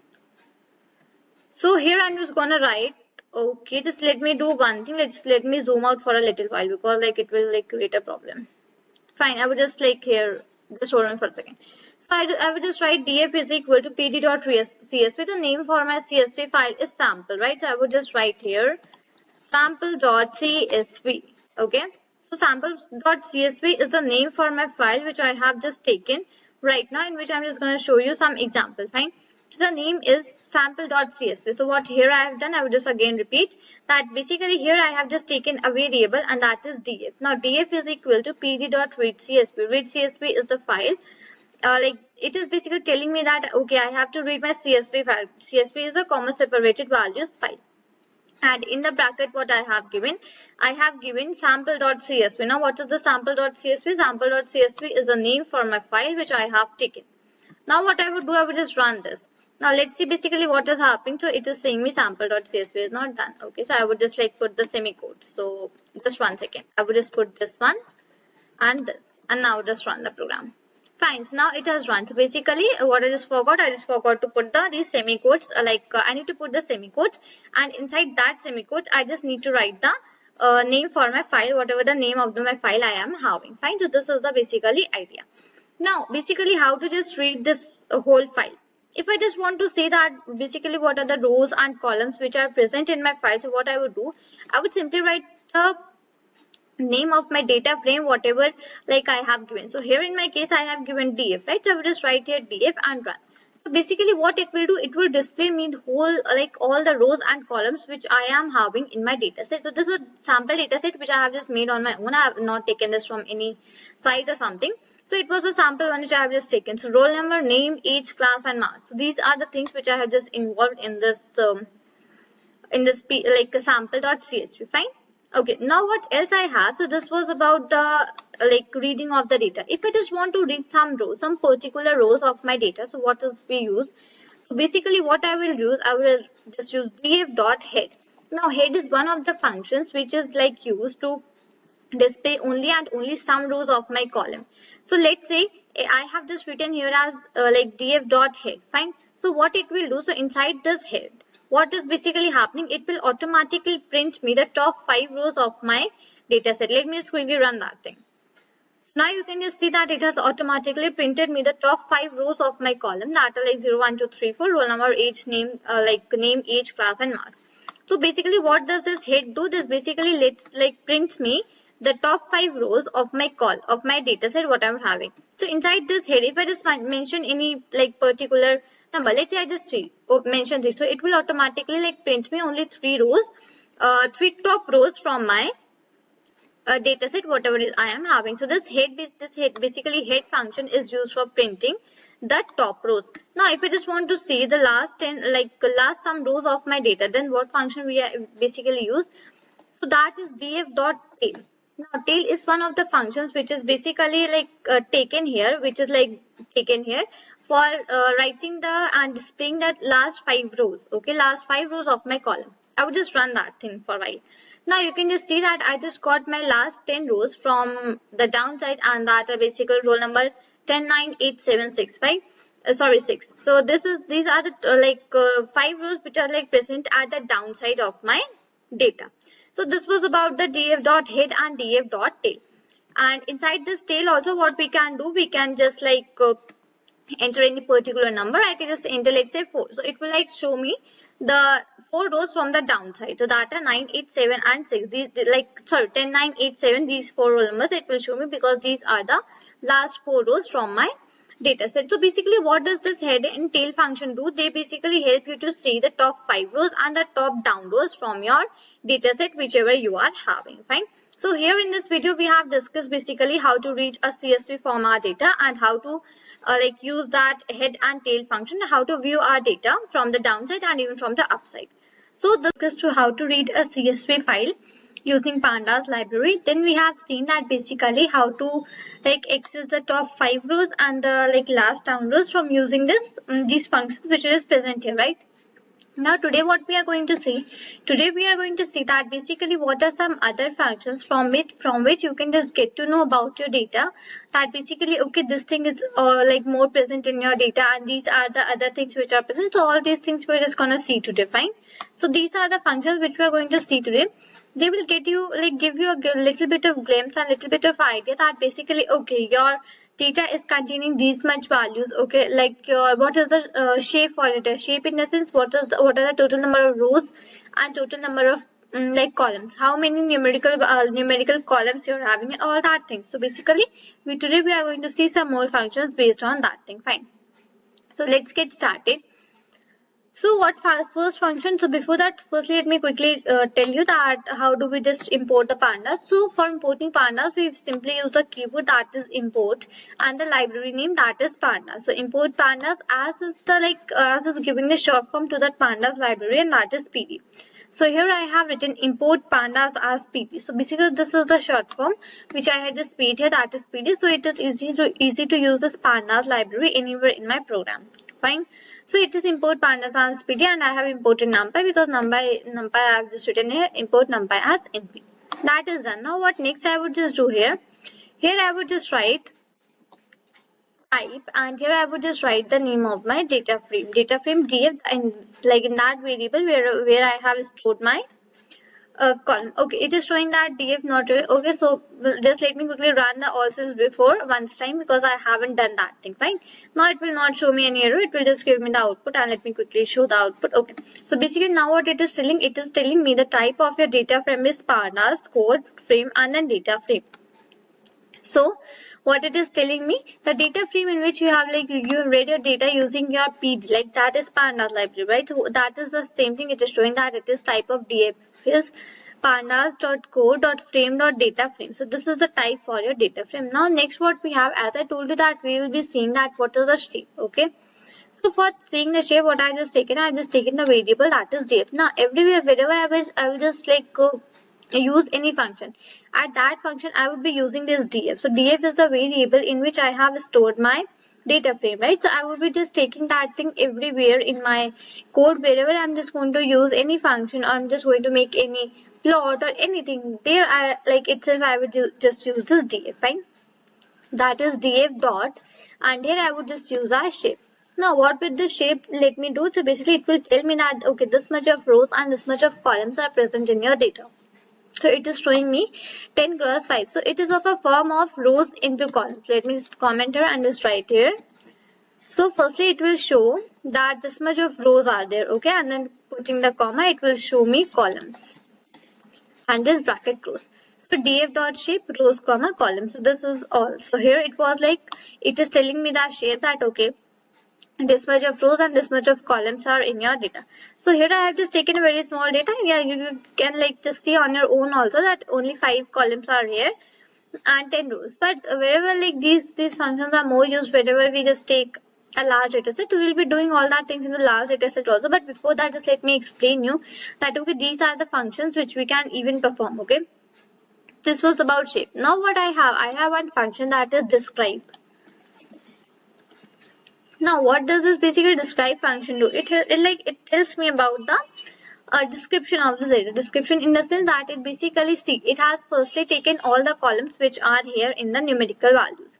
So we were having 5 columns in our data set, and they were roll number, name, age, class, and marks. So name was in the like string format, right? That was a categorical variable. So it had not taken that, but roll number, age, class, and marks, these all four were the numerical. So it has taken that numerical, and here it is showing me df dot describe, and inside that roll number, age, class, and marks. So these are the four variables which are here, and it is now what it is doing. It is basically showing me that okay, this is a total count for your roll number. This is a total count for your age. This is a total count for class. This is a total count for marks. Okay, then it is telling me the mean. That what is the mean of all the numbers which you are having there for roll number, for age, for class, and even for marks also. Then it is telling me about the standard deviation, that okay, this is the standard deviation for the column of your roll number, then for age, for class, for marks. Then it is telling me that this is minimum roll number, this is minimum age, this is the minimum class, and these are the minimum marks. So this also I'm just getting to know from here. Now it is telling me about the 25%, 50%, 75%, and at last what it is showing me, it is showing me the maximum. So it is showing me that you have the roll number, maximum roll number is 10, maximum age is 18, class maximum class is 12, and maximum marks are 87. So basically it is just telling me about all of the numerical. It has taken all the numerical columns which are just present here, and it is telling me all the numerical values for these columns which I have just taken here, right? So it consists of count, mean, standard deviation, minimum, 25%, 50%, 75%, and then max. Fine. So this is for this like shape function, describe function. Now we have some more function. Let me just quickly write that also. So here df.info, and I will just run that. Now what is this basically info telling me? Info is telling me that what kind of column you are having. Let's say I have a column that is roll number, right? So it is telling me that it has a total count of 10. So basically it has 10 values, and the data type for this roll number column is int 64. So basically it is telling me that it is of integer format. Fine. Now for name, what it is showing for name, it is showing me that it is of object. Fine. So basically why it is showing me object, because in the name what we have the string format. We have the strings stored in, that is a b c d up to n, like up to, I don't remember that basically till where. I just let me see that. So it is till j. Fine. So it is showing me that okay, this is the information. Your age, for your age column, it has float values. For your class even it has float, and for your marks even it has float. Only for roll number it has integer. Fine. Now it is basically telling me that how many float data types are here. So total 3 float data types are here. It is telling me how many integer data types, only 1. And it is telling me that basically how many string data types. So that also it is 1.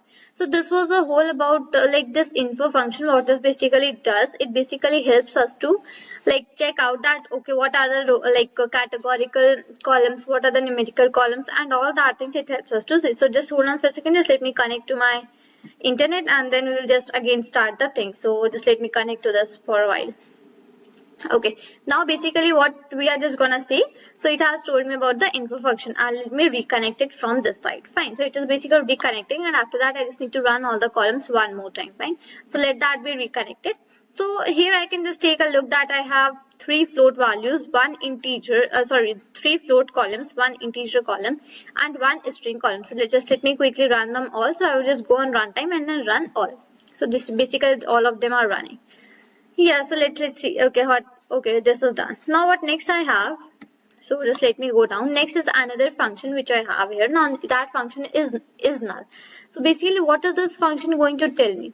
This function is going to tell me that how many null values I have. Now null values are the values in which we have not written anything. Basically these are the blank columns which I have. Fine. So this is a small data set which I have just taken here. So basically it consists of 10 rows. So it is like for all of the, it is showing me false, but at the last it is showing me true, true, true. So basically it is telling me that we have 3 null values. And now if we just want to get a sum, now here this data was small, so it just showed me this thing. But if my data is very large, so I cannot like see this chart and take a guess that okay, how many null values am I having, right? I cannot do that thing.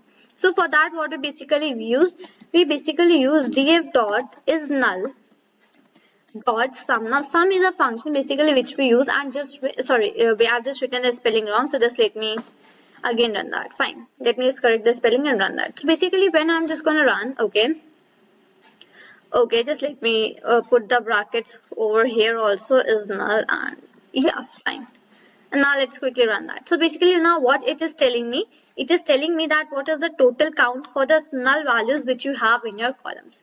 Now listen to my words very carefully, that in my roll number column I have no null value. That is why it is showing me 0. Null value means I do not have a blank column or row which is blank, okay, in which no data is stored. I do not have a column or row like that. In name also I don't have, but in age, class and marks, in these three last columns which I have age, class and marks, I have one null values in each of these. So let's quickly go above and see in the data set. So here we can just see the whole data set.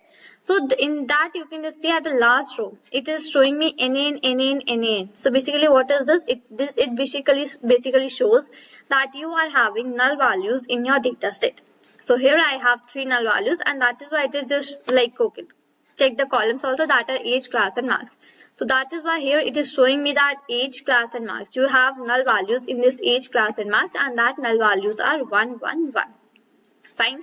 So this was about the functions which I have just told you right now. So these functions involve, firstly we have seen the type function, that basically what type of data frame we are having. Then we have checked that what are the shape of our data, means what are the rows and total number of columns which are in our data. Then we have checked the describe. It basically helps us to find the maximum, minimum, count, mean, standard deviation, 25, 50, 75%, all that things.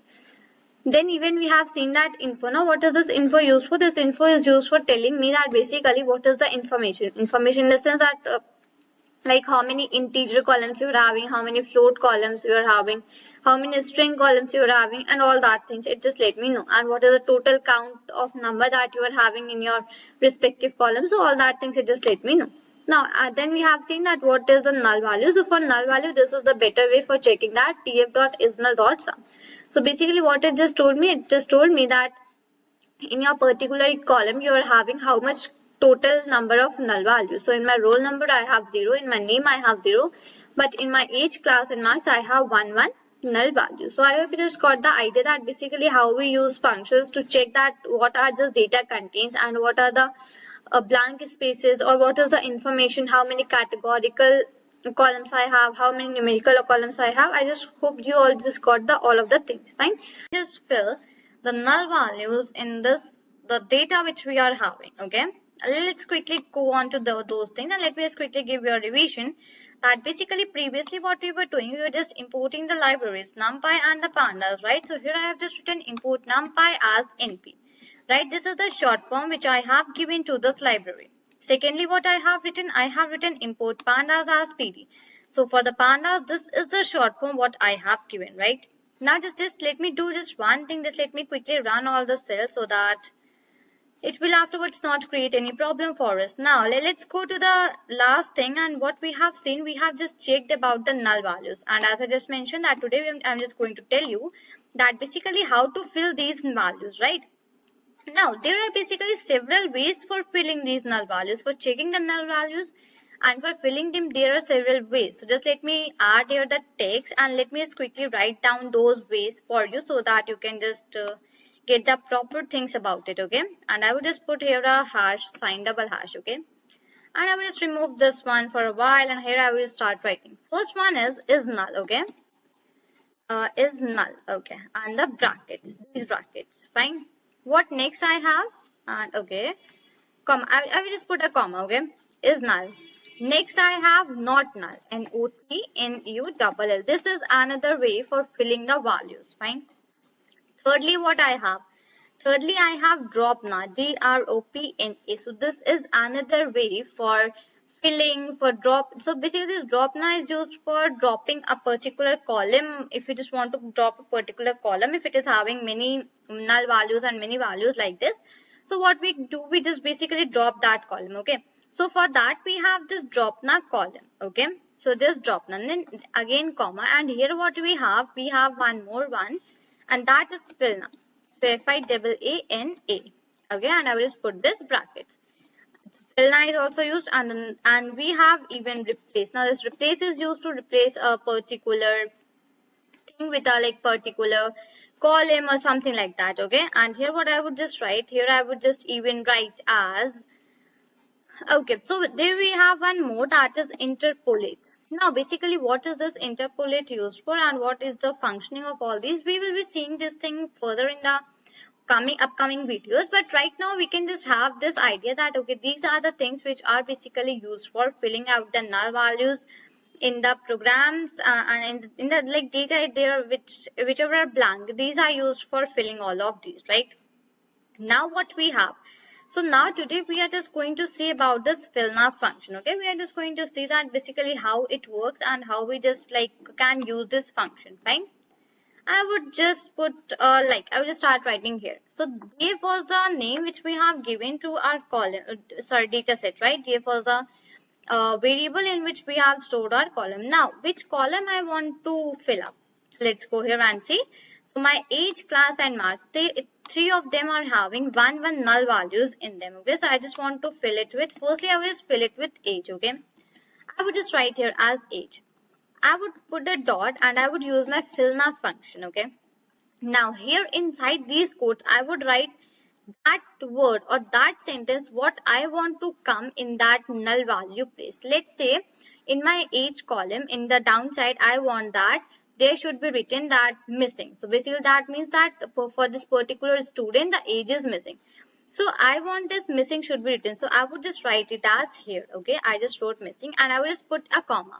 And here I would just write as in place is equal to true, so that it will just do the things in my data set also. And I would just run this. Fine. So after running this, I would just check out my df and I would just do that thing. And see here downside what I just got in the age column that is missing. Let me just quickly show you that thing. So here we go. So here above it is age and here I just got that thing that is missing. Fine. So this is basically how we just use this function to write something, to fill something in that particular area. If you just want to write a particular word, so this is basically how we just use this fill now function. Okay, now let's do some things. Let's try out some function on this class also. Okay, class is one of the columns which we are having. Now let's say let's say at one place you're having the data for all of the students that are basically from only one class, that is 10th class. Okay, now basically in between you are having some null value that is nan. Now what you want that whatever the class is written at the above side of that particular column, that should appear in the downside also. Let's say here 10 is written, so in this nan value also, this nan value should also be replaced with 10 only. Then what we basically use one method and that method is called ffill. I will just put a comment here and I would just use as ffill. This is the method which is used. Okay, so if I just want that whatever the value which I have here, that is 10.0, so that should also come in this downside, that is at the place of none. So I just want this thing. So in that case we will use this ffill function, right? I would just start to writing the things here. I would just write as df. Here I would just write the column which I want and that is class. Okay, I would just put here as fill. And fill now is my function under which this sub function comes. Okay, I would just put here as method is equal to, and here I would just write ffill. Fine. So right now I have just taken this class, df class. Okay, class is one of my columns which I just want to fill using my fill now method, and inside this method I even have some more categories, right? So ffill, even we have bfill, even we have backfill. Okay, so all these works basically same, all these are a little bit same to each other. Okay, so ffill. Now here what I would just let me delete this thing once. Okay, now here what I would do, I would just put a comma and here I would just write as in place is equal to true. Fine, and I would just run my program and even I would just write here as df. So let that first one run out. Fine. Now as soon as I'm going to get my output, now see basically here what I got this 10 once more. So this 10 was written here, right? I just got that 10 here also. So this was the use of this ffill function that I just mentioned. That what is this ffill used for? This ffill is used for filling that particular missing value with the value which is present above that. If I'm just going to use this ffill function here also, then here what I'm going to get? I'm going to get this 76.0 as here the that would also be filled here. Fine. I have even one more parameter inside this ffill function. Let me just quickly show you that thing. I will just write here as df and now I would just do it on the marks column. Okay, So marks, okay, it's M-A-R-K-S, fine. Here I would just write dot and here I would just write fill now. Fine, and in the bracket I would just write here as method is equal to, and I would just write if fill. Okay, if fill, fine. Right, now what I have the parameter that is limit. Now basically what is this limit used for? I would just let you know here right now that let's say here you are having 4 to 5 blank columns, okay? Okay, you are having 4 to 5 blank columns. When you are just going to use this fill function, so it will fill all that 4 to 5 columns consecutively with the same values. And if you just don't want that thing, you only want that only your these two values should be filled with the above value whatever is present. So here you can just set a particular limit. Right now I have set the particular limit as 1. So basically what it will do, it will only and only fill my one value here, okay? Let's say downside this I am having some more like blank values. So for that case what I can just say, if I just want to fill it only in 2, I have 5 nan values consecutively and I want to fill in only 2. So here I can just use a limit is equal to and I can just put 2, okay? I would just put a comma here and I would just write in place, okay? I hope you are not able to see, right? And in place is equal to, I would just put here as true and I would just now run it once more. Fine, and just let me take it to this side. Fine, and here I would just again run as df.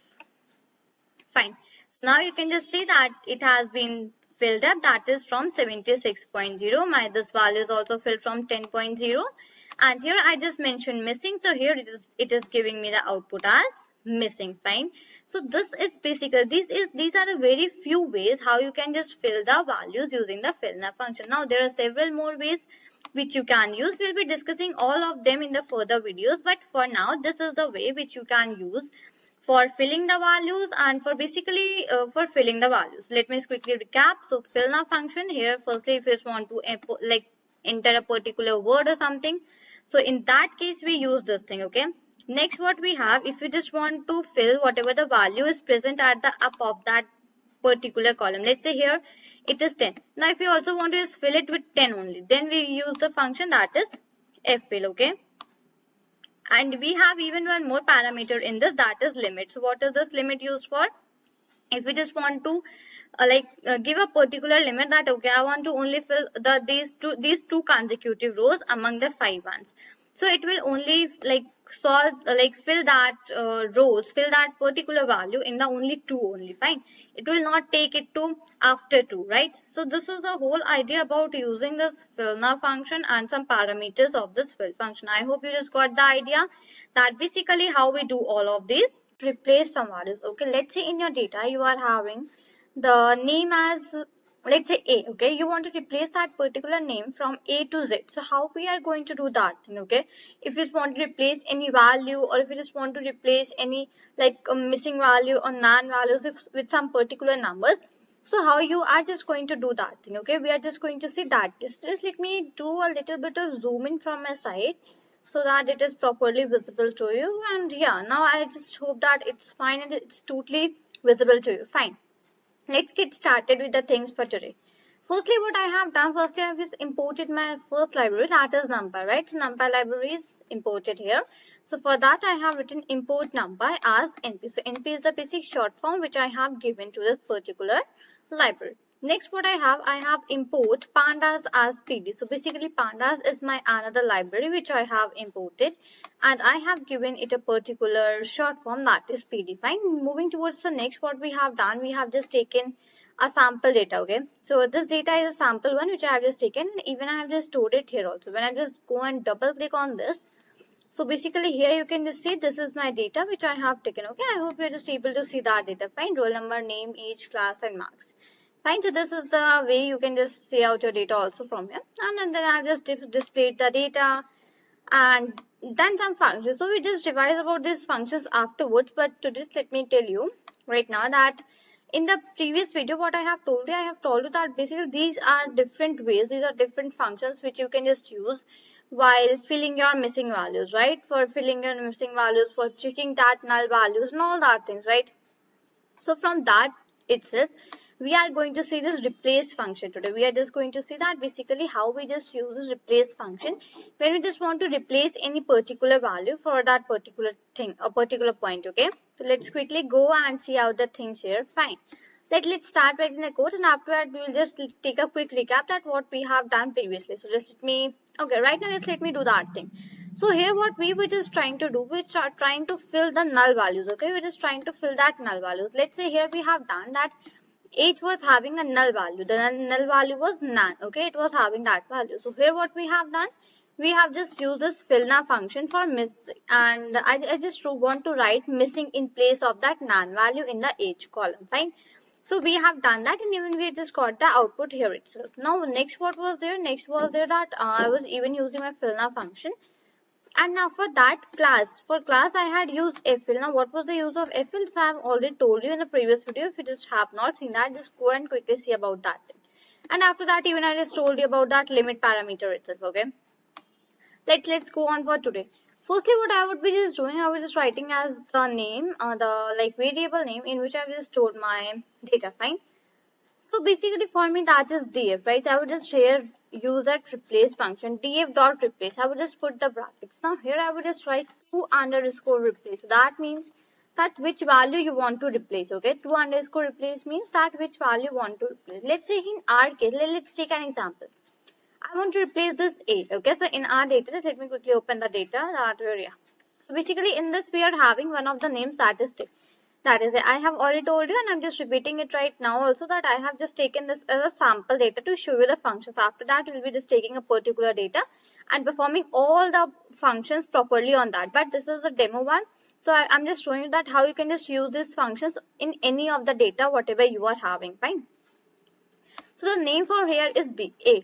Let's say I just want to replace the name from A to Z. Let's say I just want to give it another name, and that is Z. Okay, so I will just put a comma here, and after that I would just write as value. I don't know, basically, hold on.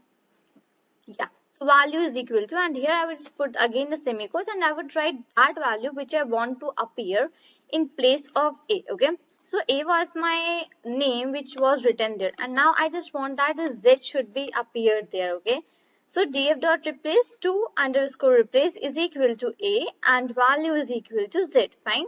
And now I would just run my program. Okay, so here you can just see that. Let me just go above. So here you can see in place of A, the name which was A, that has been replaced to Z, right? So this is the first method, first way how you can just replace a particular value if you just want to. Fine. Let's say I just want to replace this B, C, D, and all these things. So you can just do it in a way. Now, there is no need that if you just want to replace B and C, D, these 3 of them with the value Z itself, so you should just do that thing manually or something like that. No, like it's not that you are just going to write this step each and every time. No, you are not going to do that. There is another way for doing this such particular thing. Let me just quickly show you that thing. Here I would just again write that df in which I will store my variable. So df dot, here I will just write as replace. Fine. And put the bracket. So 2 underscore replace, and here I would just put equal to sign. And now here I would just put a bracket, and here is make a list. Okay, now inside this list, whatever names you want to replace, you can just add all of those. Let's say I want to replace A and B, and even I want to replace C also. Fine. So basically I have just entered all of that particular names which I just want to replace. Fine. So I want to replace A, B, and C. So I've just done that thing. I would just put a comma here, right? I would just put a comma, and here I would just write value. And in this value, I would write that particular name which which I just want to replace. So here I just want to replace these values, these A, B, C from Z, right? So I would just write here as Z, and after that I would just run my program. Fine. Let's quickly go up and show you. Fine. So here you can just see that A, B, and C, all 3 are replaced from the name, and that is Z. Fine. So I hope you just got the idea that how you can just replace a particular name. Okay, a particular let's say any name or you're having, or any you are having this A, B, C, any categorical variable, how can just replace that thing. Fine. The column which are having categorical variables, how you can just replace that thing. So I've just told you this thing right now. Now what is one more thing we are having in df.replace? So how we are just going to do that? Okay, so just let me go over here.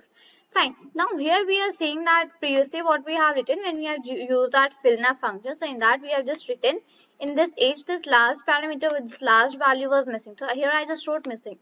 Now instead of this missing, if I just want to like give a particular value here, okay, if I just want to enter a particular value here itself, so how I am going to do that thing, right? So let's quickly see that thing. I would again write df.replace. Okay, and in the bracket I would just write as to_replace, and just let me show you that thing. Fine. So df.replace bracket to_replace is equal to, now I just want to replace missing. Okay, so I'm just writing here as MISSING. Fine. So I'm just writing here as missing. Fine. What next I have? I want to replace it with what value? So I will just write here as value. Now with what value I just want to replace it. Fine. Now here let's say I just want to replace this from the value that is, let's say I just want to replace it from 17. Okay, and I will just run my program. Fine. Now you just can have a look here that this side, this missing has been replaced, and here I just got the 17 as the answer, right? Here you can just see this is my data in which I have just used my to_replace is equal to missing, and here value is equal to 17. I just entered that. So here I just got that 17 here itself, right? So I hope you just got the idea that basically how you are just going to use this replace function for replacing the names and replacing the values and all that things. Fine. Let's take one more example. Let's say here I just want to check once my data frame that what is my df. Okay, just let me quickly change as df. Fine. And yeah, so here in my df I am having it as missing and this 10. Okay, let's do it one more time. Here if I just want to write as df.replace. Now let's try it for any negative value. Okay, I just want to write enter in negative value here. So what I'm just going to do that. So df.replace I will just write here as to_replace is equal to, and here I would just put the semicolon and I would just write as missing. I want to use in the missing, right? I would put a comma, and here I would just write as value is equal to, let's say my value is -999, and I would just write here as fine. My value is -999, and I will just run this once more. Fine, you can just have a look that here I just got -999.0. So one thing just here that if you're just using without semicolons, or if you're using within semicolons, so no issues, it will not give you the error. If you're just using with semicolons, or if you're not using with semicolons, no issues with that. It is not gonna give you any error. Fine, it is basically going to give you the your missing value. This is wherever you have just written your missing value, that is going to be replaced from that particular number, whatever you are going to give.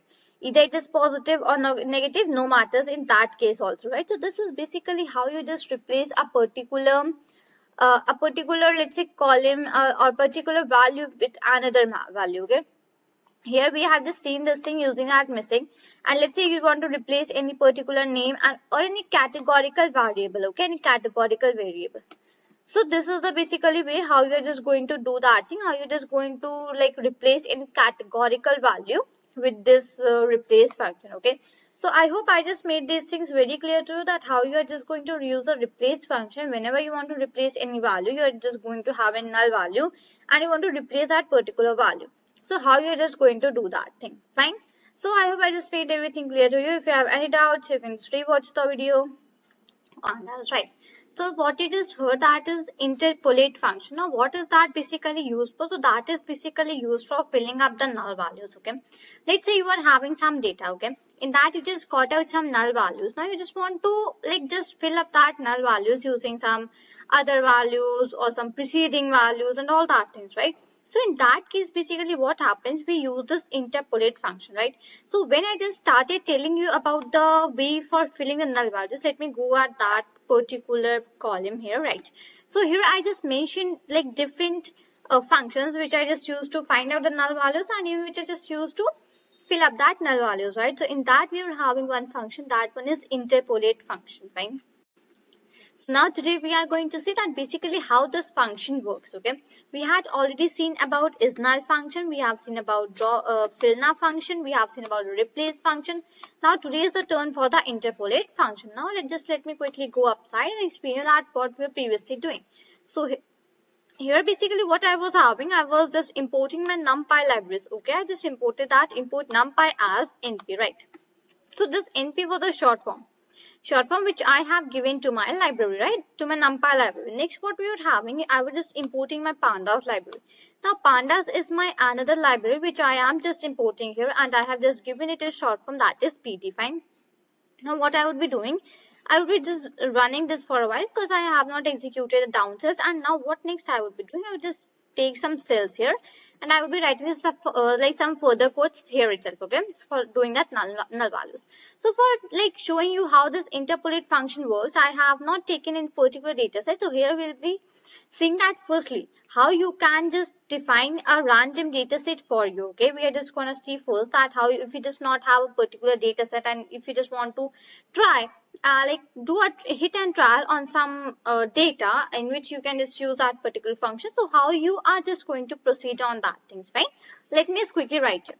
Let's see, here I have just taken a variable that is df. Fine, now here what I would just write, okay, firstly I will just write my PD. Okay, PD is my pandas library and data frame, pandas data frame. Fine, PD dot data frame.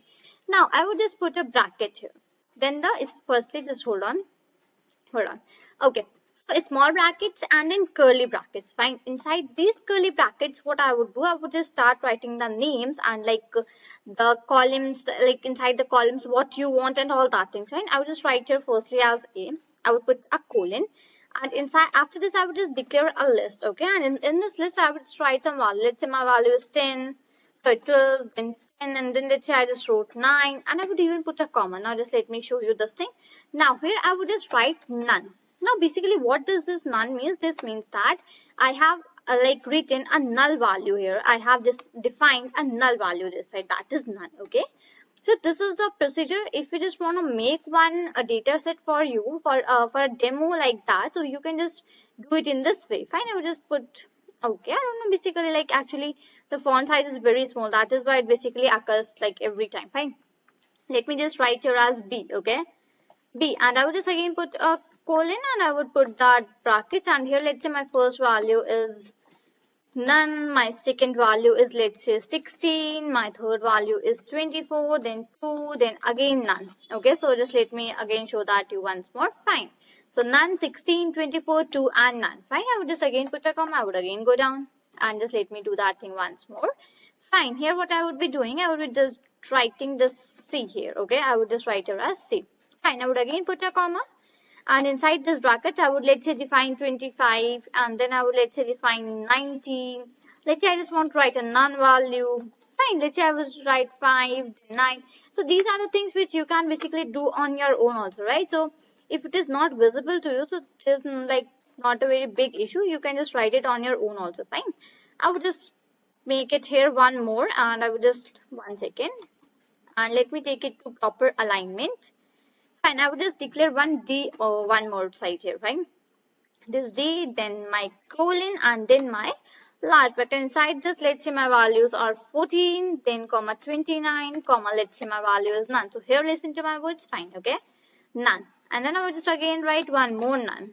Okay, 2 none I have just declared here, and 1 I will just write out let's say 5. So this is basically how you just make a data for your own if you just want to try out any function or something like that. So this is the way how you're just gonna make your data. I will just run this once. Fine. So I would just now write df here and let me just check out my data, that basically what has come here in the form of my data. So here we have, so A, B, C and D are the columns. The 0, 1, 2, 3, 4 is the index for my rows, and here we have different numbers, and even we have the non values. Fine. So this is the like this was the reason why I was just writing here as none. Okay, so this none has automatically been converted into this none. Fine. Okay, now what is next happening here? Next I would just let you know about the interpolate function. So just let me write here that df dot interpolate. Okay, interpolate. Okay, right, now I would just put a bracket. Now what is the way for writing this? So firstly I would just write here as method is equal to, Okay, and now here I will just put the semicolon, and here I will just write as linear. So what I just meant from here that I need a linear method here. Okay, method is equal to linear. Now what next I have, I would just write here as limit underscore direction. Okay, limit underscore direction. I would put a equal to sign, and here I would just write as forward. Fine, I just want this direction. I want the forward direction. That means all the values which are just filling here, they should be in the forward direction, and I would just run it here. Fine. Yeah, this is here is my cursor. Fine. So now just have a look that basically all of my null values are automatically filled, but what is left here? There one value is left. Why this value is left here basically? Because what I have written? I have written that limit direction is equal to forward. So it is going to fill all the values in the forward way. Basically here it's like it's 16. So if this 24 would be like blank, so it will be filling that here. It will not go up and check that is this value like blank or not. Okay, it is just going to fill the all the values which it is coming under it. Fine, it is not going to fill this particular value because it's present at the very starting also. Fine, so this is basically what is called as limit direction, in which we just wrote forward. Okay, this is the basic idea for using it. Fine, just interpolate. Now next we have one more parameter here. I will just write df dot, I would write interpolate. Fine, we have one more thing here, and even I would just write method is equal to, I would just write here as linear. Okay, method is equal to linear. What next? In my limit direction, just one second, in my limit direction I can even write backward. Okay, now I would just writing that, and then I would just show you. So here it is my limit underscore direction is equal to, and here I would just write as backward. And yeah, now I have one more parameter here, and that parameter is limit. Now basically what does this limit means? This limit means that I need to fill limited means maximum this much of values in that data set. Okay, let me show you. Just let me quickly run that. Fine. Okay, let me just go above. Fine, just one second more. Right, so here basically what it is doing now, firstly look at into my data set, the column number B and column number D. These both are having two null values in them, right? So here what is happening, in my column number B and in my column number D, one null value is left. Why that is left? Why that has not been filled? Because my limit here is 1. Okay, because I have given my limit 1, that is like I have just given a particular limit that okay, you can just fill up this much of only values in this function. You can fill only this much of values, this much of like replace null values in this particular data. Fine, so this is the idea basically how we just use this limit function, right? Now here as I have used this limit direction is backward, so obviously my this number has been filled, right? When I had just used this forward, right? So in this I have used forward, so this was not filled, okay, because I just told that it is going down and down and down the forward direction. But here what is the case? Here even I have just written limit direction is equal to backward. So that means it is going to fill up all of my values even in the backward direction also. And the other parameter which I have just defined here is limit is equal to 1. So that means it will be filling maximum one null value into my data set, whatever I have just written here, right? So here I just told you that basically how you can just use your interpolate function, and even how you can just declare like make a data of your own if you just want to try out any function or something like that. So how can you just make a let's say a data for your own? So here what I have just defined, I have just taken a small bracket, then a curly bracket, right? And even I have just given the column names here inside these semicolons. Whatever the column name you want, here I have just taken a sample one. So I have just like written it as A, B, C and D, fine. And inside this list, I have just taken a list because list basically takes all type of like all type of data types, right? So inside list we can declare float, character and all of that data types in only one variable, right? So that is why I have just taken here as list. So inside this I have declared different values and basically just perform this interpolate function, right? So I just hope you just got the idea that how you can just perform this interpolate function for filling up your null values, right? So the start basically from today what we're just going to do is that firstly we'll be using the NumPy and the Pandas library together, right? So from now onwards, we are going to use the library data NumPy and Pandas together for making a data frame of like for ourselves. In that, we will be just going and trying out some pandas and some new functions on pandas, right? So this is the thing which we are going to carry on from today. And basically, I'm just going to introduce you to some new functions of pandas, which basically helps and we can just involve them while doing the data analysis whenever you're just using the pandas library, okay? So these are the things which we are going to do right now, and we're just starting while for the video for today.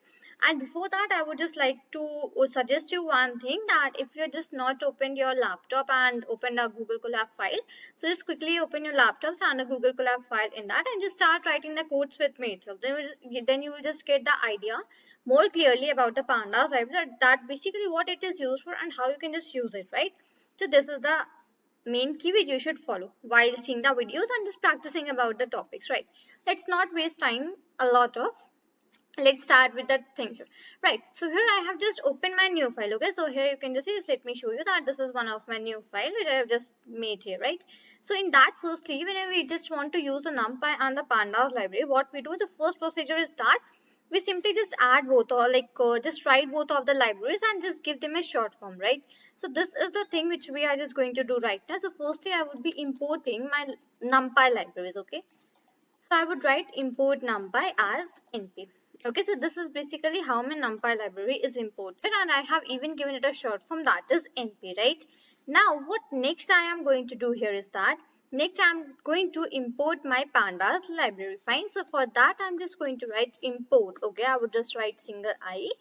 So that is import pandas as pt. Fine. So this is the first step which I have done right now. Just let me quickly remind and revise that firstly I have taken my NumPy library and given it a short form as np. Okay, so I have just imported my first library, that is NumPy.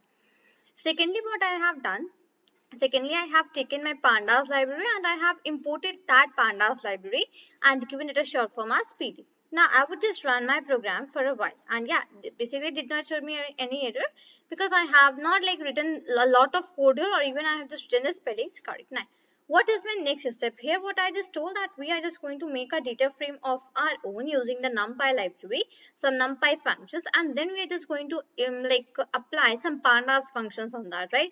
So here we're just going to do the combination of NumPy and pandas. Fine. So just let me write that thing here. Fine. So firstly, I would just make a variable. Okay. Let's say I just made a variable, that is values underscore 1. This is one of my variables which I just declared right now. Next, what I have. Next, I would be using the short form for the NumPy library which I have taken here, and that is np, right? np. I just wrote np dot. Now here I am going to use one function of basically NumPy, that is random. Okay, random is one for the functions for the NumPy library, right? So random dot rand int. So basically what it gives, it returns me some random numbers. Okay, let's say you have just put just hold on, let me show you. Yeah. Let's say you just put on some in the bracket you have put a range that you need to this much, like you need the random numbers which will be generated. You just want all of that random numbers under the value that is 10. So as I have just written 10, so what does this mean? This means that I want all the random integers under the value that is 10. If you just want the random numbers below 20, then you can just write here 20, then 30, 40, 50, whatever you just want, right? So in my case, I have just taken as 10 because I want all the numbers like what are the random integers it is going to generate me, they should be less than 10. So I have just added that thing, right? Next, what I have, next I'm just going to write the size. Now what size do I want? Let's see, in this case also I want the size that is 10. So basically just listen to my words very carefully for a while, that I want 10 integer numbers. Okay, 10 integer random numbers under the number that is 10. That is, I want 10 integer numbers, in 10 integer random numbers that are less than 10. Fine. So this statement is basically meant by this, the thing which I just said right now. I would just do the same thing for my one more variable which I have just made here, that is values underscore 2. So this is my second variable which I am just making it right now. Okay. I would again just use that same things, np.random.rand int. Okay, and in the bracket I'm just going to give the same values and the same parameters. Just let me remove this. Fine. I would just write here as size is equal to 10. Fine. So this is, I have just completed that declaration of the like random integers which I just wanted using my NumPy library. So that is why I was just saying that we'll be using the NumPy library itself, right? Now what next I have? Next I would just take one more variable, that is years, okay? So years. Now in this what I'm just going to use, I'm again going to use my NP, like my NumPy library, right? So I would just write it as NP dot. Now here what I am going to use, I'm going to use one function that is arrange. Now what is the use of this arrange function? So for this arrange function I have already discussed it in my NumPy tutorial playlist. So you can just go on to the playlist, just search about the arrange function. You will find that, and just quickly go and have a look over that arrange function. That what does it basically do? Okay, so if you're just going to understand the things in a like a deeper way, so you just never forget that. And the second thing is that you will be having a proper knowledge of the concept whatever you are using. Fine. So years is equal to np dot arrange, and here I would just give a particular range. Let's say the range is 2010 to 2025. So this is the range which I have just mentioned here. Next, what I would just do here, I would just add one, basically I would just add one character. Character means I would just store some strings inside this variable, that is groups. Okay, now I'm just going to store some strings here. Fine. So I would just write here put the bracket, so it will be of a form of list. Okay, I will just store them in the list because list is the better, like best way for storing the storing the different types of values and all that things, right? So I would just store it in the list. So firstly I would just write a, and then you can just like write anything of your choice, whatever you want. Fine. Just let me turn on my caps lock, and yeah, now I would just add b, and then I would just add again a. I would again add b. Oh yeah, here. Now what I would just write a b and then a. Then I would just, let's say, again add b. I would again add b. So this is a basically random things which I am just taking. You can just take anything of your choice, whatever you want. Okay. Let's say I would just add c, again a, and basically I can even add c and one more time c. Okay, I just need to put it here. Fine. So this is of like I just take it of my choice. You can just take from your choice whatever you wish, right?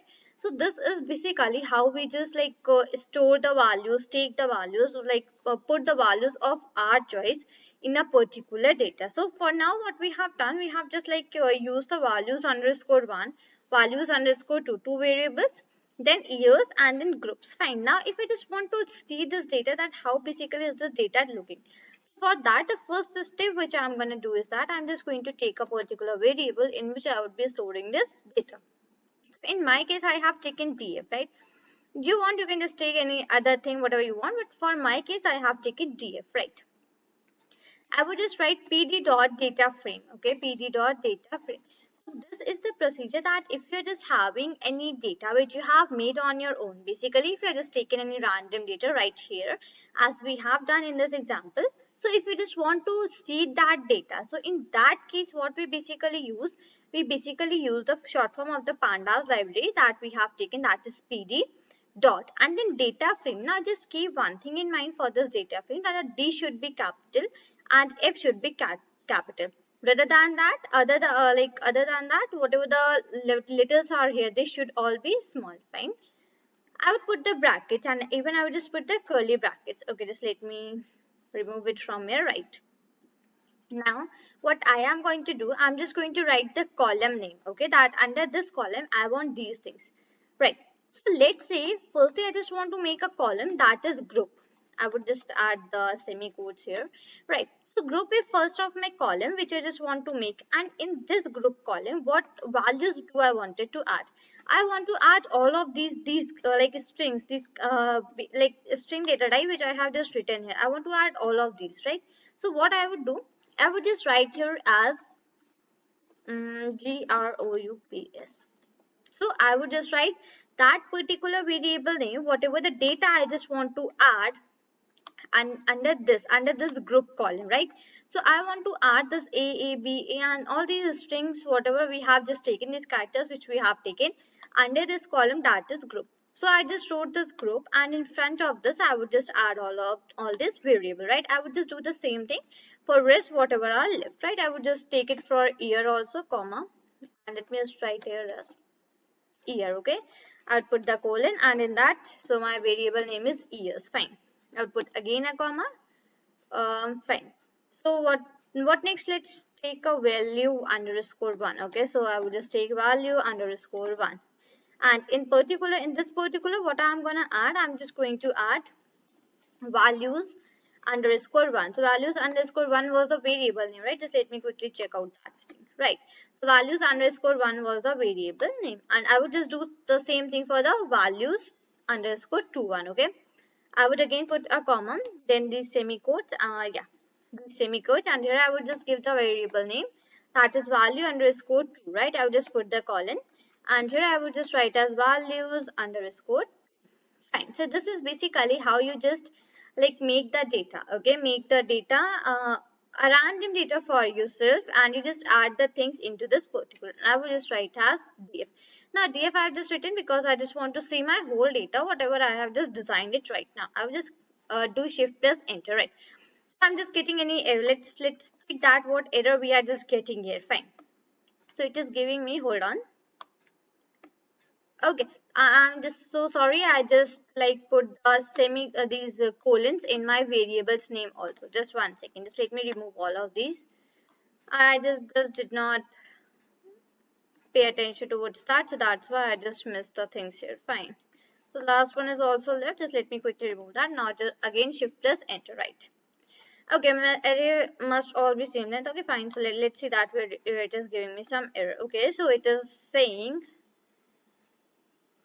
Okay, so have I just put something here 1, 2, 3, 4, 5, 6, 7, 8, 9, 10. Okay, I just put 11 here. So I would just remove one B from this side. Okay, I just put one extra because as we have the rule that basically all the columns would have the same values, right? It is not the case that one will have greater, one will have lesser.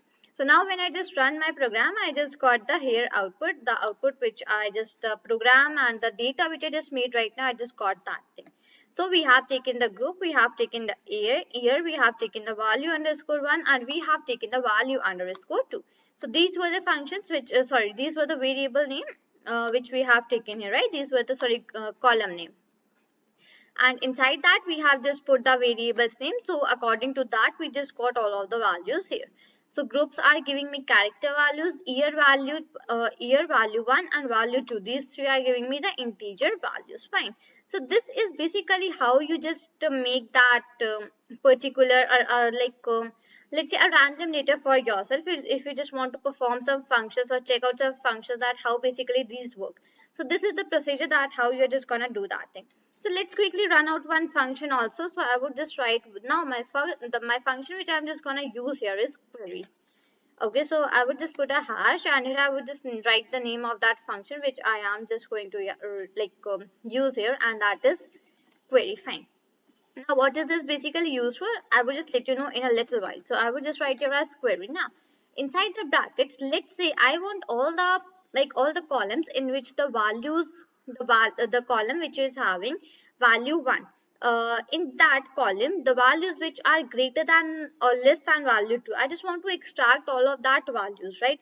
What I would just do here, I would write my condition whatever I want. Okay, my condition is that value underscore 1, let's say, should be less than value underscore 2, right? This is my condition which I just want, that I want that all of the values which are in my value underscore 1 column which are less than value underscore 2 column, that should all be displayed to me in the output. So in that case, basically when you have just any condition which you want to apply, so in that case you basically use the function that is query. Fine, I would just run it.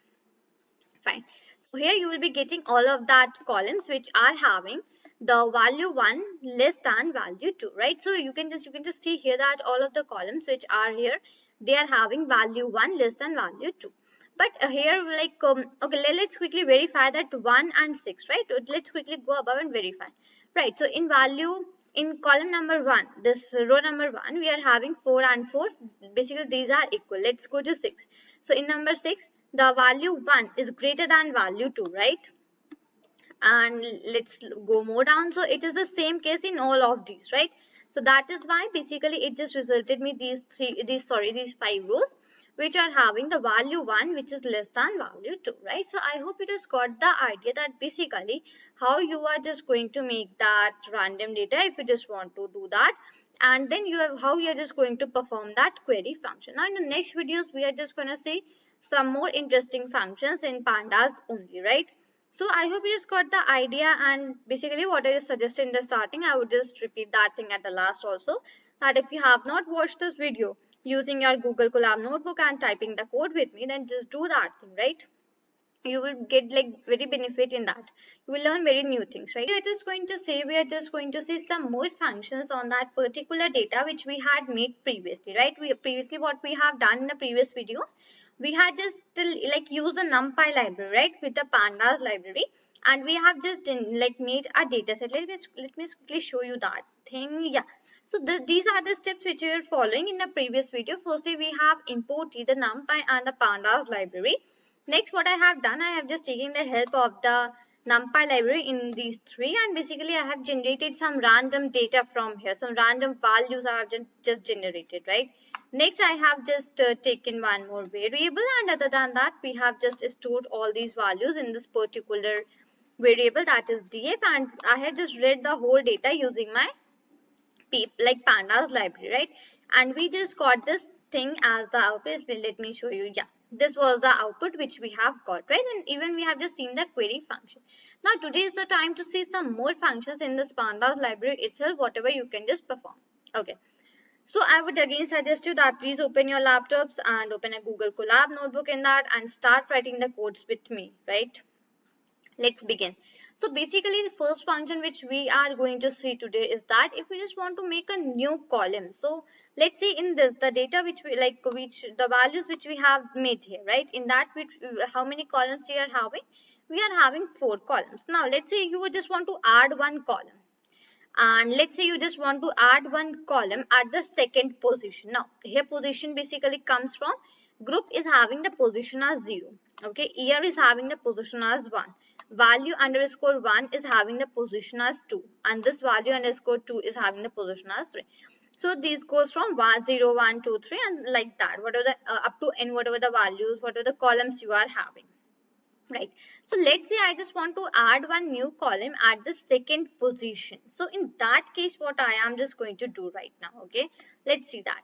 Fine. So firstly, I would just make the variable and like what column name you want to give. So let's say in my case, I just want to give new underscore column, new underscore call. This is the name for my new column which I just want to give. So I just wrote that thing.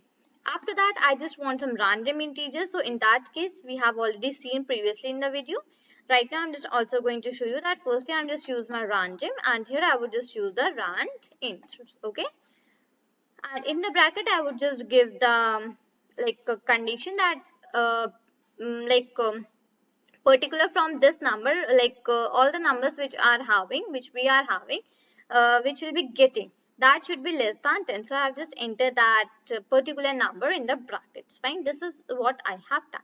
Now, what my next thing comes, I want to insert that column at the second position. I just want to do that. Fine. So here I would just put a comment, and here I would just write that what I am going to do here. Okay. So I'm just going to insert the column at the second position. Okay, I'm just going to insert the column at the second position.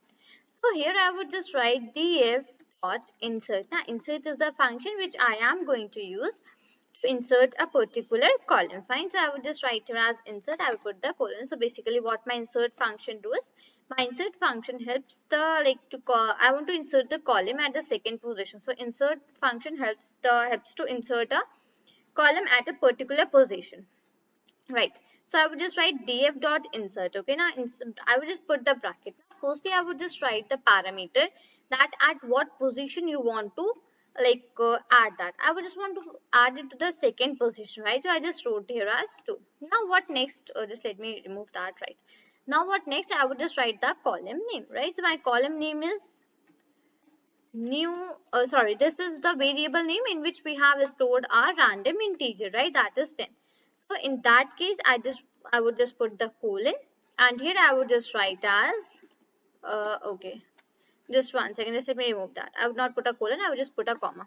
Fine. Okay. And yeah, it is new underscore col. So new underscore col should be my column name, and in that column name, whatever the values are stored in this column, these should come. So that the 10 like integer and random integer values will come. Now let me just quickly run it. And here I would just take my data frame, that is df. Okay. So here you can just see that a new column has been inserted at the second position. So group is having the position as 0. Year is having the position as 1. So after 1, 2 comes, right? So in the new underscore column, we are having this new underscore column, a new column inserted at the second position. Fine. So this is basically how we just add a new column in our data set if you just want to add a particular new column. So this is the procedure which you are going to follow. Fine. Okay. Now next what next I have, right? Okay. So I will just put a comment here. Now what function I'm just going to say here? I'm just going to say one function that is cumulative, that is basically used for calculating the cumulative sum. Cumulative. So where is my C? I just need to write C. Fine. That is used to like calculate my cumulative sum. So I'm just going to write one function here that helps me in calculating the cumulative sum for that like column or whatever the things we just want to calculate in, right?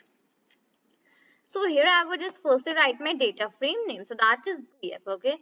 I would just give it a variable name. Let's say the variable name I just want to give it cumsum underscore 2. I would just tell you one thing, that cumsum is the function also only which is like used for calculating the cumulative sum, but I'm just not using that function here. I am just giving a column name in which I want the cumulative sum. Fine. I would just like put the equal to sign. Now I would just put the df. Now for what I just want to want the cumulative sum for which variable, right? Which column? Let's say in my case I just want the value underscore 2. This column name I just want all of them. For this column I want the cumulative sum. Okay, I would put a comma here. I would just write here as group. Fine.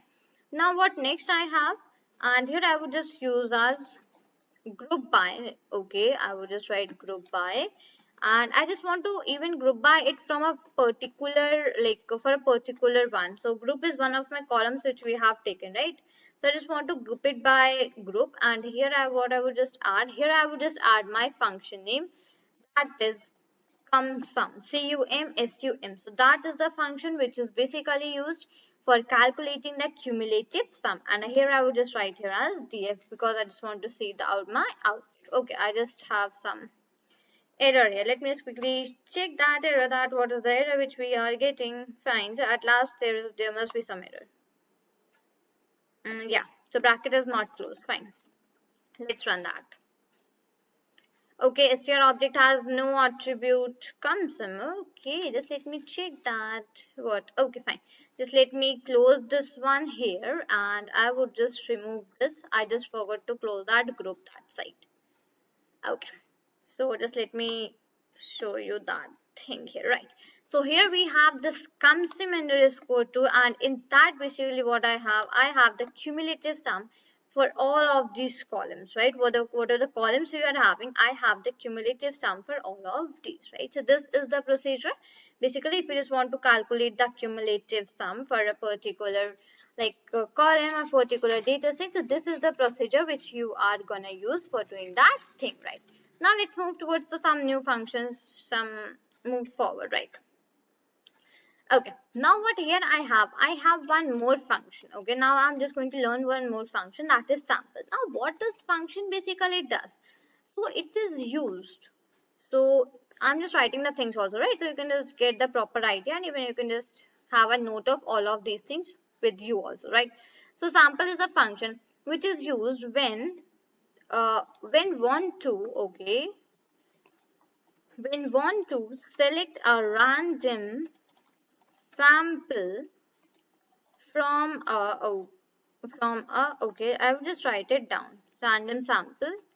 I would again put a hash here, and here I would just come used to use when want to select a random sample uh, from a distribution. Fine. So the sample is one of the functions which is used to select the random sample from a distribution. Let me just quickly show you that basically how this works. So let's say I just made a variable that is sample one. Okay, I would just write sample one here, and I would just use my df, and I would just use my sample, right? And here I would just write n is equal to 3. Fine. I would just go down.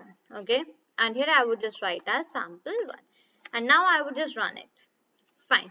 Here you can just see that what I just mentioned above, that it is used when you want to select a random sample from a distribution. So what it has given me, and it has basically selected me a random sample from my distribution, right? And why it has only given me 3? So because I have just written here that n is equal to 3, right? So this is basically how the sample function is used, right? I hope you just got the idea how the sample function works. So it is basically used when you want to select a random sample from a distribution, right? So this is the random sample which we are having from our distribution, and it has given me n is equal to 3, and I have basically written n is equal to 3, so that is why it has only given me these 3 rows. Fine. What next I have one more feature in the sample function itself. I would just show you that thing. So I would just write here as sample2. Fine. So sample2 is equal to df dot sample, and frac is equal to 0.5. Now basically what does frac is equal to 0.5 does? So basically 0.5 will print the half of my rows. Okay, just let me write here yeah, here I will just write as 0.5 will return half rows. So basically it will basically return me, let's say in our case we are having 10 rows. So what it will do, it will return me the 5 rows. Okay, so that is 0.5 is the half, right? So whatever the rows you are having, whenever you're just going to use this df dot sample frac is equal to 0.5. So when it is going to add this this value that is 0.5, so what it is going to do, it is going to basically return you half of your data values whatever you are having. And here I would just run a sample, and I would just run my program.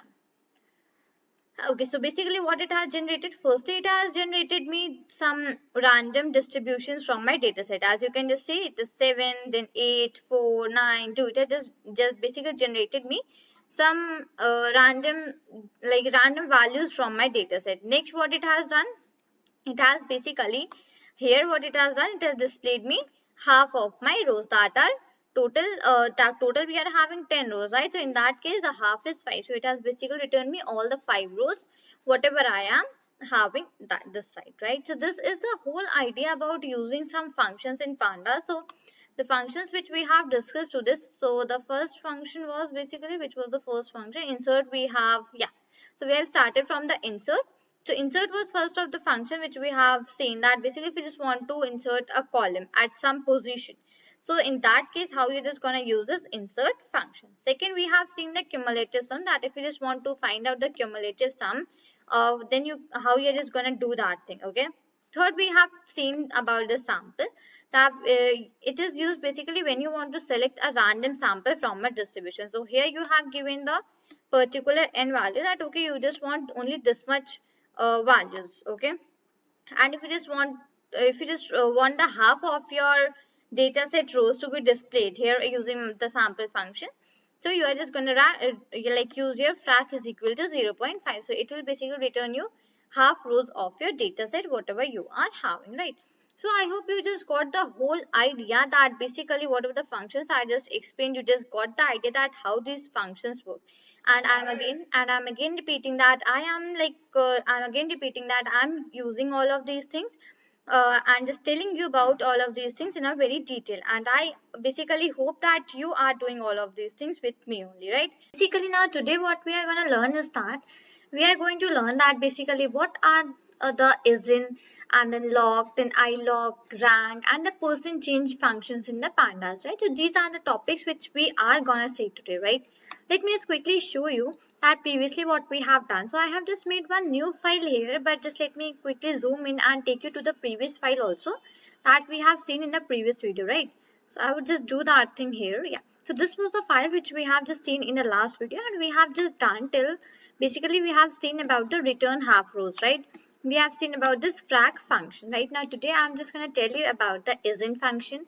Then I'm just going to tell you about the log and then ilog, moving with the rank and then percent change, right? So let's quickly just like go down and let's move with the things for today. So the only change that I have made here is that I have just changed the value of the size, and even I have just changed the groups, right?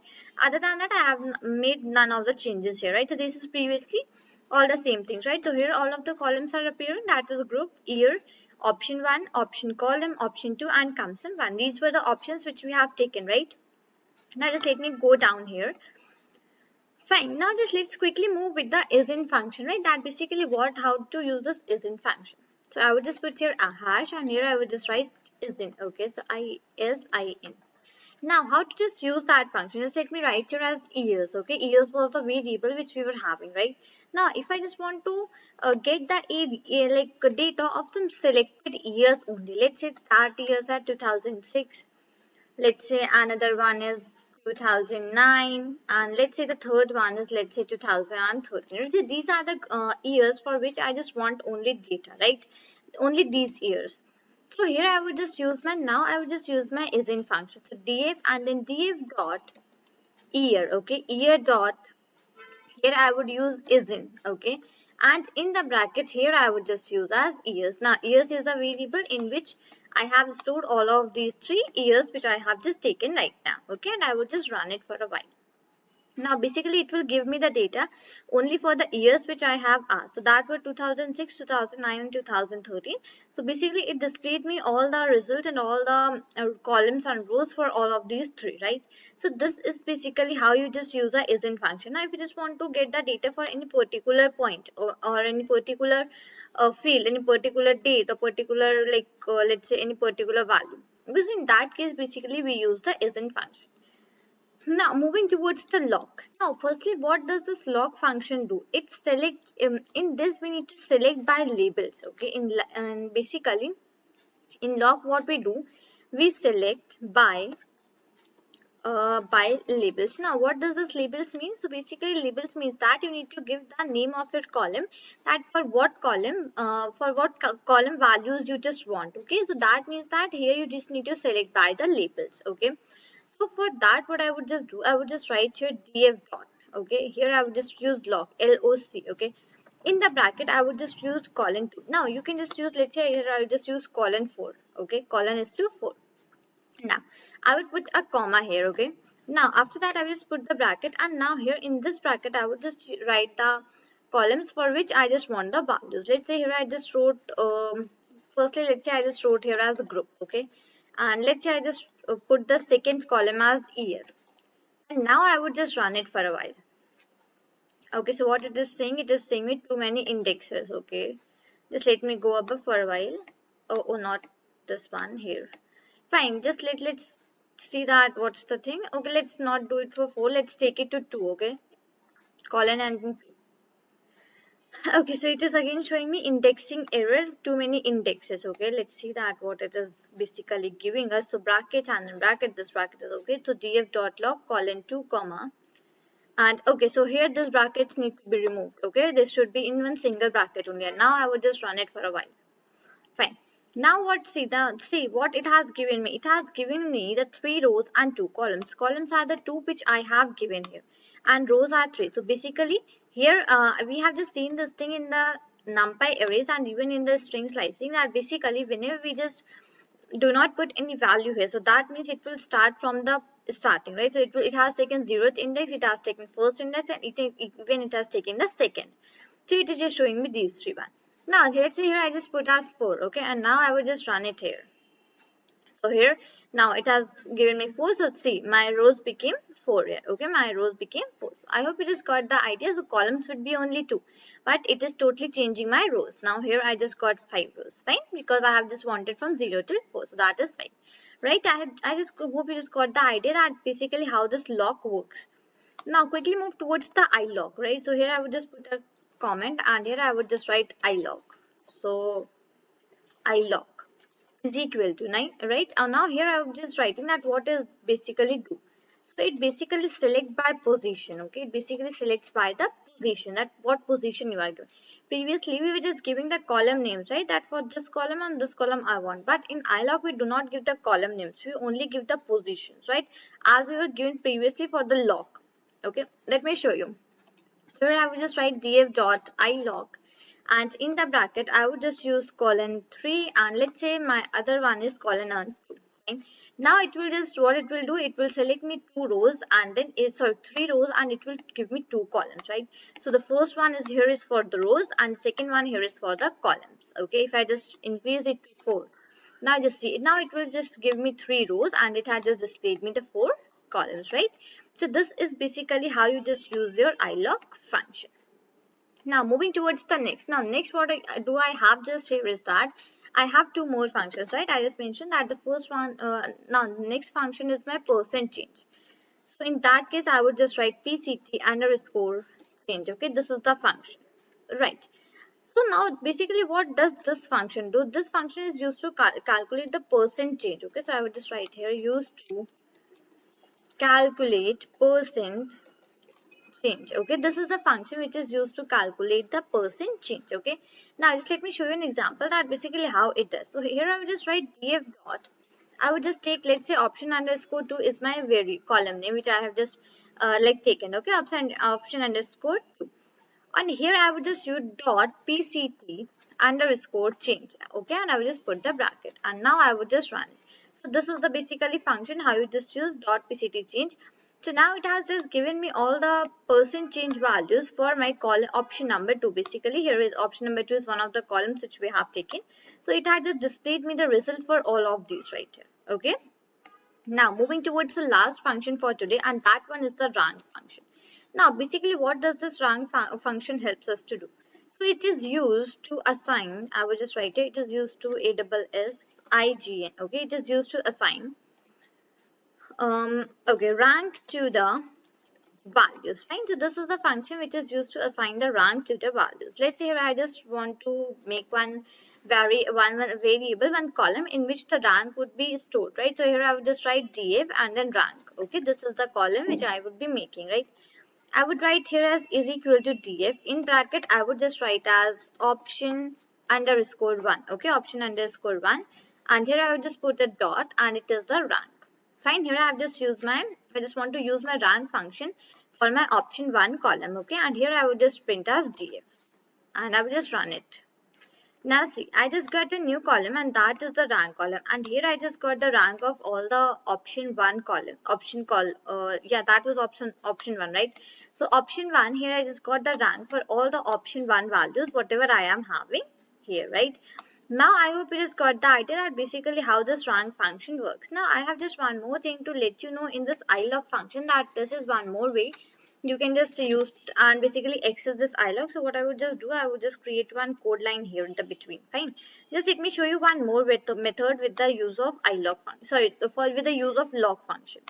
So just let me go above, and where's my log? Right here. Here I will just put one code and here I will just write the code. So here if I just write df.log, okay, and now here I can just specify some column values. Okay, let's say these are 2, 4, 6. 2, 4, 6 are, let's say, my column values. Okay, I will just put a comma here, and now row values, and now what columns do I want here, right? So let's see the column which I want is first one is year. Okay, year is my first column which I want. Moving towards the second, let's say my second column is option underscore 1. Okay, now let's say I just want third more column, and let's say that is option underscore 2. I just want all these 3 columns with all these 3 rows. Now see what it has just given me. First it has displayed me all these 3 rows that are 2, 4 and 6, and it has displayed me these 3 columns that are year, option 1 and option 2. right? So this is how basically you just use your log function also, and this is one more method how you can just use your log function. And for using for ilog, I just mentioned that we can just use this ilog by select by position. So you just need to give the number. So you cannot just specify that this much column you want. Okay, you would just need to specify and give the values like let's say this is colon 3 and colon 4, right? So here today I have just discussed about some functions. The first function was isn't, right? The first function was the isn't function, which we have just seen right now. Okay. So basically, whenever you just want the data for some particular column, some particular rows, okay. So in that case, we basically use this isn't function. Moving toward the next, we have seen log, that basically how this log helps. So it basically we just use it by select by labels. Okay, so here I have just given that I don't want 4 rows, and these are the columns for which I just want the 4 rows. So it has just displayed me that thing. Fine. Moving towards the next, I have df.log. This is one more method basically how you can just use your log function, right? Moving towards the ilog. So ilog is basically select by position. So in ilog basically what we do, we just give the position values. Coming down, I have the percent change and the rank, right? So I hope it has got the idea that basically how these things works, and basically how you can just take these functions and use this function in the pandas. So I'm just going to tell you about the pandas function in start. Now today we are going to see about the row and column wise function applications, right? We are going to see that basically how you can just implement some functions on the rows and the columns itself, right? So now the function which we are going to see today is the main function, okay? Now we are just going to see that what is the main function, how you can just apply it in the like data set whatever you have.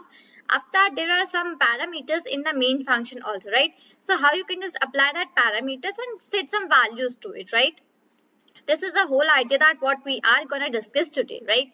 Now let me start writing the code for now. And firstly what I would just do, as we are going to say about the pandas library, right? And I just mentioned that we'll be needing the main also. So in that case what I would be importing is, I would be importing firstly my pandas library, and secondly my numpy library. Okay, so these two are the libraries which I would be importing, right? So here I would just write import pandas as pd, okay, and next I would just write here as import numpy as np, right? So these two are the libraries which I would be importing, and now I have just run it here. Okay, now what next is here?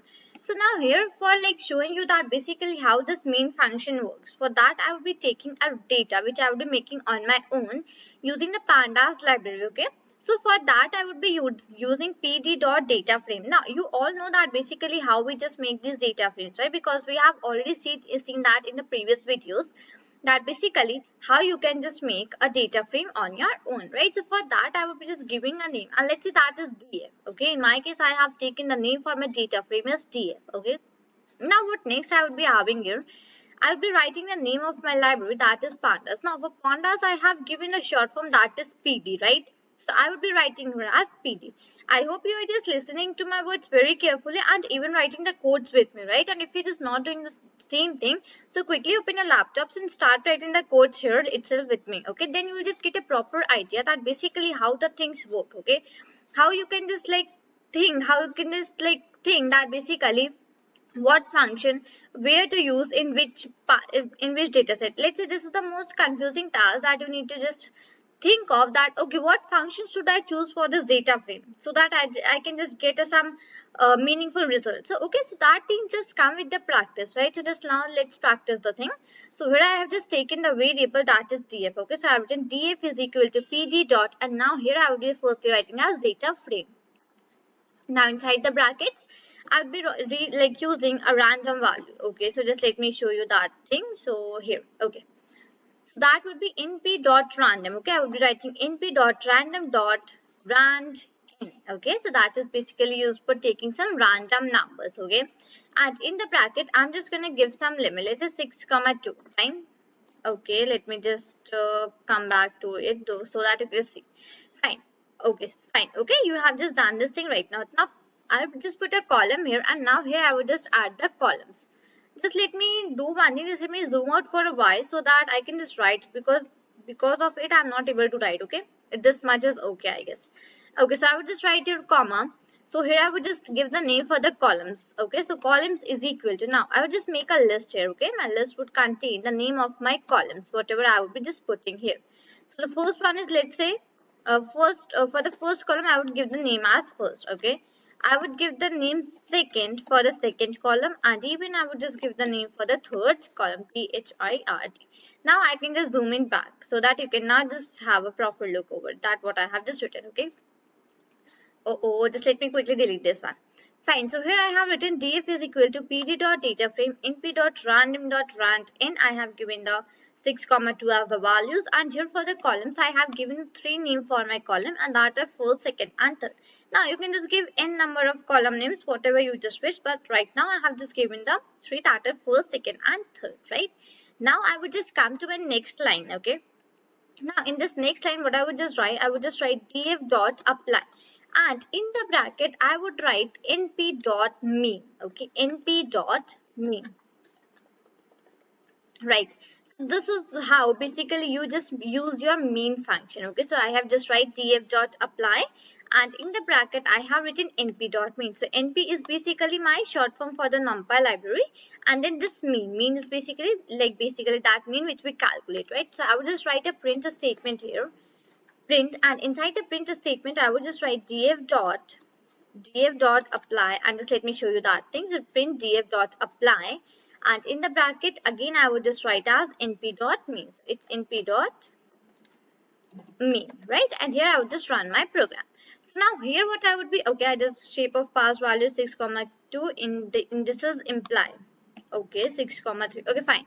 Just let me quickly write here as 6, 3.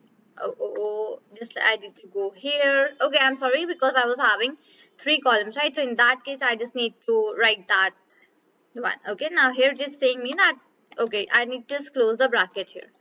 Now I will just run it once again for a while. Okay, now here I just got the mean for the 3 columns. Okay, here like previously I have written 6, 3 and 6, 2, and I have given the name for the column as 3 names, right? So that is why it was just showing me error, that either you just make it like write it here as 3, or you can just take here as 2 columns, right?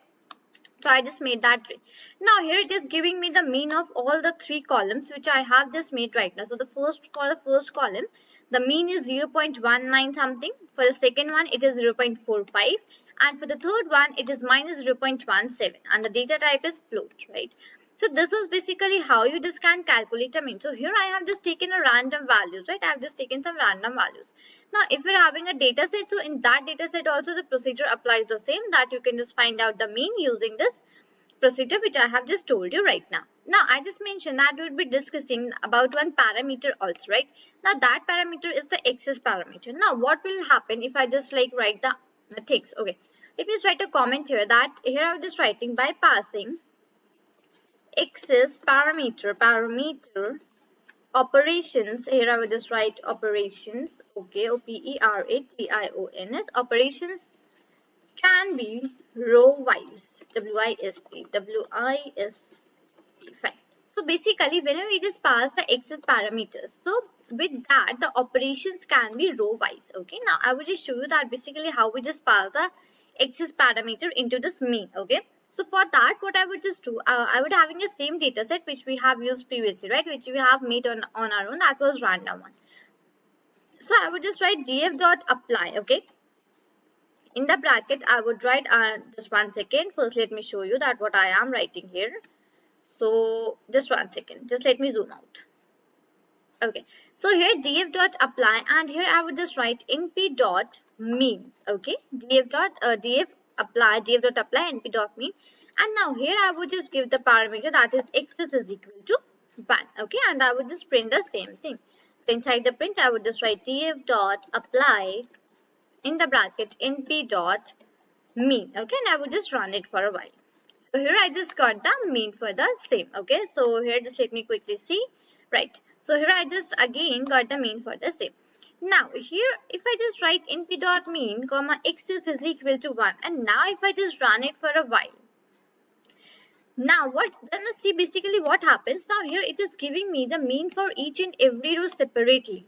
Did you see that? So it is giving me 0, 1, 2, 3, 4, 5. And for each and every one, I am just getting here as separately. So there is no need for writing this statement here, okay? We can just simply write this print, and inside the print, we can just simply write it. So we will just get the output here, okay? Required output. Fine. So this is basically how we just use the main function here in this Pandas library. Now I have one more example for you. Now here what I would just do, I would just write div dot apply. Okay, I would just write that thing simply in the print statement only. Print. Here I would just write div dot apply. Okay. Now here what I am going to do is that I'm going to just 1 second. Right. So firstly I would just write something div dot apply, and now here I'm just going to use my lambda function. Okay, lambda function, lambda. So it's df dot apply, in bracket it's lambda x. Okay, I will just put the colon, and now here what I would just do, I would just do x dot max in bracket minus x dot min in the bracket, right? So this is basically how I just wrote the values here, and I just put that lambda x is to x dot max minus x dot min. Okay, and here I would just use my print statement, and here I would just write df dot apply, and in bracket I would just write np dot mean, right? And now I would just run it for a while. So here I just got the same values because in the print statement I have only written that np dot mean. So if I just do this thing, if I just copy it from here, and if I just paste it here instead of this np dot mean, if I just put this here and I just close both the brackets, and now if I just run it, okay, so it is saying that, okay, I just need to put the bracket here, and this one is the closing for it, and now it's fine. And when I just run it for a while, now here it just gave me some values according to the value which it is put here. So x dot max minus x dot mean, and when I just put this, so according to that it just resulted me here as the output. Okay, so this is basically how we just use these functions on the basically row and column functions. Okay, we just basically this is how we just use row or column wise function applications, right? So I just told you here briefly about the main function, that how you can just use that main function, and even you can just use your axis parameter here. Statistics basically for the pandas, right? So we will be doing 2 more statistical functions using the pandas library. Now just let me give you an overview that what we are going to do today. So basically the first function of the statistical functions which we are going to deal today with the pandas library, and that one is the covariance. Okay, we are going to see that basically if you are having any numerical columns in your data set, right? So how to just find out the covariance of that columns, right? So that is the first idea which we are going to see today. Now second is that we are going to see that basically how you can just find a correlation of some numerical columns whichever you are having in your data. Fine, so these two are the things which we are going to deal today. Right, so I will just not waste a lot of time here. I will just start writing the code, and I will just let you know about all the things between the code only, okay? So firstly what I would just do, I would just make a text here, okay? I would just make a text here, and I would just take it as bold, and here I would just put one hash. Here I would just write the heading for the topic which we are going to cover right now, and that one is, first one is covariance. Okay, before seeing that basically what is like how can we just do the covariance using library of pandas, before that we just let us basically see that what is this covariance, actually what is the definition for this, right? We should have a knowledge of this thing also, that if you are just finding something, so what's the meaning of that thing? Okay, so covariance. Now what is this covariance? So it is, I'm just writing definition, you can just note it down at your side also. Okay, covariance, it is used it is a measure, measure, it is a measure of the relationship between two random variables. Okay, between two random variables. Okay, variables, right? So what is the covariance? Covariance, it is a measure of the relationship between two random variables. So this is the definition for the covariance. Okay, I hope you got the idea that basically what it is. Now we'll be writing the further code and importing the libraries and doing the covariance using the pandas library. Okay, so for that, what the first thing that we need to do is that we need to import the pandas library. And even we need to import the NumPy library also, because I mentioned in the definition that it is a measure of the relationship between two random variables. So for taking the random variables, I would be taking the NumPy library. Okay, so I would here write as import. First I would just import NumPy as NP, right? So NumPy is the library which I am importing, and NP is the short form which I am giving to my NumPy library.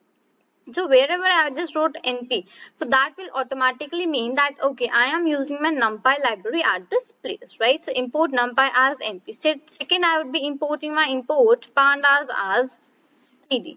So for pandas also, I basically have given just a shortcut here. So NumPy is done and pandas is also done. I'll just run this one for a while. Okay, now just listen to me very carefully.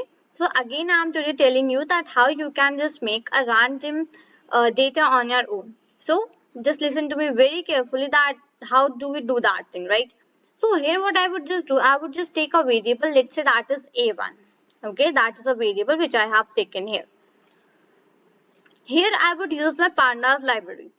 So the short form for that is PD. Okay, so whenever I am writing here as PD, so that will be referring that okay, now here I am using my pandas library. Okay, A1 is equal to PD dot. Now here just make this thing very clear to you that series. Now the S for the series would be capital. By mistake, do not even just write this in the small writing, because if it's small alphabets, because if it is going to do that thing, so you will be getting the error. So please make sure to write the series, the letter that is S in the capital letters. Okay, to avoid the errors afterwards. Okay, so A1 is equal to PD dot series. Now here I would be using my NumPy library. So in that case, I would be using NP. So NP means that I am using my NumPy library, right? So PD dot series in bracket NP dot. Now the module which I am going to use here is the random module. As I mentioned in the starting, in the definition, that will be taking the random variables, right? We're taking some random values. So in that case, I have used my module that is random.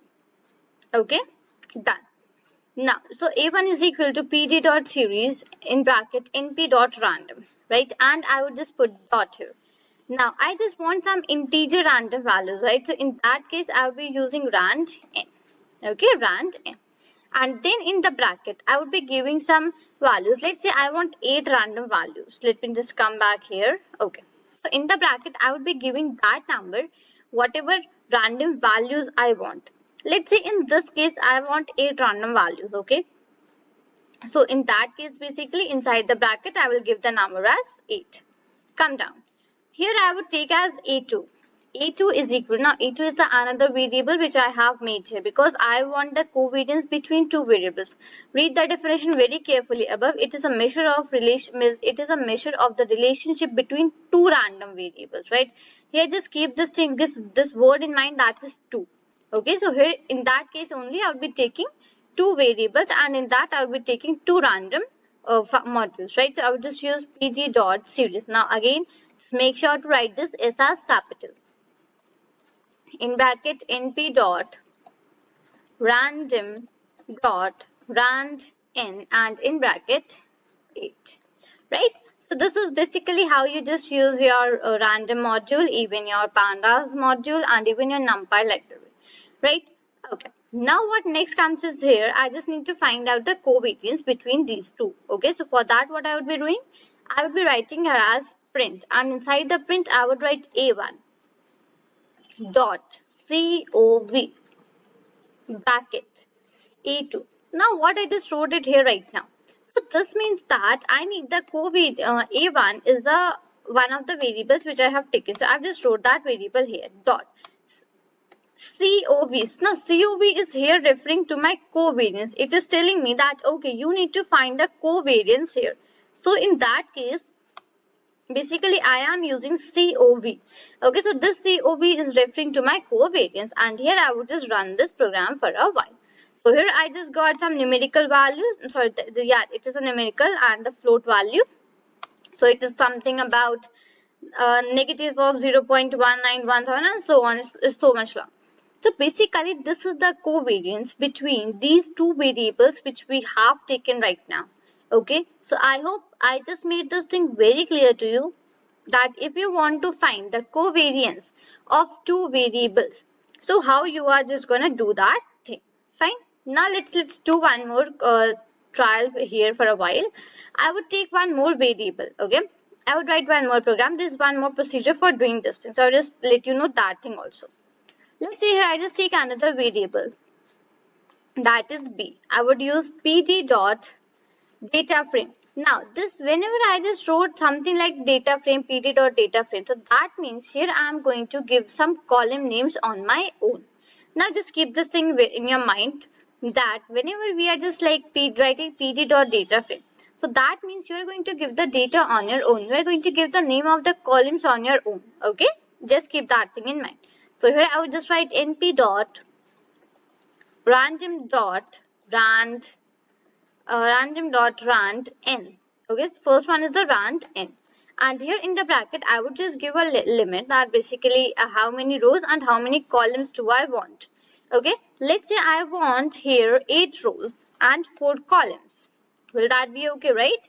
So here I just want 8 rows and 4 columns. So in that case I passed 8 comma 4. So in the bracket whatever you are writing, that is of the form of rows into columns. So first number whatever you are entering, that will be the number of rows. Okay, and the second number which you are entering, that will be the number of columns, right? And now here I will just come out here. Now I would just, okay, not this one, here I would just put a comma, and now here I would just give the name for the column. So columns is equal to, I would put a list here. Okay, now inside this I would give the name for the column. So let's say I just give the name of one column as 1. Okay, I will just not write 1, it would be let's say A1, right? And then I would give as A2. I have to take 4 columns, right? So in that case I need to give the 4 column names. Third is A3 and the fourth is A4. Okay, so these 4 all the columns which I have just taken right now. And now what I would just do, I would write print. Okay, now I would write the variable name in which I have stored my data frame which I have just made right now. So for that I have taken here as B. I would put the large bracket, and inside that I would write the first variable of which I need the covariance. We have mentioned that we'll be needing 2 variables for finding the covariance, right? So the first one I would be taking, let's say that is A1. Okay, I would come out of this bracket. I would put a dot COV. Okay, dot COV, and again I would put the bracket, right? Yeah, I would just again put the brackets, and then this large brackets, and inside these large brackets I would be writing a small let's say A1, and then that is A2. Fine. So this is basically the procedure, that how you are just going to do that thing, and I would just run this program for a while. Okay, so it is just giving me unsupported type class list. Okay, so had I just made any mistake here, dot COV and in the brackets and this one. Okay, just let me write one more line here. So I would be just writing print, and inside the print I would be writing b.cov, and then I would just put the brackets, and now I would just run this program for a while. Okay, it's unsupported type class list. Okay, just let me check out that what's the issue here. Had I just closed this one at the last? Yeah, I have done that thing for the columns also. And for the random dot rand in 8,4, that is also absolutely fine.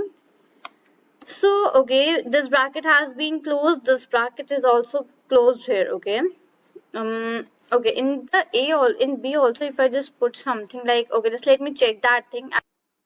Okay, so here basically what was the issue, that we had just used the print statement, right? And for the first column, that is A1, we have used the name of the variable, but for the second one we haven't used that thing, because so that is why it was just showing that frame 1. And now here also I would just add the name of that variable. Okay, so in that case it is B, right? And now I would just run the program once again. So now it will just give me the covariance, and here it is. So just see now whatever the columns which we have made, the columns were A1, A2, A3 and A4, right? These were the 3 columns which we have made. Okay, and in that case now basically it is giving me all of the values whichever it has, right? So this is the whole idea, like using the covariance. Okay, this is the way that basically if you just want to find the covariance using the pandas library, so this is the procedure that whichever you will be following, right? So I hope I just made this thing very clear to you that how to find the covariance, and for the correlation we'll be seeing this thing in the next video. See about the correlation which was left in the previous video, right? Previous video we have discussed only about the covariance.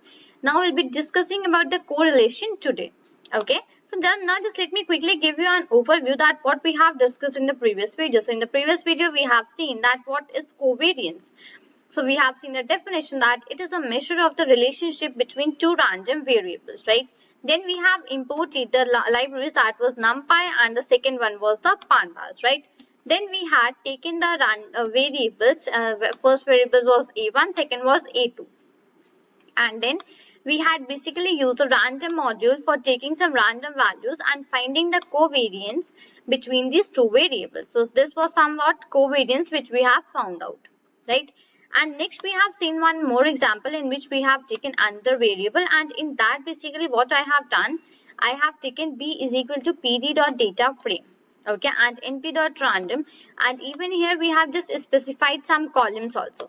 So according to that basically we were just getting the values here, okay. Now today we'll be discussing about the correlation. So for that I would just take a text here, I would make it to bold, and here I would just put one hash sign, and here I would just write the heading, and I would just let you know firstly that basically what does correlation means, and then we'll proceed on with the programming in the pandas one. Okay, so okay, it is not correction, it is correlation. Okay, correlation, fine. Now basically what does this correlation means? This shows the linear relationship between, it shows the linear relationship between two array of values. Now what does correlation actually means? This shows the relationship between two array of values, okay. This is what this correlation actually means, right? So this is the definition for the, this is a definition for the correlation which we have just seen right now. Okay, what was the for the covariance? Covariance was, it is a measure of the relationship between two random variables, and correlation shows the relationship between two array of values. Right, now just let's start the further code. So whenever we just deal with any kind of library, so what's the first step? First step is to import the libraries whichever we'll be using, right? So in my case, firstly I would be importing my pandas library. Import pandas as pd. Okay. So in that case, basically what I have done, I have taken my pandas library. I have imported my pandas library and even given a short form to that pandas library, and that short form is pd. Right. Next I would be writing about the NumPy. So import NumPy as np. So NumPy is the second library which I have imported here, and even I have just given it the short form as np. Right. So these are the two libraries which I would be needing for the correlation, for finding the correlation between two array of values, right? Now what's the next step which we will need to follow here? So next step which we will be following is that firstly I would be taking a variable. Okay, let's say in that case I just took my variable as a.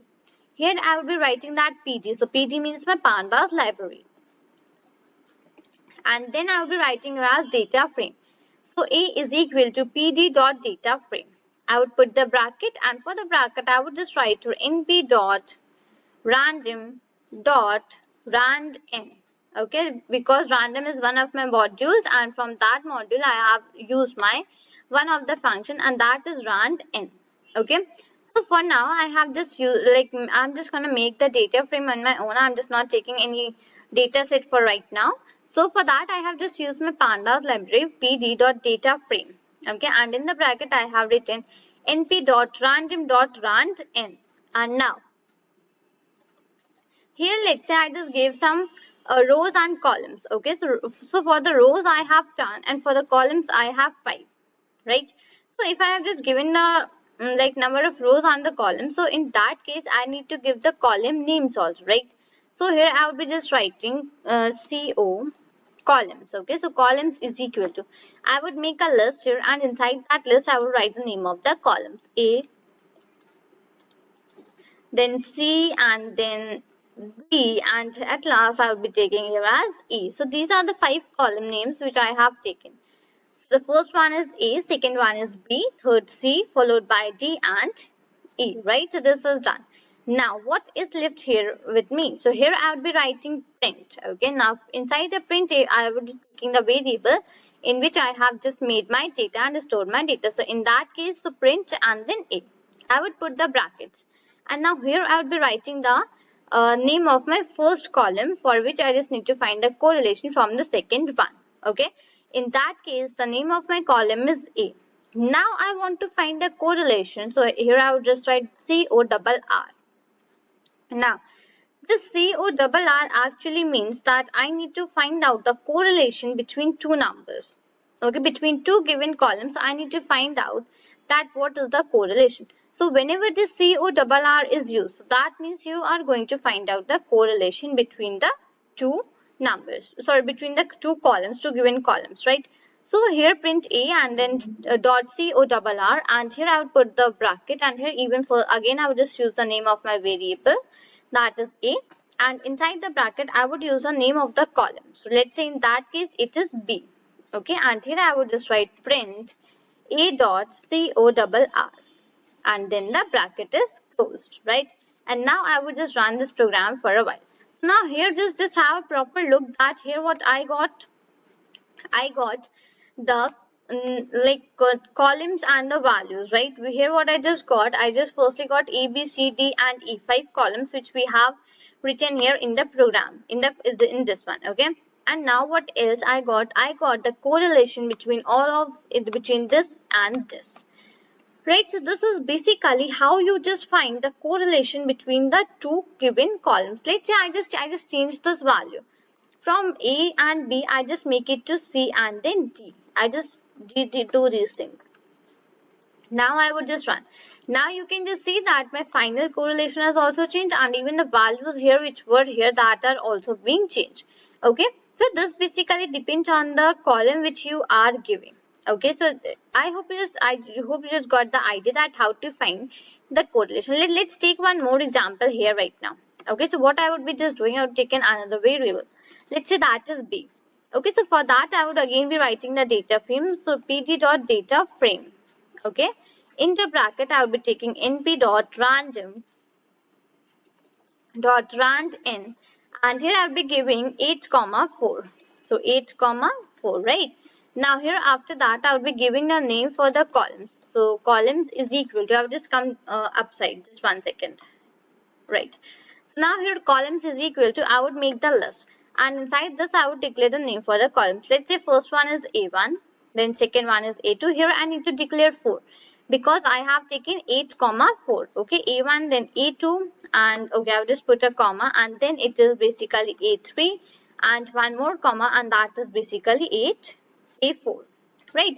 So here I have taken these 4 columns, A1, A2, A3 and A4.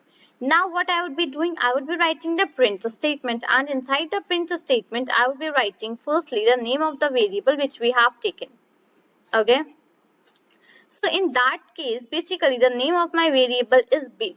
Okay, I would just be putting the large brackets and writing the name of my variable for which the name of my first variable for which I want to find the correlation with the second one.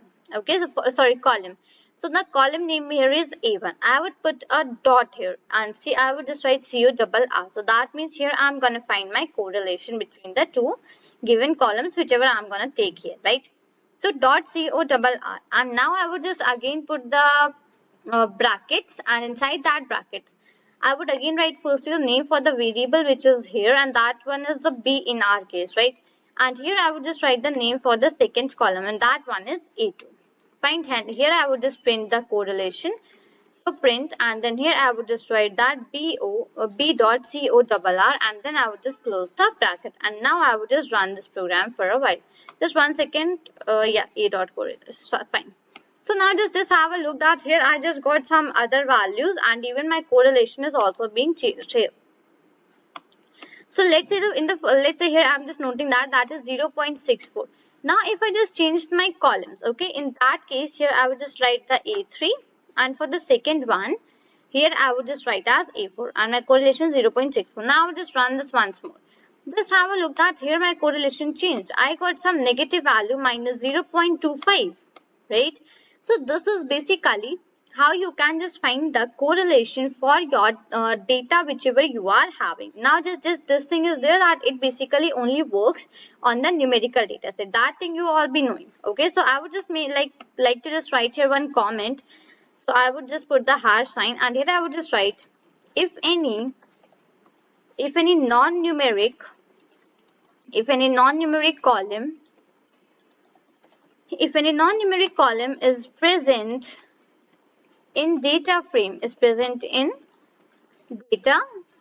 a non-numeric column is present in data frame, it is excluded, and again a like a hash, and it is excluded automatically.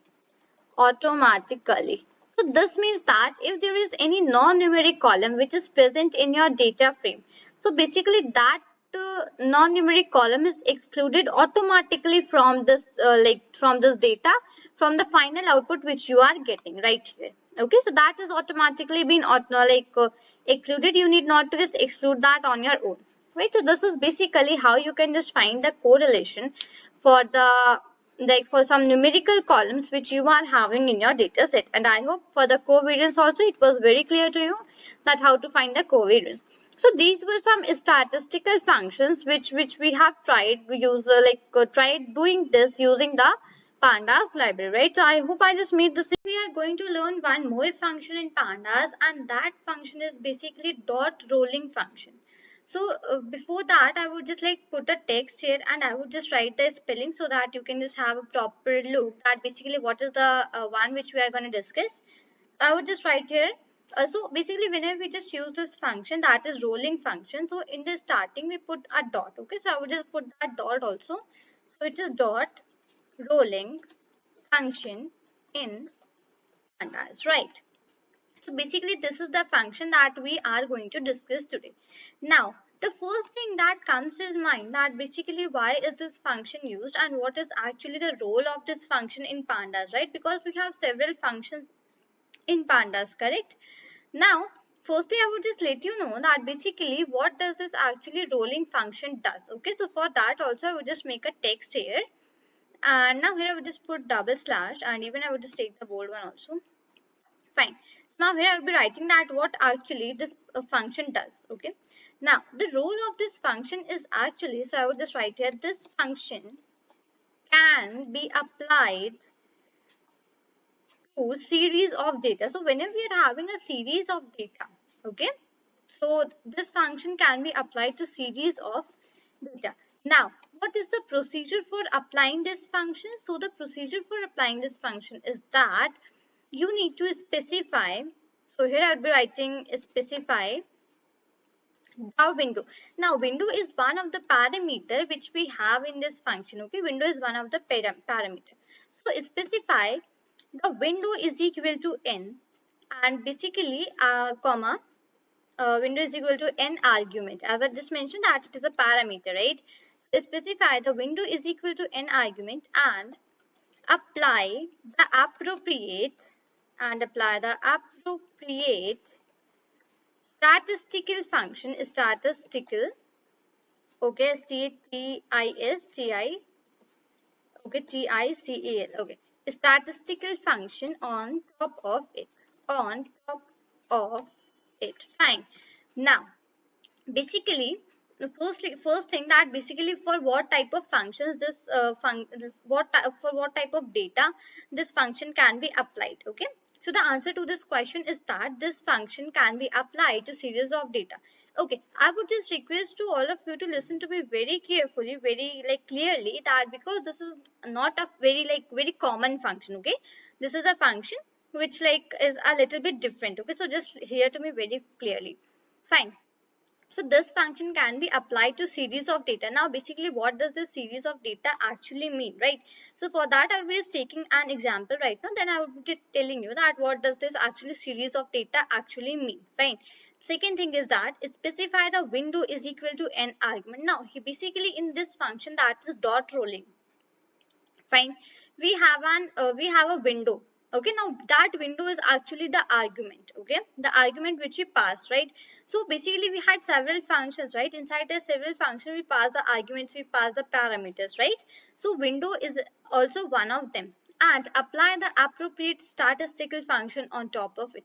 So now just keep this thing in mind that whenever you are using the dot rolling function, so this dot rolling function is actually used on below the statistical function. So whenever you're just performing any statistical function, let's say mean, median, mode, standard deviation, anything, okay, then after applying that statistical function, you can use this function, that is dot rolling. Fine.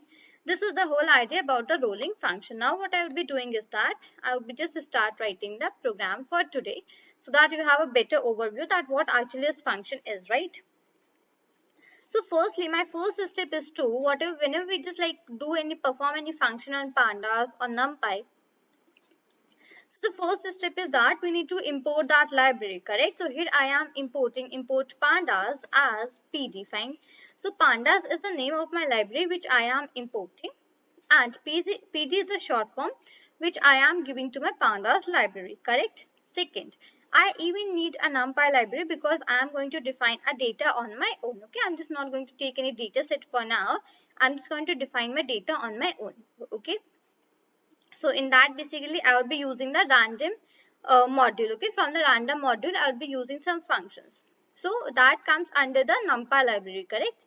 So here I'll be using import numpy as np. So till now I have taken both the libraries which I actually need here. So the first one is pandas and the second one is numpy. So for pandas I have given the short form as pd. Okay, and for the numpy I have given my short form as np.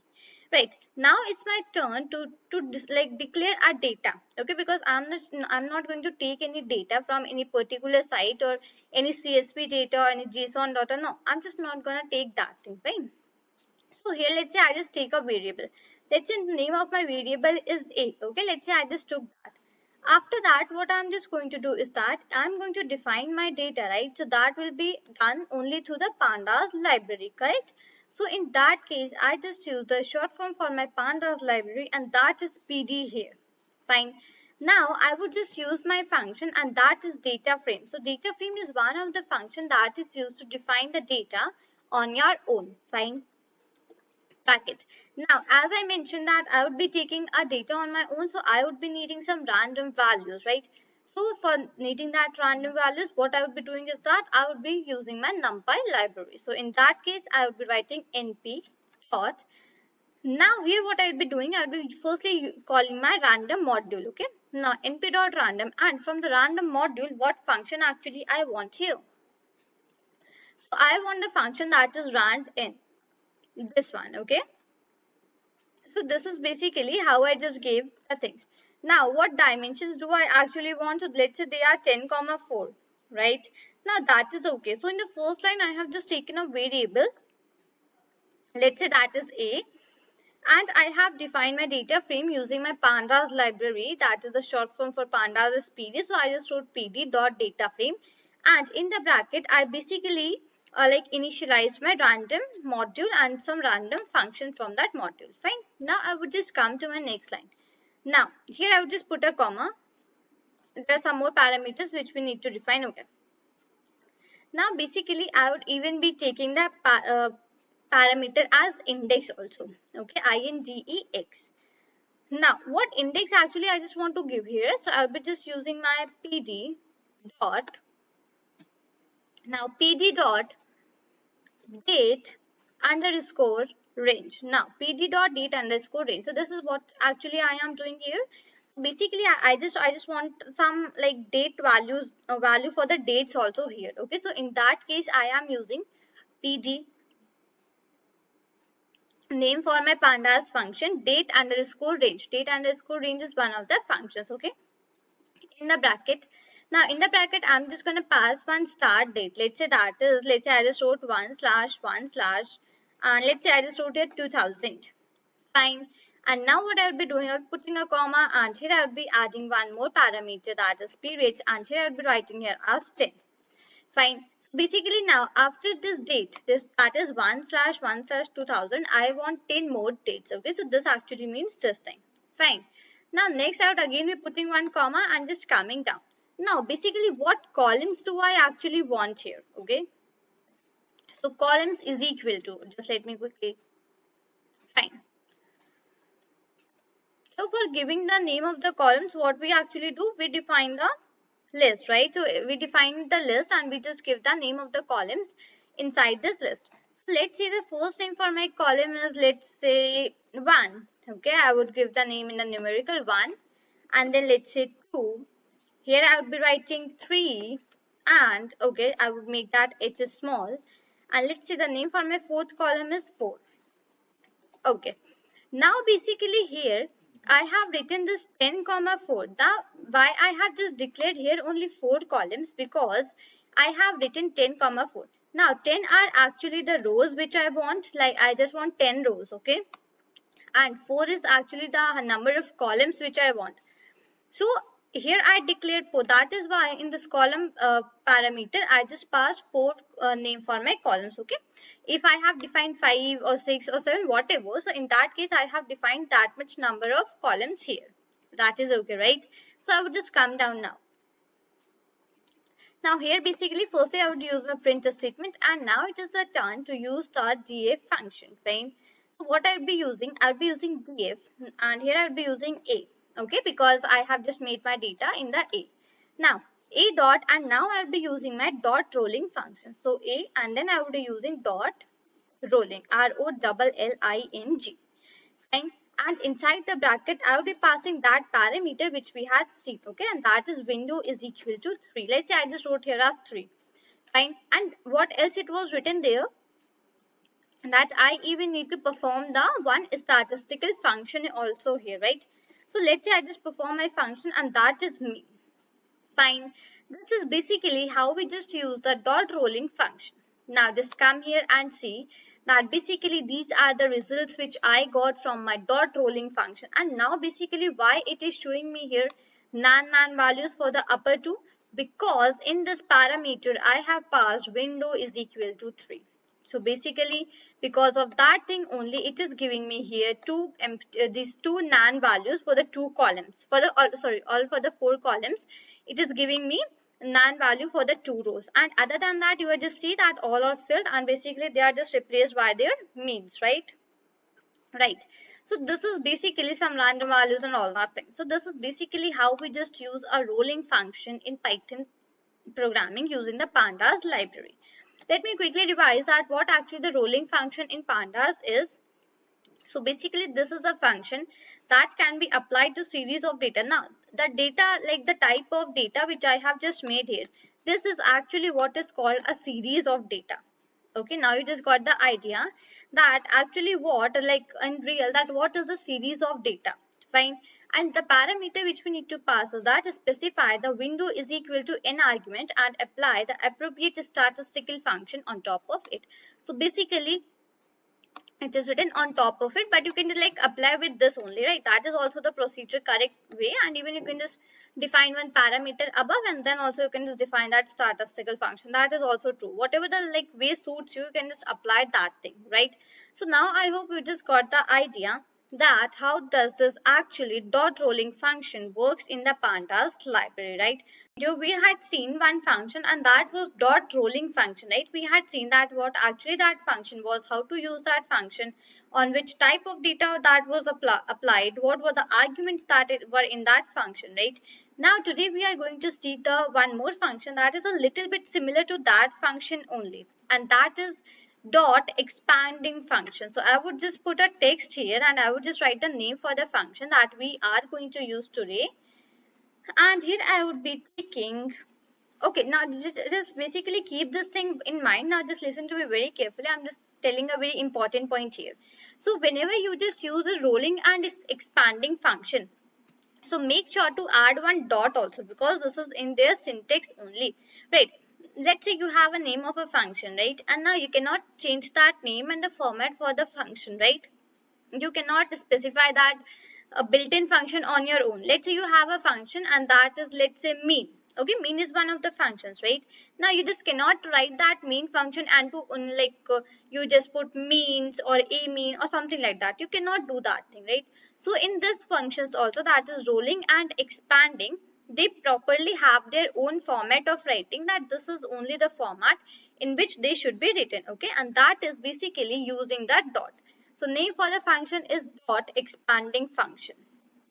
Dot expanding, and I will just put the bracket here because it is a function, and here afterwards I would just write here as function. Fine.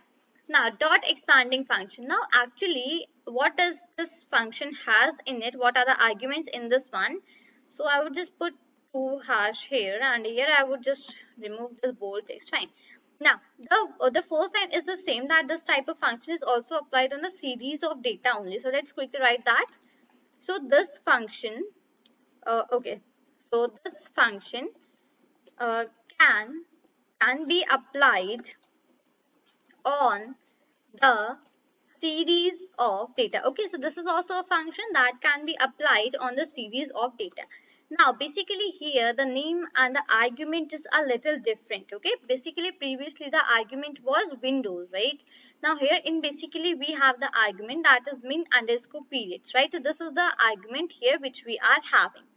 So I would just put a dot here, and I would just write specify the argument which it is had min underscore here, and here I would just write is equal to n. Okay, so for this parameter, for this argument also you need to specify some n value as we had done previously. Fine. And n I will just write here as argument, and apply the appropriate. Okay, just let me quickly write that whole thing. Appropriate statistical function, right? So just apply the appropriate statistical, okay, statistical statistical function, right? Function, okay, function function on top of it. Fine. So this is basically what the dot expanding function has. So this can be applied in the series of data. This is the same for the rolling one also. Only the difference is that it has a different argument. Fine. Now, basically, firstly, what we'll be doing is that we'll be making one data on our own, and after that, we'll be applying this dot expanding function, right? So this data would be absolutely similar to the previous one, but a little bit of changes will be made there, okay? Fine.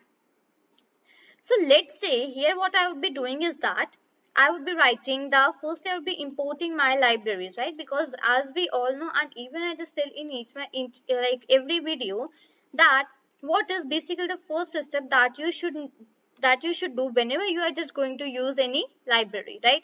You need to import that library. So here I would be using, firstly I would using my NumPy because I would be using my random function here, okay? In that case, I need to import the NumPy library. Fine. So import NumPy as NP. Fine. Come down. Import Pandas as PD. Fine.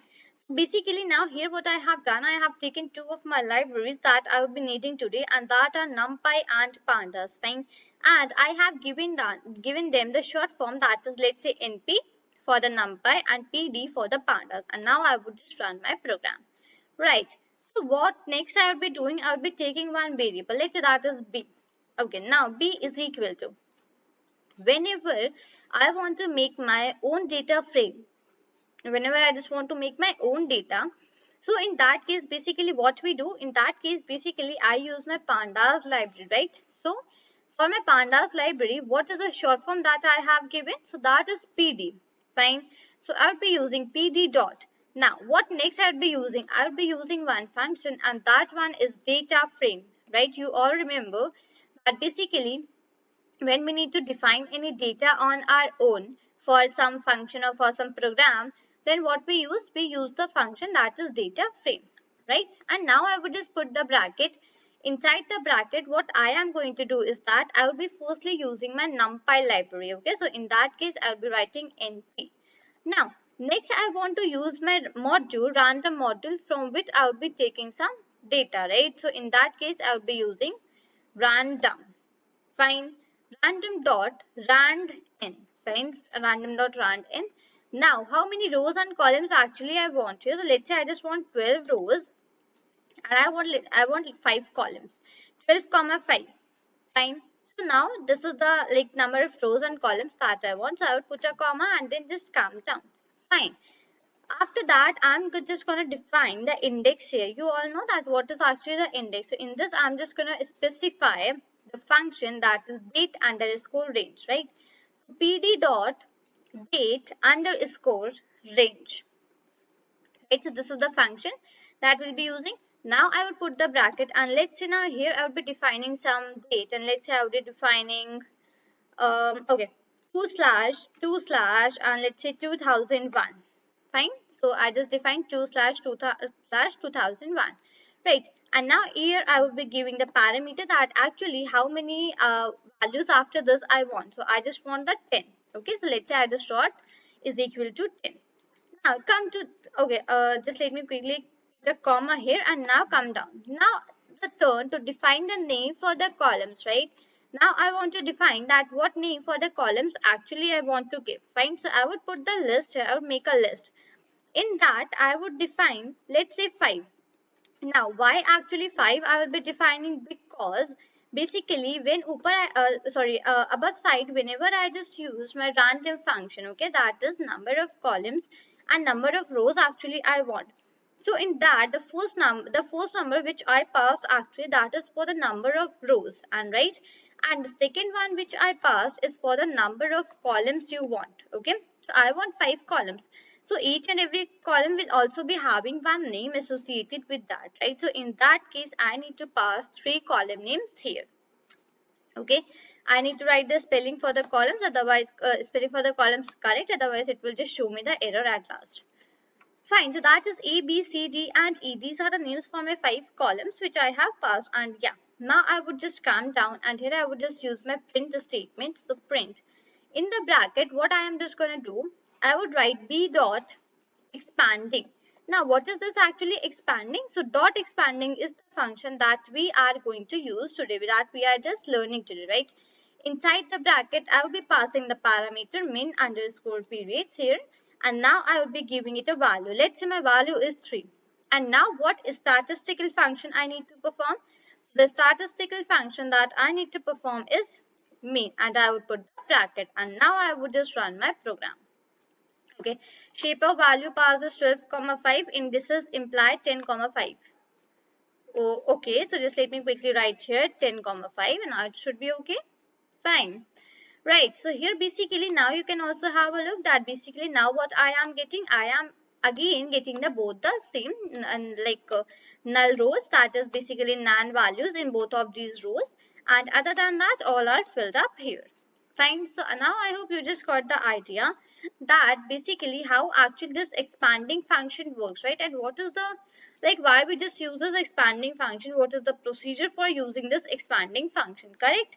So I would just quickly take a review that what we have just learned right now. So we have learned that expanding function, so this function can be applied on the series of data, right? We have learned that this function can be applied on the series of data. Now, after that, you need to specify one argument, and after that, you need to apply the appropriate statistical function, whatever you just want to apply. That's on your choice, right? So, after that, we had just imported the libraries NumPy and Pandas. We had just imported both of these libraries. And after that, just we had declared and defined our own data frame using the Pandas library and the NumPy library. So, using my NumPy library, I have just used my random module and given it a particular row and column values. After that, I just define the index that at from what value I just want the values, right? Now, let's say here I just wanted to do 12,5. Okay, so here in this parameter, I just need to take it to 12. Then it should be running. It should not be it will not show me any error, fine? So you need to keep this periods parameter equal to the number of rows you are wanting, fine? Then I just define my columns, and after that I just use my function that is dot expanding, right, with the mean statistical function, right? So now I hope we just got the idea that basically how you would be using these functions, dot expanding function, and basically what type of data you can just like apply on this function. Now today we are going to see another function in pandas, and that function is basically called the melt function. Let me just quickly write the spelling so that it is more clearer to you. So I would just put the hash sign here, and here I would just write melt. M-E-L-T. Okay, this is the function that we are going to see today in pandas melt.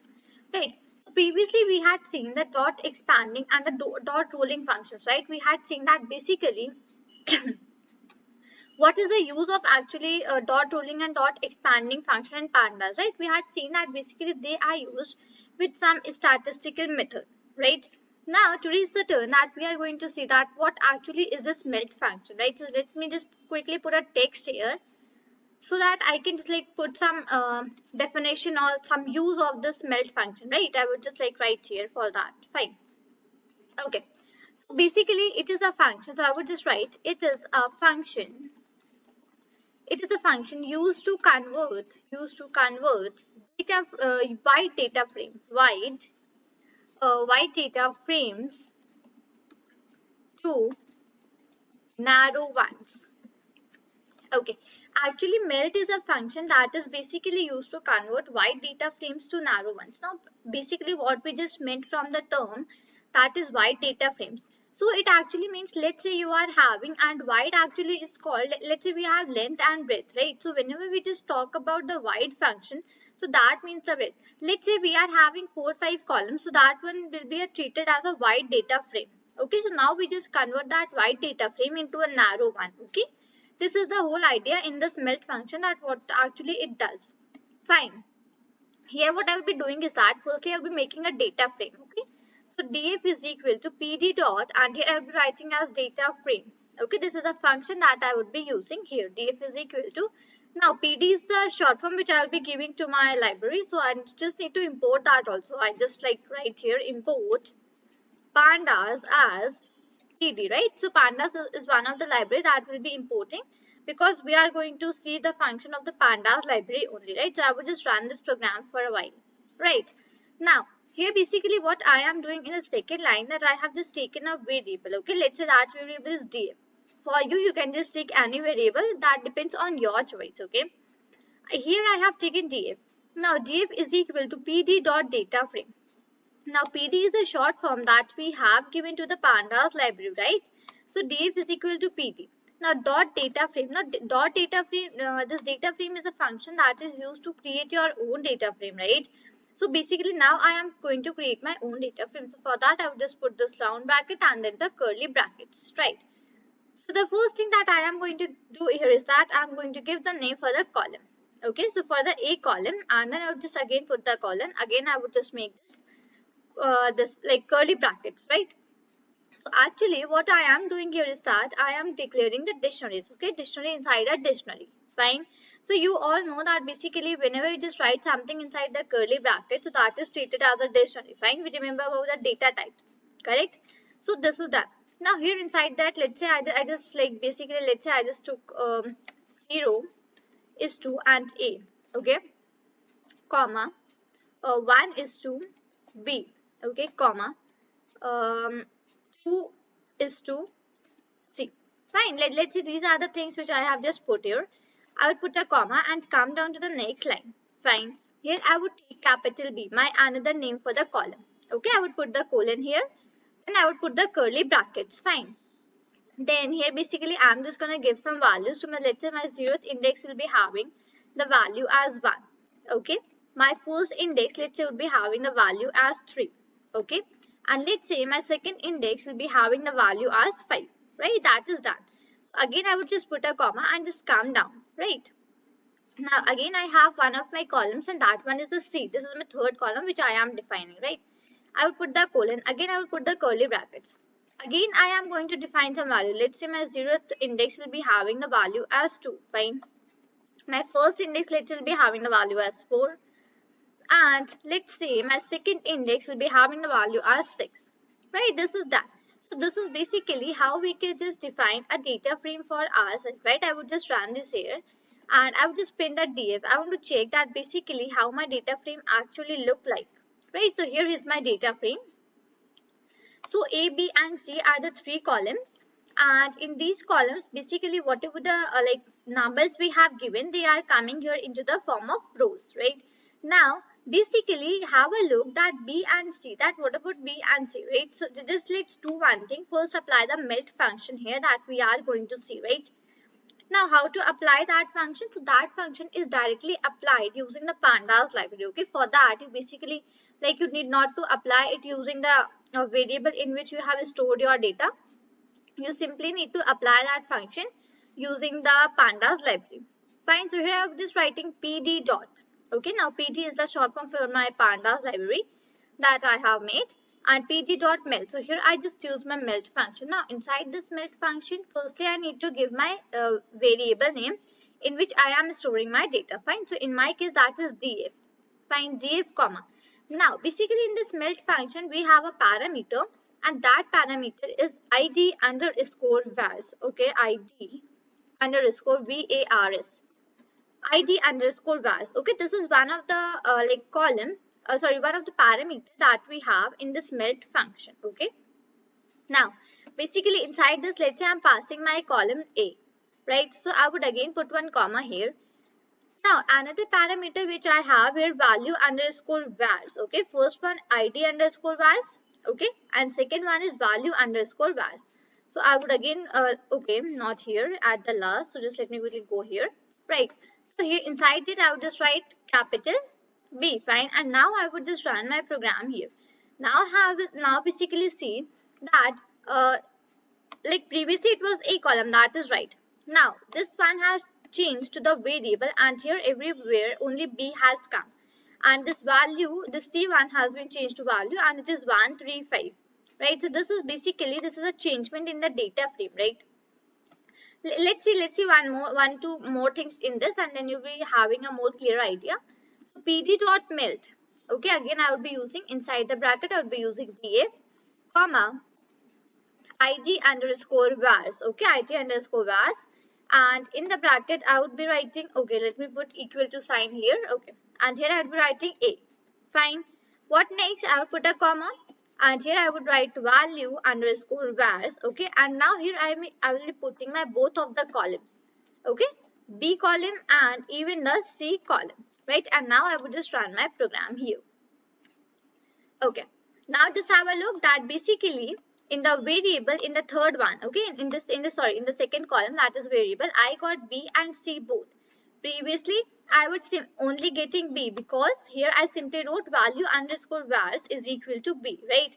So in that case it was in the variable, it was showing me B, and here in the value one it was showing me the value for the B column, right? Now here in this one example, when I just use the B and C both, so actually what it is doing, it is showing me B also, and even it is showing me C also. And here in front of B and C, it is basically giving me the values for the B and C, right? This is basically how you can just apply this melt function. Let's see one more example here. Last example for this melt function, okay? pd dot melt. Okay, pd dot melt. Again, I would just put the bracket. Here I would pass a variable in which I have stored my data. So that is df, comma, id underscore vars. Okay, id underscore vars is the parameter that we have. So I would just write id underscore vars is equal to, and here I will be passing my first column, that is a. Okay, I would put a comma. Then my second parameter comes here, value underscore vars, right? So I would just put a equal to sign, and let's say right now I'm just only passing B here. Okay, leave that for C. I'm just simply passing B. I would again put a comma. So here I would just write var underscore name. Var underscore name is the third parameter that we have in this melt function. So var underscore name is equal to, now what I am just going to do is that I am going to give a particular name to my column. Okay, let's see here above one, that here basically what I am getting, here when I am just using variable, okay, I am getting variable and value. So instead of this variable and value, if I would just want to give some particular column name to these, so what I will be doing? So var underscore name, and inside this, let's say I just gave the variable name as my var name. Okay, this is the name which I have just given for my var underscore name. And next what I would be doing, I would be giving the same thing once more time. So that is now value underscore name. First one was a var underscore name. I'll just come down. Fine. That is value underscore name is equal to, and now I would just put these brackets, and now here I will just write my value name, right? And now I would just run my program here. So now here you can just see that the previous columns which are coming were in the variable and were the value. Now their name have been changed to my var name and my value name, right? So if you just want to change the name for that column, so basically you can just do that thing also. Fine. This is basically how we just use this melt function in the pandas melt function for the pandas library, and this is basically how we just apply the function here, right? So let me just quickly go above and review it for a while. I had just made my data frame, right? After that I just applied my melt function, and in the bracket I just passed my variable in which I have stored the data, and secondly I passed id underscore vars which is equal to a. Fine. Now value underscore vars is equal to b. That is okay. Simply I just in the next example also I just passed b and c both. Okay. Previously I simply only passed the b. Right now I am passing b and c both ones. And here at the last example what I am doing, I am passing b, but what I am doing, I am changing the name for the column. So I am giving the column name as my var name and my value name, right? So I hope you just got the idea that basically how this melt function works, right? So how to use this melt function, how this melt function works, and basically what is the use of this melt function. Basically today we are going to see another function in pandas, and that function is basically called the pivot function. Let me spell that. So that is basically pivot, right? So previously what we had done, previously we had seen the melt function, right? That what is the use of this melt function and how it is used. Now the turn for the pivot function has come. So let me just quickly put a text here so that you will be properly able to see that what's the spelling and how to spell that actually. Right, so here I'll be using pivot, and here I just put the brackets. Fine, this is basically how we just write the pivot function. Right, this is basically how we just give the pivot function.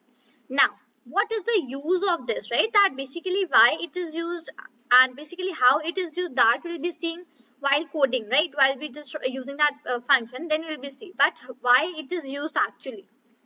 Fine. So basically, I would write it is a function. It is a function that return. It is a function that returns shaped data frame,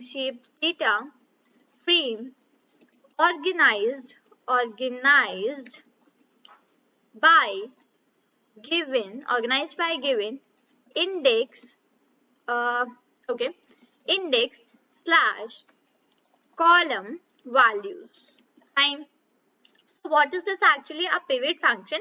So it is a function that returns shape data frame organized by given index slash column values. Okay, just let me quickly correct the spelling for the by. I had like basically used n instead of b. Fine.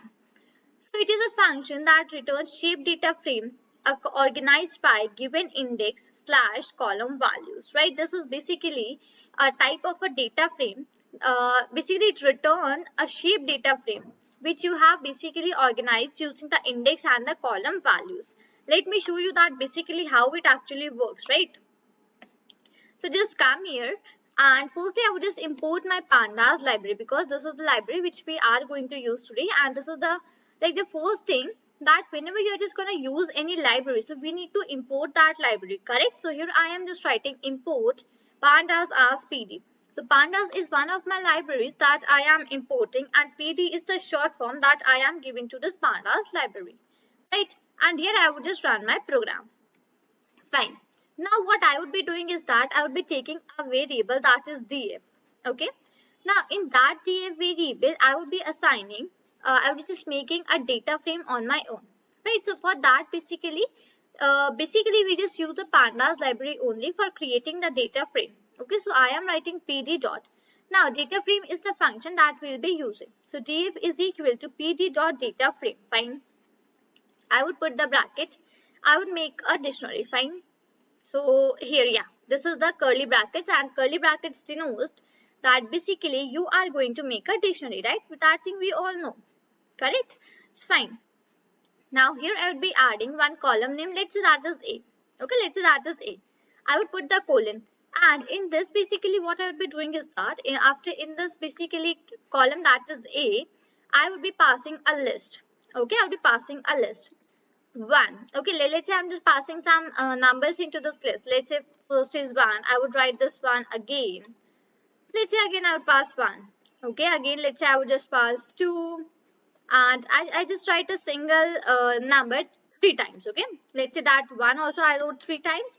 So 2 also I'll be writing 3 times. That is okay, fine. Now, what is okay? I just need to put the comma here so that I can just come down. Fine. Now, another column which I would be making is, let's say, B. Fine. B is the another column which I would be making. I will put the colon here. Fine.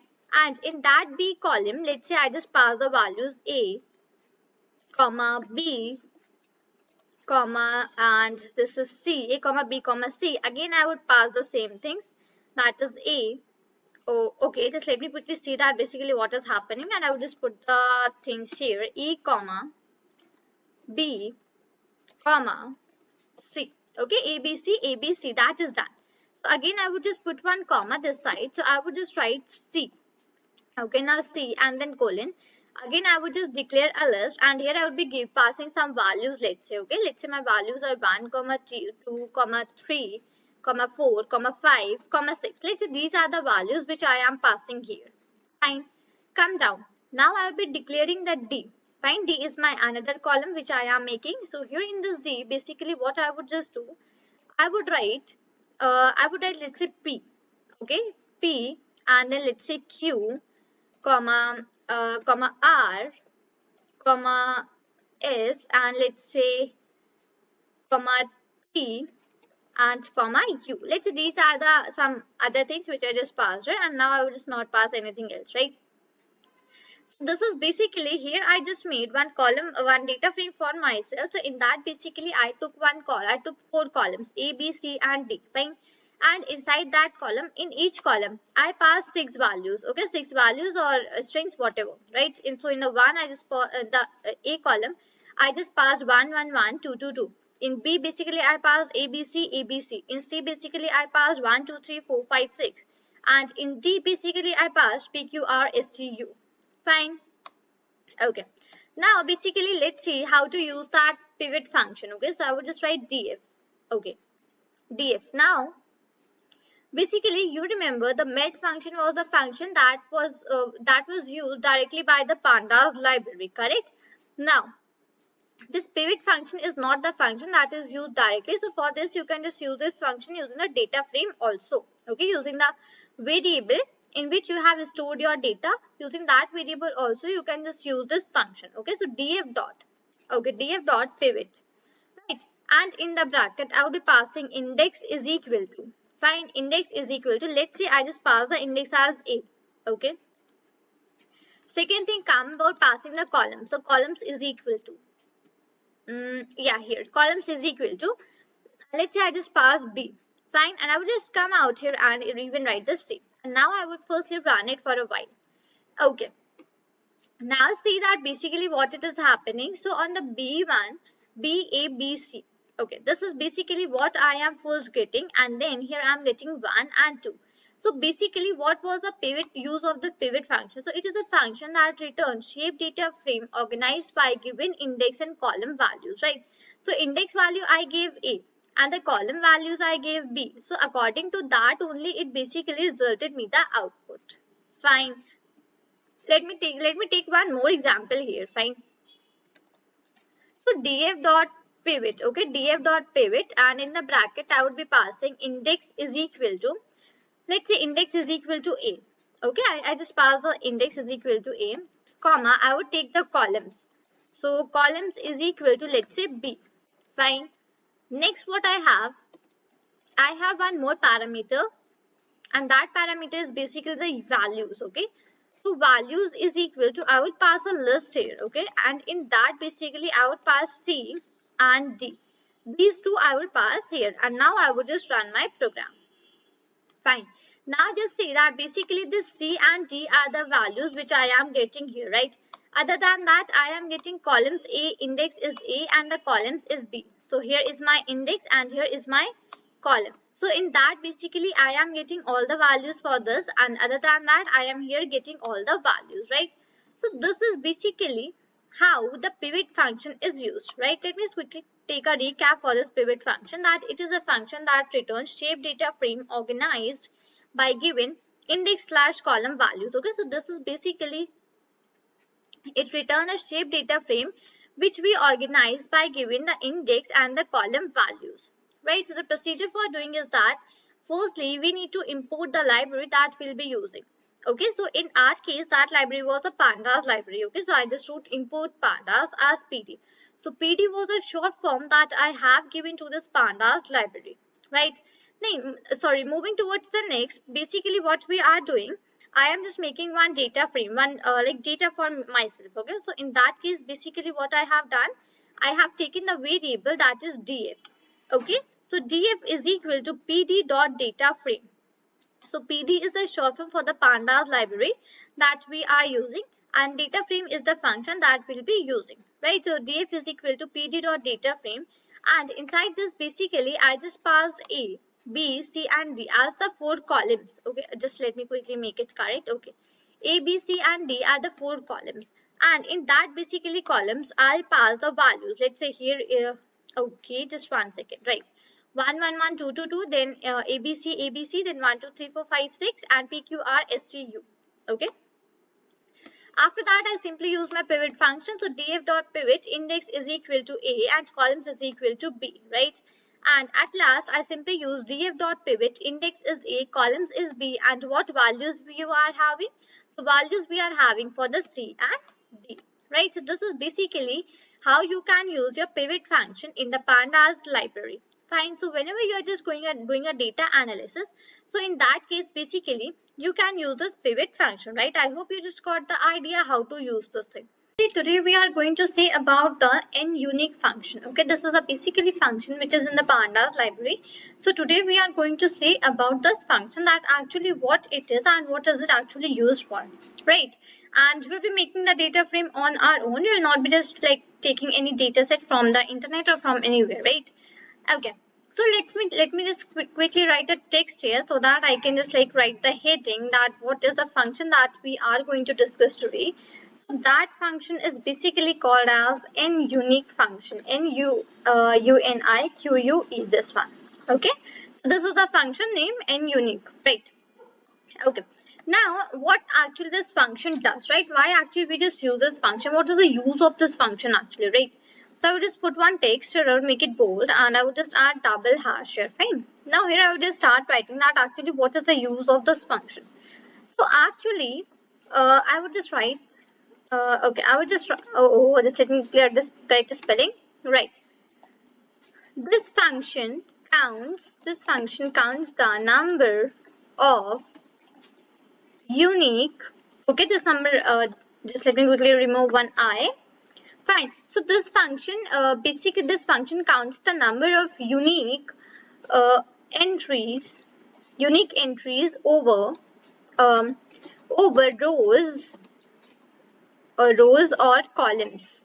Okay. So the first thing is that basically this is a function that counts the number of unique entries over rows and columns. Okay, this is the very first use of this NUnique function.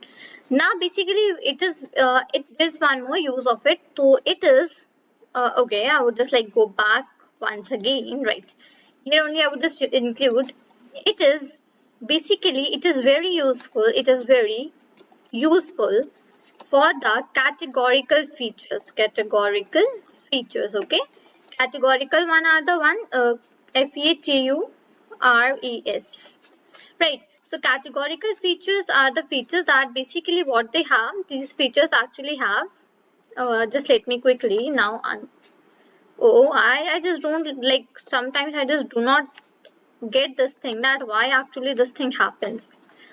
Okay, fine, right? So in units, this function counts the number of unique entries over rows or columns. It is very useful for the categorical features. So whenever your data, like whatever the data you are taking, that data basically consists of categorical values, in the sense that it consists of the columns which have some characters, which are some strings, which are some words, right? These are actually called the categorical features, okay? So this function counts the number of unique entries over rows or columns. It is very useful for the categorical features, okay? So this is the function that is very useful for the categorical features. Now, after this, like discussing about this function, what is my very first step that I would be doing here? So my very first step is that I would be firstly importing my libraries, whatever I will be needing for applying this function, right? So in that, I'm just going to make the data on my own. So in that case, firstly, I'll be using the pandas, okay? And then secondly, I'll be using the NumPy. So just let me quickly import that. So import pandas as PD. So this actually means that I am importing my pandas library and even giving it a short form as PD. Okay. Now my next step is that import NumPy as NP. So in that case, basically I am importing my NumPy library and I am giving it a short form as NP. Right. This is done here. Now basically what I have here, I will be making one of the data frames for myself. Right. So in that case, let's say I just took one of my column, and one of the name of my column is basically, let's say, okay, let me take it as values underscore one. Okay, values underscore one is the name of one of my columns which I am just taking. And basically what I'm going to store here, I'm just going to store some random values. Okay, so for that I'm just using that NP. So NP actually stands for the NumPy, right? NP is the short form that we have given to the NumPy library. Fine. So values underscore one is equal to NP dot, and here I'll be using random first. Okay, NP dot random dot rand int. So basically I want some random integers, right? So in that case only I am taking rand int, and in bracket, let's say I just wrote as 10. Let's say I just wrote 10. 10 is basically the 10 random values which I want, fine. And I have one parameter here, and that is size. Now size is equal to 10, fine, that I have just done here. Now I would just take another variable, that is, let's say, values underscore 2, okay, is equal to np dot random dot rand int, okay, and in bracket also I would just take the same thing, that is 10 comma, and here I would be taking size, size is equal to 10, right? Now what I have here, I will be taking another variable, and let's say that variable is, let's say, years, okay. Now years is equal to np dot a range, okay, and basically I'm just giving a range here, that from what range I just want. So let's say I just wrote here I want to from 2005 till 2015. Fine. So let's say this is the range that I mentioned here, that I want the years in between this rate, that is from 2005 till 2015, right? Now next what I have another column, and that is groups. Now in this group basically I would be giving some A, B, C, D, some these type of values, okay. So here let's say I would just write, let's say, A, again I would put a comma, again I would, let's say, A, and then I would just write B, again I would just write B. Oh, okay, this is the capital one, right? And again, let's say I would just write here as C. One more time I would just add comma, let's say D, and here I would again put a comma, and then again I would just write here as D, and let's say again I would just write A. Okay, where is that semi-quotes? Yeah, here A, and let's say here I just add one more time B. Right, let's say these are the group names which I have just entered in. Just let me quickly make it to single semi-quote only. If you're just writing in double also, then there is also no problem. But I have written all of them in the single semi-quote, so that is why I just made this one also as a single semi-quote. Fine. Right. So here basically I have just written all the name of the groups. Right. Now what I have here actually, I would come down, right, and here I would just make a variable. Let's say my variable is df, okay. Now df dot pd dot data frame, because I am just making my own data frame, so for that I would be using my pandas library. So for the pandas library, basically we have the short form as pd, right, dot data frame, right. Data frame is the function that is used to make the data on your own, right. So df is equal to pd dot data frame. I would just put the brackets here, and yeah, this one, and in the curly braces also. Now basically what here I would be doing is that I would be giving the name to my columns, right. column names that what I just want here. So the first column name, let's say I would be giving as groups. Okay, so for groups, basically what column name should I take? Let's say I would just take here as characters as my column name. Okay, so for that I would just need to put the that name in my semicolon. Okay, and then I will just put the colon, and in characters basically what value should be stored? So the value for the group should be stored in the characters. Fine, I would just put a comma here. Now, what next I want? I want year. So for this, I would just keep it as same. So YEAR, year, and I would just put a colon, and here I would be giving at years. Okay. Now one more comma here. Now come the turn of the values, right? Now for the first one which I just want, I would be just taking my column as number underscore one. Okay, and in that basically I would be storing the value for the values underscore one column. Okay, not the exclamation mark, it is the one. Okay, so values underscore one, right? Again, I would just put one comma, and here I would be writing the number underscore two. Okay, number underscore two. Fine, I would just put the colon here, and here I would be adding values underscore two. Fine.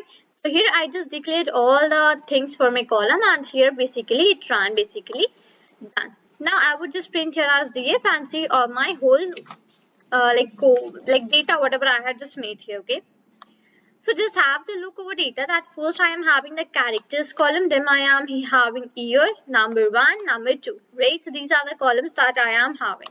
Right, now let's quickly see about the NUnique function. So for using that NUnique function, I need to use the name of my data like variable in which I have stored my data. Okay, so in my case that is basically df, right? Df dot. Now, year is one of the column that we are having, right? Year is one of the column that we are having. So df dot year dot, and now here I would just like use my column that is NUnique, right?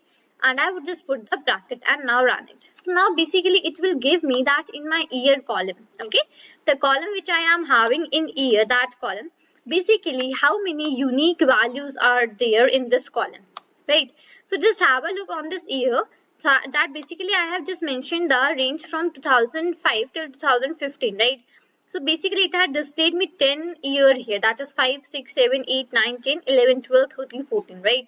So this is basically how you can just use your year NUnique function. Let me show you once more. So let's say now I will be using it for the characters. Okay, characters. Okay, CHARACTERS. Okay, characters dot NUnique. UNIQUE. So according to us, basically according to us, it should give us 4, right? Yes. So basically it is giving us 4 because here we had taken only 4 unique characters, that is A, B, C and D. Okay, that is why it is basically giving me here. And now if I just do not want to specify any particular column, that basically for any particular column, how for this column only I want NUnique values. If I let's say if I just want the NUnique values for all of the columns, so in that case basically I would just simply write in df dot NUnique. Okay, df dot NUnique, and I would simply be running it. So basically now here just have a look that it showed me all the unique characters whatever we are having, like all the unique like how many unique characters or how many unique values you are having in these particular columns, right? So for characters it is having 4, for year it is having 10, for number it is having number underscore 1 and number underscore 2. For both of these it is having 6 the unique values, right? So I hope you just got the idea that actually how does this unique function works, right? So here just we had just let me quickly repeat the definition for NUnique function. So this function counts the number of unique entries over rows or columns. It is very useful for the categorical features, right?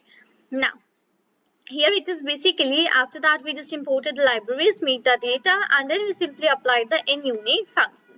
Right, so this is basically how you can just use this function. This is a very useful function as if let's say you are having a data, okay, and in that data basically you want to see that in this particular column how many unique values you are having, right? So in that case basically this is very useful that it will help you to actually see that how many unique entries or unique values or unique characters actually you are having in your data in this particular column. Or if you just want to check for the whole also, so for whole also do not mention any particular column name, simply write df dot n unique, so it will just let you know about the all, right? So this is a very useful function in the pandas library, especially when you are just like doing some data analysis on a data, on a, like big data, which is, let's say, some real world data or some data. In that case, basically this is a function that is very useful, right? So I hope I just made this thing very clear to you that how to use this n unique function in the data whatever you are having. Now today we are going to see another function in pandas library, and that function is actually called as memory usage function. Now from the name only you can just like understand, you can just guess that what actually this function will be doing, right? I would be just telling you everything in very detail, but as from the name, that is memory usage, it will be basically telling us about that basically how much memory is actually consumed, okay? How much memory is actually taken by this a particular column, a particular data, and all that things, right? So this is a memory usage function. Let me just quickly write the text here so that I can just show you the format that how we just actually use this memory usage, okay? So it is actually, just let me quickly put a comment here, and here I will be just writing. Okay, so it is actually memory underscore usage. Okay, so underscore is also a part of this function only, and that is memory underscore usage. Whenever, like, keep this thing in your mind that whenever apply the memory usage function, so do not forget to apply this underscore between the memory and between the usage, as this is a part of this function only, right? So let's move towards the other thing, that basically what is the use of this memory function and basically what it actually does, right? So for that, basically I would be taking the text here so that I can just like write the things and show you that what's the actually use of it, right? So here we go, right? I would just request you to listen to me very carefully, because right now I'm just going to tell you that what's the use of this memory underscore usage function, right? What it actually does, right? Fine. So basically this is a function, this is, let's say I would just write here, this is a function that returns how many memory each column uses in bytes, okay? First thing, that this is a function that returns how many memory each column uses in bytes, okay? Keep this thing in mind that it will always return the output in the form of bytes, okay? Bytes means that basically whatever the output in the numerical value you will be getting, that will be in the form of bytes only, right? So this is a function that returns how many memory each column uses in bytes. Now next thing about this function is that it is especially used when it is especially used when we work with large data frames. It is very obvious that basically whenever you are working with large data frames, there you need to have a look of this thing also, that basically how much your this particular column is consuming your memory, right? So in that case, basically this function is very useful, right? So this is a function that returns how many memory each column uses in bytes. This is the first thing, okay? Second, it is especially used when we work with large data frames, okay? Right. So what I will be doing is that I will be making some random data frame here that would be a little bit large, and then we'll be just like seeing that using this memory underscore usage function. Right, so let's get started with the things. So here I would be just firstly I would just importing my libraries, that is import, first would be my numpy as np, right? So here what I am doing is that I am importing my numpy library in the short form as np, right? I would just come down. Next is that I would be importing pandas as pd, okay? Okay, just one second, let me show that right here. Fine. So import numpy as np and import pandas as pd. So these are the two libraries that I have imported here. So for numpy, I have given the short form as np, and for the pandas, I have given the short form as pd, right? Now I would just run this here for a while. Okay. Now what is my next step towards this thing? So basically my next step is that I would be making my data frame here. Fine, because I just mentioned in the starting of the series also, right now I'm just telling you that we are not just basically particularly focusing on any one data frame, okay? So because like I just want to like tell you that basically how you can just make different data frames on your own also and just use these types of functions, okay? So for that, I'm just again making one of the data frame here.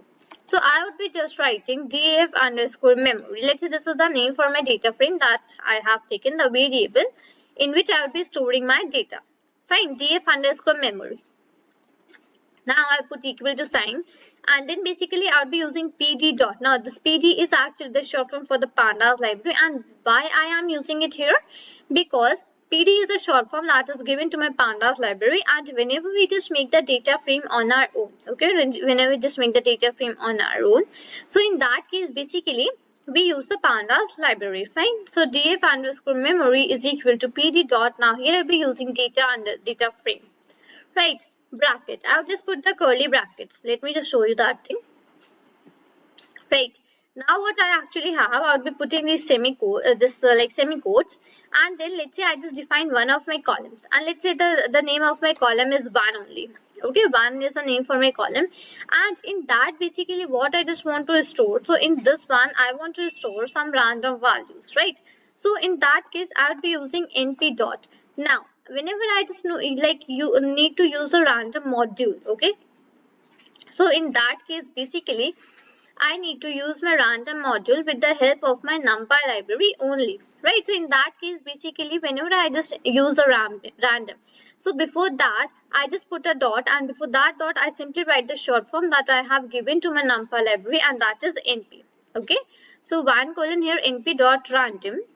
I just want some rand n values. Rand in, and in the bracket, let's say I would be just like mentioning some value here, okay? Let's say I would be mentioning 1 0 0 0 0 0 0. Let's say 6 0 0, okay?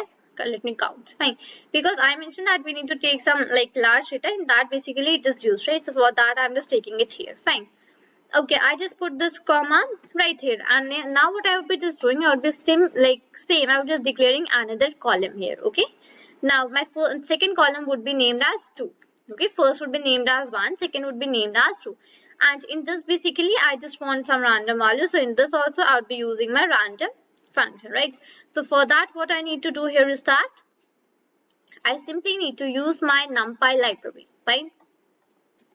np dot random dot rand in. Okay, so np is a short form to my NumPy library that I have given. Random is the module that I am using, and random is a function of that random module. Fine, and in bracket, let's say here I just gave the value as 100, and now what I am doing here is that I would be writing size. Okay, let's say I just mentioned one size. Okay, let me just show you because this thing is coming right. So let's say here I'm just writing 1 2 3 4 5. Okay, I'm mentioning, let's say 5. Here also I'll be mentioning 5, and here also I'll be mentioning 5 only. Fine, so this is basically what I have just done here. Fine, size is done, and for this one it is also done. So I would just come down here, and now I just want to check out the shape, that actually what is the shape for this frame that is actually made here, right? So I would just write df underscore memory. Df underscore memory is the name of my variable in which I have stored my data, right? Df underscore memory dot, and here I'll be using shape, and now I'll be just running it for a while. Okay, so basically random got an unexpected, okay, what it is showing me that rand in actually got some unexpected things here. Okay, size. Okay, let me take it to rand integer. Okay, rand in does not support the size, so I would be just taking to rand int. Okay, and now I would just running it for a while. Right, so now, okay, tuple object is not callable. Okay, just let me quickly remove this brackets because these are not allowed. Right, so here basically it just showed me that it has, okay, 1s, 10s, 100,000, 10,000 lakh. Okay, it has 1 lakh rows and 2 columns. Fine, now it is something like quite nice, which we need to check out the memory for this, right? So in that case, basically, I would be using df underscore memory. Firstly, this is my function, that is df and variable in which I have stored my data. That is df underscore memory. Fine. Dot. And now here I will be using my memory usage function. Okay, me. Okay, it is written here. Right, and I would just put the bracket. So df underscore memory is the name, is a variable in which I have stored my data, and memory usage is the function. Now I will just run it. Okay, so now basically now it is giving me that index is 128 1 for the one column, the column name which is 1, it is basically 1, 100,000, 10,008.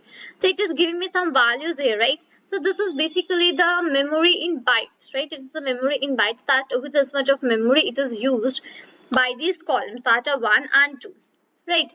Now if you just want to see the memory in the megabytes, let's say in a megabyte you want to see, right? In that case basically what you will be using, so in that case basically I would be just like putting a let's say comment here that memory memory usage of entire data frame in megabytes. Okay, memory usage of entire data frame in megabytes. Okay, now I just want to see that what is the memory usage of the whole data frame into megabytes. So for that, firstly I would use my variable that is df underscore memory, right, in which basically I have stored my data excuse me, that is df underscore memory, right? Now I would just put one dot here. After that I would just use my memory underscore usage function. That is done. Now what I would actually do is that firstly I would just do the sum of this. Okay, sum. I would just apply my sum function to here. Okay, right here. Okay, so I just use my variable that is df underscore memory. Now please listen to me very carefully. Okay, this is a little bit confusing here. So df underscore memory. Okay, I have just used it here. Then I just put one dot, and here basically I used memory underscore usage, right? So that is basically my function. My function name was memory underscore usage. Then I just put a dot, and then I use my function that is sum. So that is basically used for doing the sum of all these, right? Now what I would just do, I would just divide this by, okay, now I would just divide it by 1024 into multiplied by 2. Now basically here why I am just dividing it by 1024 multiplied by 2, and okay, double power here, 1024 double one, right? Because the first thing is that I am having two columns, right? So in that case I am just giving the power of 2, and I want to convert it into megabytes. So in that case basically I am writing here 1024.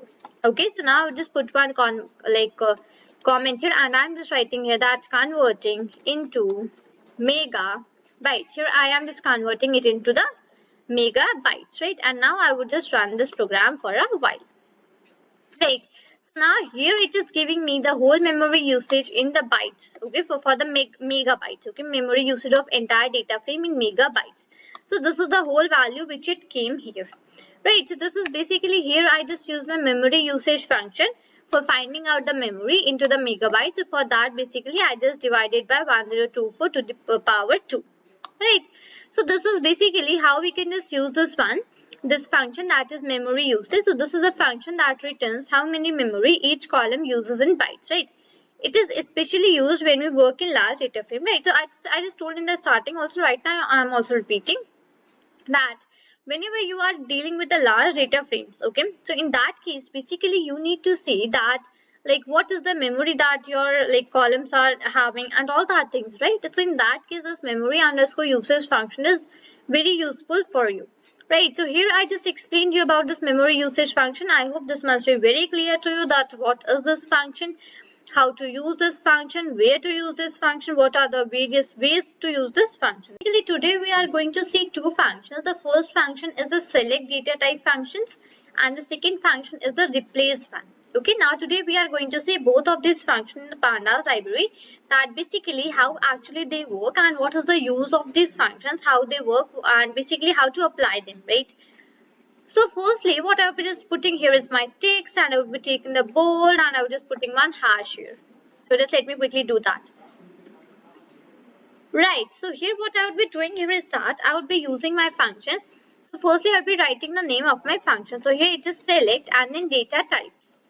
Okay, and then the bracket, right? So this is my function this is the name of my function, that is select data type. So actually it is written select underscore d types, but it is like name is said as select data types function. Okay, right? Now basically, what is the use of this function? Why this function is actually used, right? So in that case, basically I would be just putting a few comments this side once more, so that I can just write the use of this function, that what it is used, right?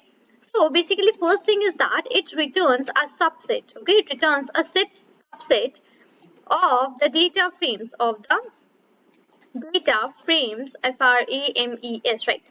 It returns a subset of the data frame columns, okay? So columns based on the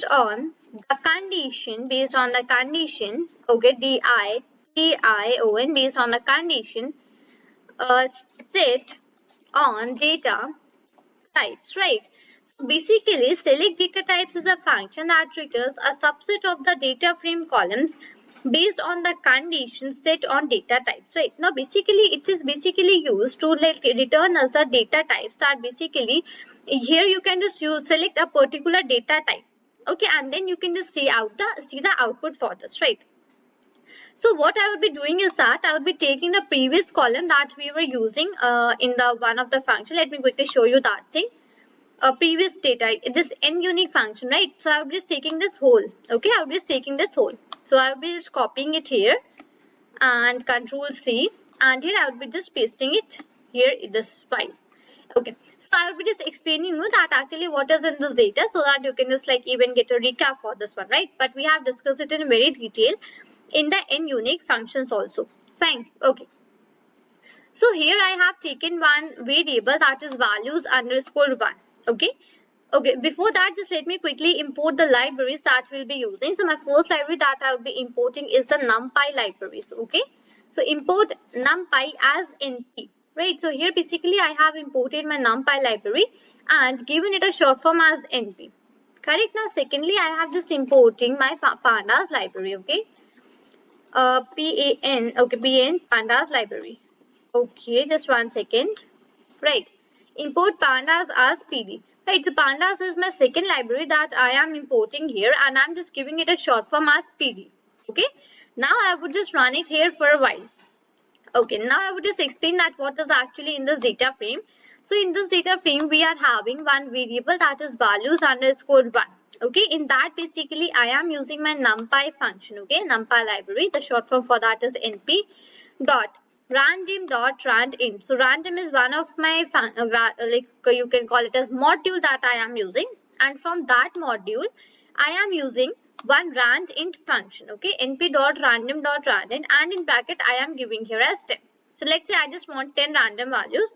Okay, now size is equal to 10. Size is equal to 10 means I want 10 random values.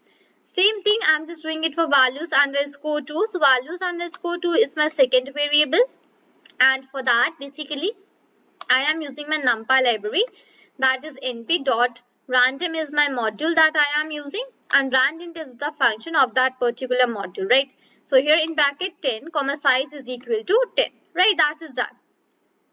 Then I'm just making one more variable, that is years is equal to np.arange, and here basically I am specifying a range that I want the years in particular this range only, that is from 2005 till 2015 only. I want all the years. Okay, right. At the last I am making another column, that is groups, and in that basically I am storing some categorical values, and then I am just making a final data frame in which I will be storing my all of the values, all of the variables and values which I have just made till now. So for that basically I am just using my pandas library. So the short form for that pandas library is PD, right? PD dot, and here I am just using my data frame. So data frame is the function from which I am making my data here. Okay, and in that basically I am just giving the name. So for my first column, that is characters. So in characters basically what value should be associated? So in characters, the values which are in the groups variable, okay, that will be coming. So in the year basically whatever the values are in the years column, that will be coming in the years variable. Okay, so for the number underscore one, so whatever the values are in the values underscore one variable, that would be coming, and same for the number underscore two, right? So now here I am just running my program for a while here. So let that just run basically. And here basically I will be just like taking it out for a while, so I have just used here as df. So here this is my whole code, whole data which just came here, that is characters, year, number underscore 1 and a number underscore 2. Fine. Now basically now I will be just using my function, so that is basically here I will be just writing df dot select underscore d types. Okay, d types. Yes, select underscore d types, and in bracket I would be using include is equal to int 64, and now I am just running it for a while here. Right now basically what it is giving me all the columns which are basically including the data type as integer 64.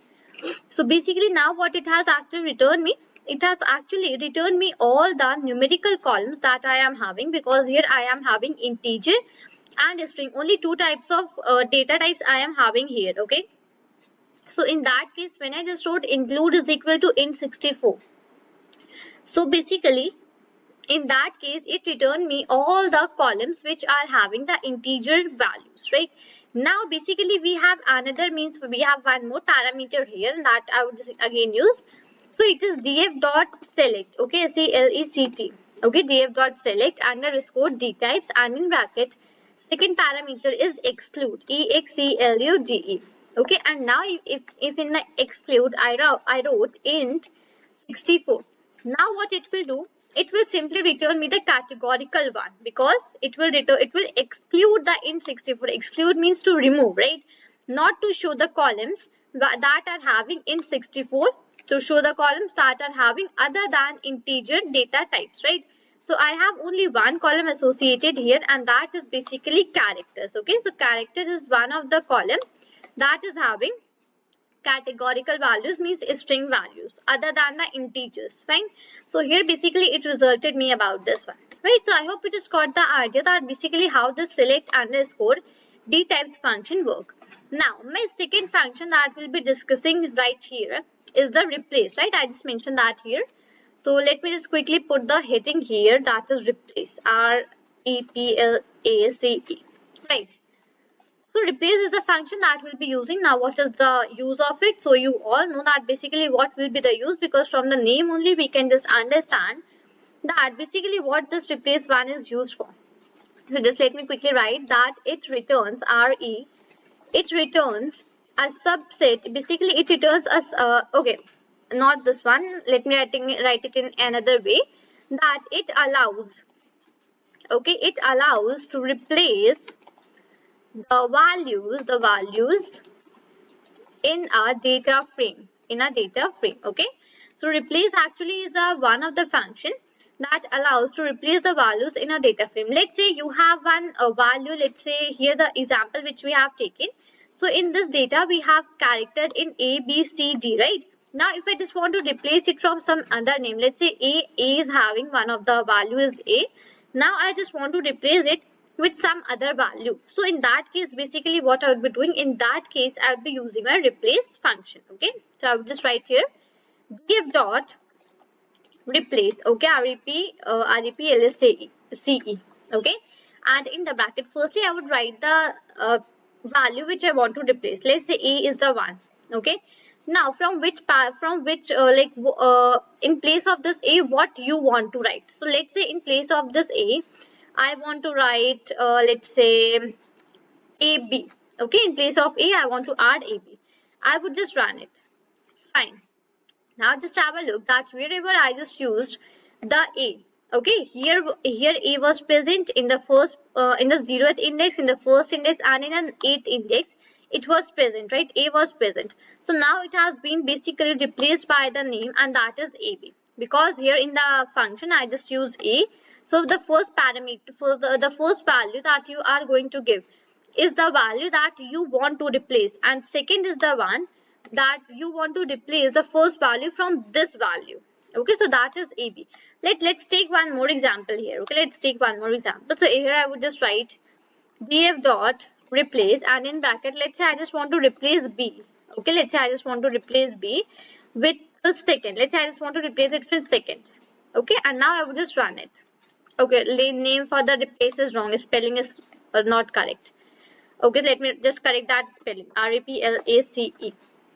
Okay, so now basically now have a look that on the second index, on the third index, and on the ninth index, I was having the values as B, so that has been replaced by second. Right, so now this is basically how you can just use the select data types and the replace function in your basically data analysis of any of the data sets, right? Today we are going to see one function in pandas, and that function is actually n smallest and n largest. Okay, so these are the two functions that we are going to see. They both are actually similar to each other, right? So that is n smallest and n largest. Only differences between the smallest and the largest number. Okay, this is the main difference between these two functions. So let me quickly do one thing. Let me quickly take the text, and even I should write the name of the function here that we are going to discuss today, so that you can have a proper look over that, right? That what is the actually name of that function. Afterwards, I will let you know that what that function actually does, right? So here I'll be writing n, okay, that is n smallest, and n, okay, and n largest. Okay, so these two are the functions which we are gonna discuss today, n smallest and n largest. Now basically this n is with it only, there is no space between this. Okay, yeah. Now as from the name only, we can just have a look that these are the functions which are used to find the smallest and the largest number in your data frame, right? Now this can be very useful when you just want to do some data exploratory analysis, some data analysis of any data, and you want to find out that which is the largest number, which is the smallest number, and you want to find the particular range of that thing. Okay, then in that case these types of functions are actually really very useful. Okay, now basically what I would be doing here is that I would again be taking the text, and now I would be just mentioning that what is the actually use of these two. Okay, I would be writing here the use of these n smallest and n largest function. So I would writing here use to find n smallest and n largest numbers, let's say values, okay, n largest values in our data frame. Okay, this n means that whatever number of largest and smallest values you want to find out, you can just find out that thing. Okay, whatever the n number, if let's say you want to find the 5 largest values, okay, it will give you 5 largest values. You want to find 7 largest values, it will give you 7 largest values. Okay, this is the whole case that is determined here. Fine, now it is used to find out n smallest and n largest values in a data frame. Now what I would be doing is that I will be making a data frame, and we will be applying this function on that data frame, right? So whenever we just discuss about any particular library, so what's the first thing that we do into that? The first thing that we always do is to import that particular library, right? We need to import that library so that we can use it in our file, in our program. Right, now today here I'm just gonna make a data frame of my own. Okay, I'm just not taking any data set, any particular data set from any particular data, so that you can just have a look at how to even make a data frame and how to apply this function. If you got a proper idea how to apply this function, then you can just apply it on any data frame. That's not a difficult task. Okay, so here firstly I'd be importing my pandas library because I want to make my data frame on my own. Okay, and for making that data frame, we always import the pandas library. Pandas is a library that we actually use for making the data frame, right? And this thing I'm repeating from the very starting of the videos, right?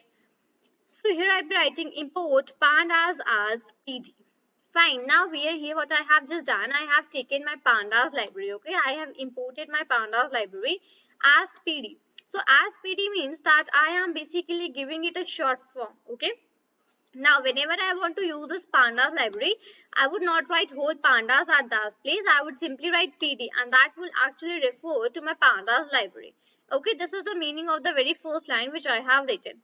Fine. Now, firstly, I have imported my libraries, right? Now, the second thing that comes here is that I need to define my data frame. I need to define my data, right? So, for that, let's say I took a variable, and that is df. Okay, df is one of the variables that I have taken. Okay, and basically now into this data frame, inside this variable, what I would be doing is that I would be storing my whole data that I am gonna make here. Fine. Now basically I have just written df is equal to, now for making a data frame in pandas, what we do, we write pd dot, and we write here data frame. Okay, pd dot data frame. This is the procedure that we follow for making a data frame in the Pandas library. Using the Pandas library, this is the procedure that we follow for making the data frame. Okay, that is pd.dataframe. Right. Now, basically, what I will be doing is that I will be putting the large bracket and then the curly brackets. Fine. Now, inside that, okay, let me just quickly move another. Okay, let me quickly zoom out for a little while. Fine. And okay, let me zoom out a little while because I'm not able to write properly because of large things. Okay, now it is properly okay with me and I can just zoom in one more. Fine. So here basically I have written df is equal to pd.dataframe. Okay, now here I'll be writing my first column that I want to make. Let's say I'm just making a random data in that. Let's say my first is class. Okay, now class is one of the columns that I am trying to make here. Okay, and what data will I just want to store in this class? So that I will be storing inside my list. Now here I'm just taking a data of, let's say, some students are making and something like that. Okay, I'm just doing that thing. So here I have taken df is equal to pd.dataframe. Okay, and then here I have written class. Class is one of my columns. Now let's say I will just enter some random class. Let's say 10th, and then 11, let's say 12, then 6, then 2, let's say 9, and let's say 3. Okay. Now this is basically what I have just made right now. Now have a look over that. Okay. I would just again, okay, let me just quickly put that here. Okay. So let me bring these brackets this side because I don't know where they have gone from here. Fine. So let's say I have taken these seven values in this column, that is class. Okay, I have taken these 7 values in this column. Now I would put a comma and here I just want to add one more column. Okay. Now let's say that column which I just want to add here is, let's say, marks. Okay, let's say marks is the column which I want to add here. Again I would put the colon, again I would put the list. Okay, inside this I would be adding some marks. Let's say some random one. Let's say 54, then 12, 28, 92, 34. Okay, let me show you that thing. Okay, so here 5 are done, 2 more are left to do. Let's say 22 and let's say 67. Okay, let's say these are the data which I have just added onto this file. Clear? Now, again, I will put a comma here and that is okay. Now, I'll be making my third column. Fine. Now, my third column will consist the name. Okay. Now, again, I'll be taking some random names here. Let's say A, B, C, D, E, F. Okay. Let's say A and then I'll be taking B. I'll be taking here as, let's say, C. Okay. Again, I'll be taking here, let's say, D. And it would be E again. It would be F and it will go up to G because I need to take 7 values here. Okay, so I have taken 7 because in each and every column the number of values which I would be taking will be remaining same. Okay, so that I have just done here. Name A, B, C, D, E, F, G, H. Okay, and again I will just put one comma here and let's say I would define one more column and that is H. Okay, this is the last column that I am defining here. Let's say in that age, let's say I'll be taking 15 and then 13, let's say I'll be taking 17, I'll be taking, let's say 14, I'll be taking 18 and again I'll be taking, let's say 2. Okay, hold on. Let me show you that thing. Okay, not 2. 2 is not the valid one. It is looking a very odd here. So let's say I'll be taking here, let's say 12. Okay. So 1, 2, 3, 4, 5, 6 have been completed and the last one is 9. Fine. Let's say this is the random data which I have made and if I just want to see, so I will be writing df here. And that would basically run and give me the whole data which I have made here. Fine. This is the data that I have made. Now from here, I want to check out the smallest value. Okay. Now df dot n is smallest. Df dot n is smallest. Okay. Now in the bracket, I would be writing that basically how many smallest values do I want here. Let's say I want 5. Okay, let me just again, let me do something. Let me put here, it is okay. Fine, so df dot n is smallest. Let's say I want to see the top is 5 smallest values and according to which column I want to see here. Right, we have different columns. Let's say I want to see that according to my marks column. Okay, I would write here and I would just run it. Now just have a look that according to my marks column, I got my top 5 smallest value. So first one is 12, then 22, then 34, then 54 and then 67. Let's go on to data and have a look over that. So in my marks, basically yes, my first smallest value is 12. Right, let's do that thing using the class. So instead of marks, if I just write here class, and run that.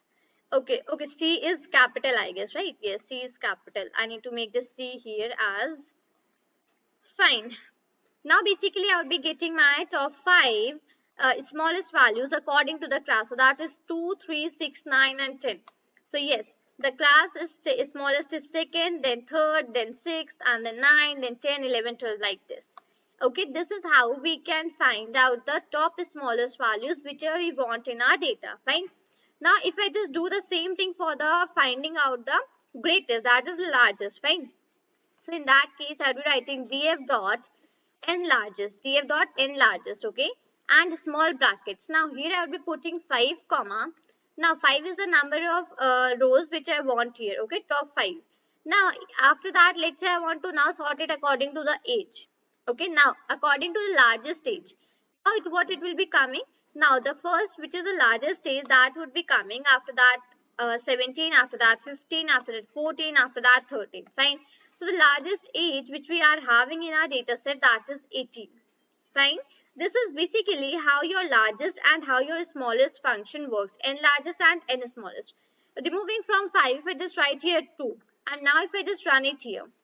Now basically it has given me only 2 rows, and according to the age if I categorize, so 18 is the largest, after that we have 17. Fine. So this is the whole idea which we can apply for finding out the n largest and n smallest values. So these functions are actually very useful when you just want to check out that what are the top largest values, what are the top lowest values in your data set. So that will help you, and according to this only, that will help you to do more further data analysis things, right? So I hope you got the whole idea that how to apply this n largest and n smallest functions, right? So this is all for this video. Till then, thank you and take care.